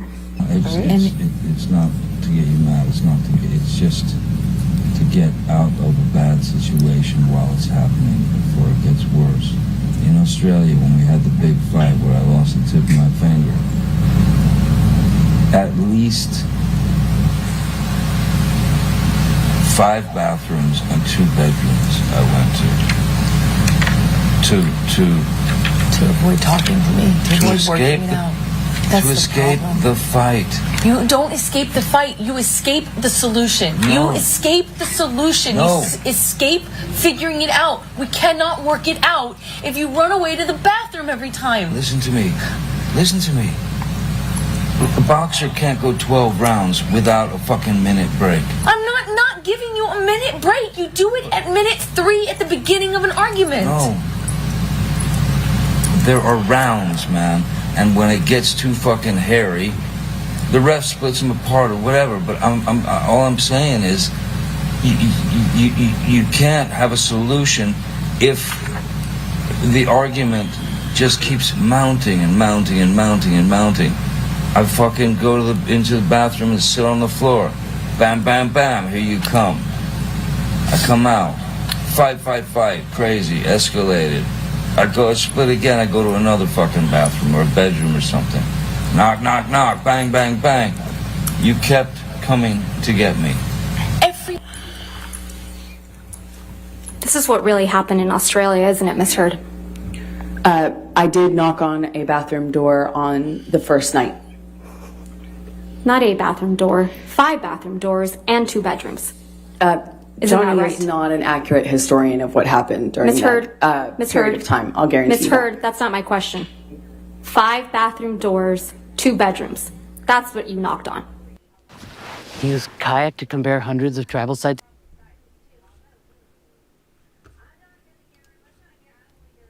Really happened in Australia, isn't it, Miss Heard? I was there. So that's I remember it. I knocked on one bathroom door. I came on the first night after he decided to take the bag of MDMA. Miss and I Heard, went to check Miss on Heard, him and see I'm going to if we move to could- strike everything after I knocked on one bathroom She door. can't do that. She's answering the question. Not quite, so I will sustain the objection. Just answer the question, okay, ma'am? The recording we just listened to, that's exactly what happened in Australia. Mr. Depp lost the tip of his finger after you threw a bottle at him. Isn't that right? That is incorrect. You're the one who assaulted someone with a bottle in Australia. Isn't that right, Miss Heard? I didn't assault Johnny in Australia. I didn't assault Johnny ever. I couldn't. And then after he was injured, he had to hide from you, right? That is In incorrect. 5 bathrooms, 2 bedrooms. That is incorrect. And you would pursue him That is incorrect. because he was avoiding talking to you, right? He did that first night when he was I tried to avoiding- talk to him about the drugs. And he was avoiding working it out. No, he was avoiding agreeing to not fight about the drugs.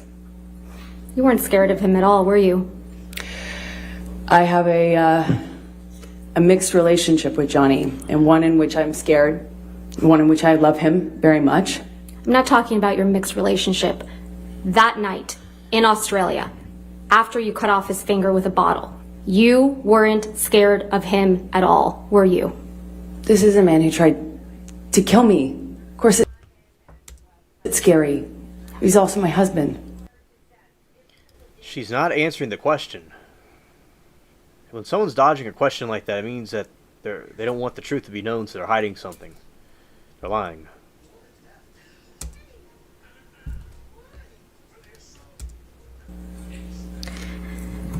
Ms. Heard, I'm going to show you what's been marked as Defendant's Exhibit 371.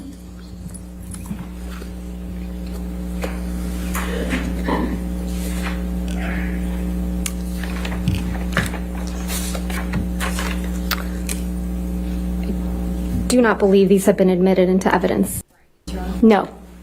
Ms. Brederhoff, if you don't have your microphone on, I cannot hear you. Into evidence yet. I would like to just Okay, talk to the yes, witness about it go if I ahead. could. Thank you, Your Honor.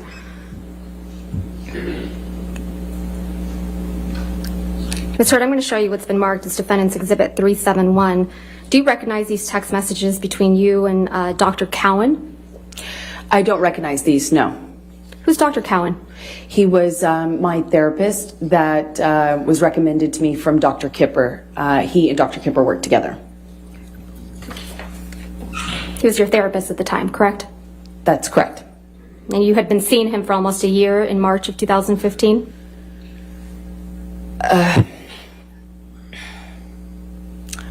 My guess would be about 6 months at that point.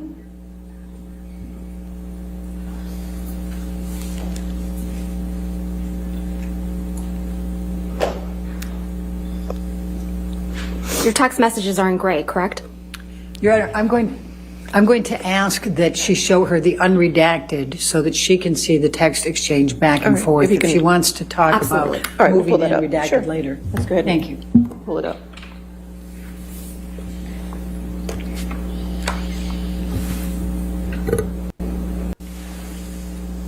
Seeing these unredacted messages, does this refresh your recollection that these are indeed communications between you and Dr. Cowan?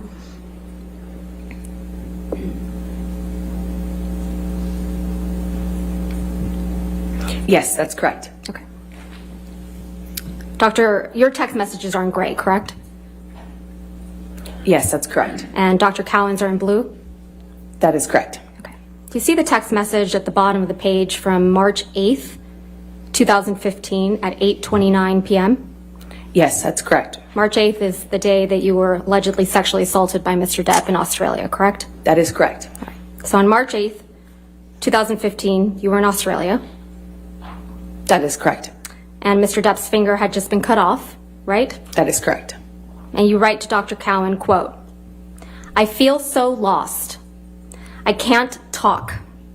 I don't know if I'll ever be able to change," end quote.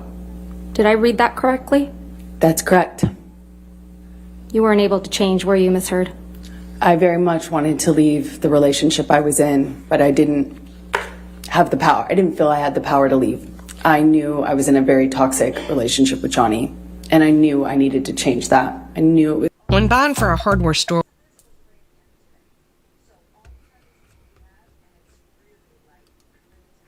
At this point, horrible for me. And I I'm gonna talk to move my to therapist admit often about that. Defendant's Exhibit 371 as redacted with just Ms. Hurd's messages. All right. Your Honor, I object because she has left out the next two lines from Ms. Hurd that clarify even further, and I also think Ms. that Bredehoff, Dr. Cowan's... Your Honor, may we please let's go. approach? This is...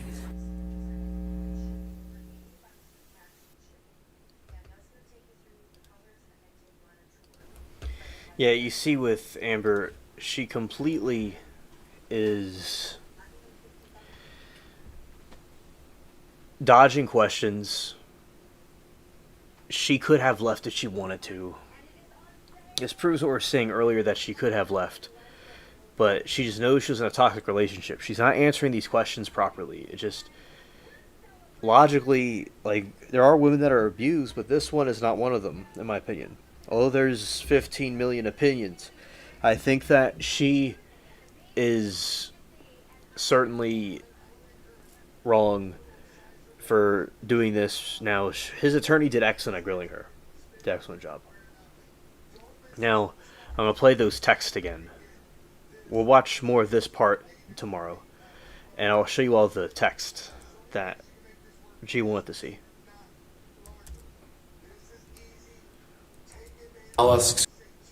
He gave her some shitty lawyers. I have no mercy, no fear. We'll call it 857A. 857A. Okay. All right. Yes, sir. Thank you. My apologies, Your Honor.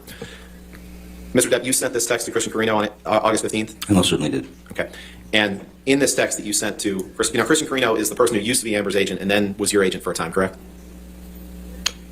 That is correct. And in this text, Your Honor, permission to publish, please. Do you want to put in evidence first? Move for admission of Any 857A. objection? No objection. All right. 857A, as redacted, will be in evidence. Thank you, Your Honor. And in this text, Mr. Depp, you said, she's begging for total global humiliation. She's going to get it. I'm going to need your texts about San Francisco, brother. I'm even sorry to ask, but she sucked Mollusk's crooked dick and he gave her some shitty lawyers. I have no mercy, no fear, and not an ounce of emotion, or what I once thought was love for this gold-digging, low-level, dime-a-dozen, mushy, pointless, dangling, overused, flappy fish market. I'm so fucking happy she wants to go to fight this out. She will hit the wall hard, and I cannot wait to have this waste of a cum guzzler out of my life. I met a fucking sublime little Russian here, which made me realize the time I blew on that 50-cent stripper. Is hot sleep. Okay.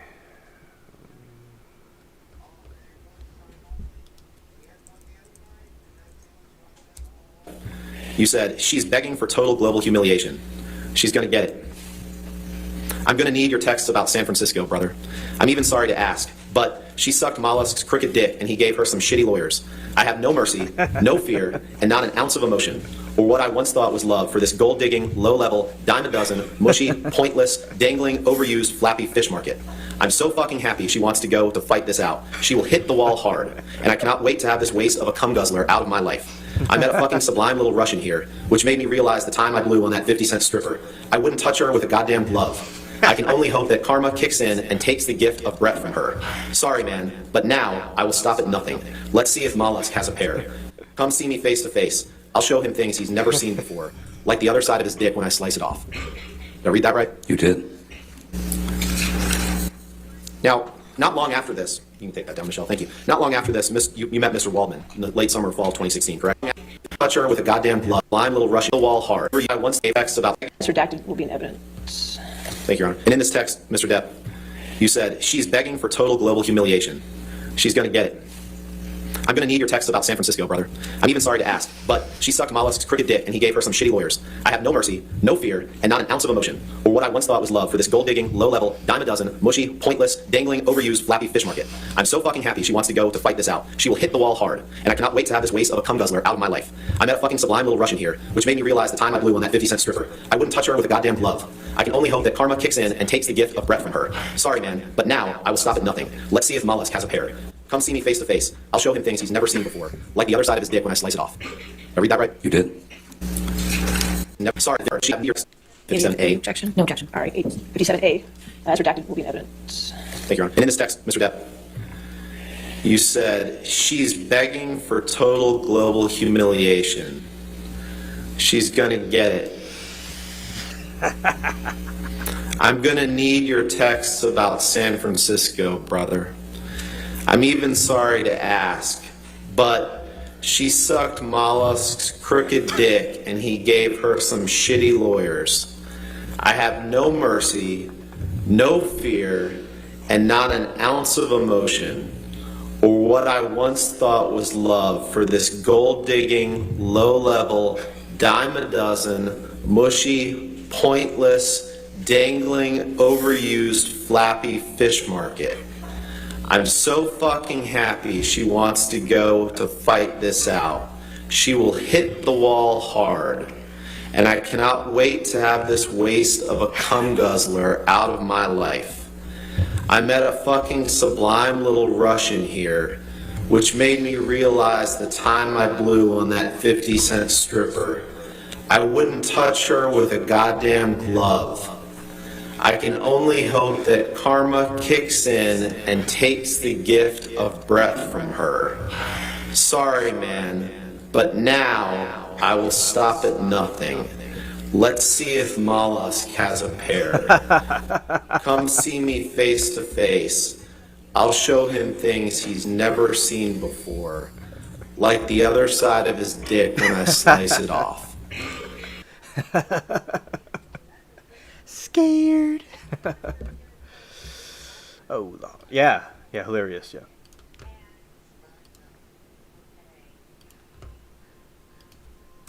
Can't be 857, then don't. 850. Sorry, Mr. Roddenberry, you can't do this to me. I'm sorry, Your Honor. Understood. We'll call it 857A. 857A. Okay. All right. Yes, sir. Thank you. My apologies, Your Honor. Mr. Depp, you sent this text to Christian Carino on August 15th? I most certainly did. Okay. And in this text that you sent to Christian, Christian Carino is the person who used to be Amber's agent and then was your agent for a time, correct? That is correct. And in this text, Your Honor, permission to publish, please. Do you want to put in evidence Yeah, first? move for admission of Any 857A. objection? No objection. All right, 857A, as redacted, will be in evidence. Thank you, Your Honor. And in this text, Mr. Depp, you said, she's begging for total global humiliation. She's going to get it. I'm going to need your texts about San Francisco, brother. I'm even sorry to ask, but she sucked Mollusk's crooked dick and he gave her some shitty lawyers. I have no mercy, no fear, and not an ounce of emotion, or what I once thought was love for this gold-digging, low-level, dime-a-dozen, mushy, pointless, dangling, overused, flappy fish market. I'm so fucking happy she wants to go to fight this out. She will hit the wall hard. And I cannot wait to have this waste of a cum guzzler out of my life. I met a fucking sublime little Russian here, which made me realize the time I blew on that 50-cent stripper. I wouldn't touch her with a goddamn glove. I can only hope that karma kicks in and takes the gift of breath from her. Sorry, man, but now I will stop at nothing. Let's see if Mollusk has a pair. Come see me face to face. I'll show him things he's never seen before, like the other side of his dick when I slice it off. Did I read that right? You did. Now, not long after... Scared.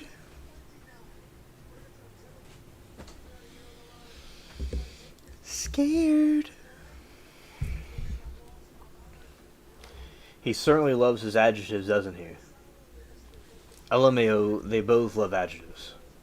Rita said, oh, they did fall in love based on their mutual love for poetry. Yeah. Yeah. Ski-aired. Scared. Scared. Ski-aired.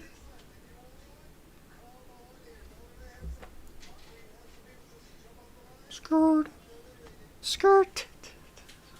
Skirt. Yeah, I can't.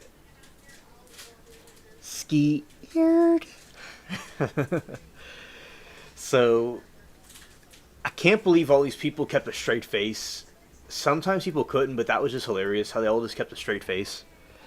And he reminds me of Willy Wonka with the sunglasses on. That's like what he did.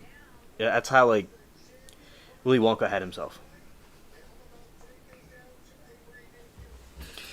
Yeah, and yeah, so that is the texts, and that was also some of Amber getting roasted and grilled by Johnny's defense. Now, at this point in time, we'll be ending the stream, by the way. So we're over here. Alright, so over here. Alright, so at this point in time, we'll be ending the stream, and this was hilarious. NG, I'm glad you're able to come here. And everybody else that was lurking, watching, listening, and was here earlier and passed through, appreciate everybody. And we'll be continuing to review the hilarious Depp trial, along with other things that we study. Oh, you're welcome, G. I hope you have a very good evening. Shout out to all of you.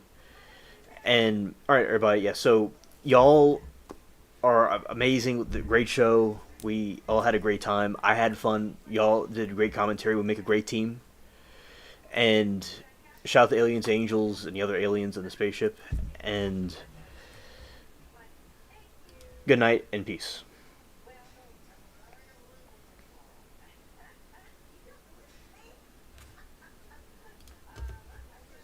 You're very welcome. Yes, I'm getting sleepy. Have to get up for this kid to college. Oh, good luck to her. God bless her and keep her safe.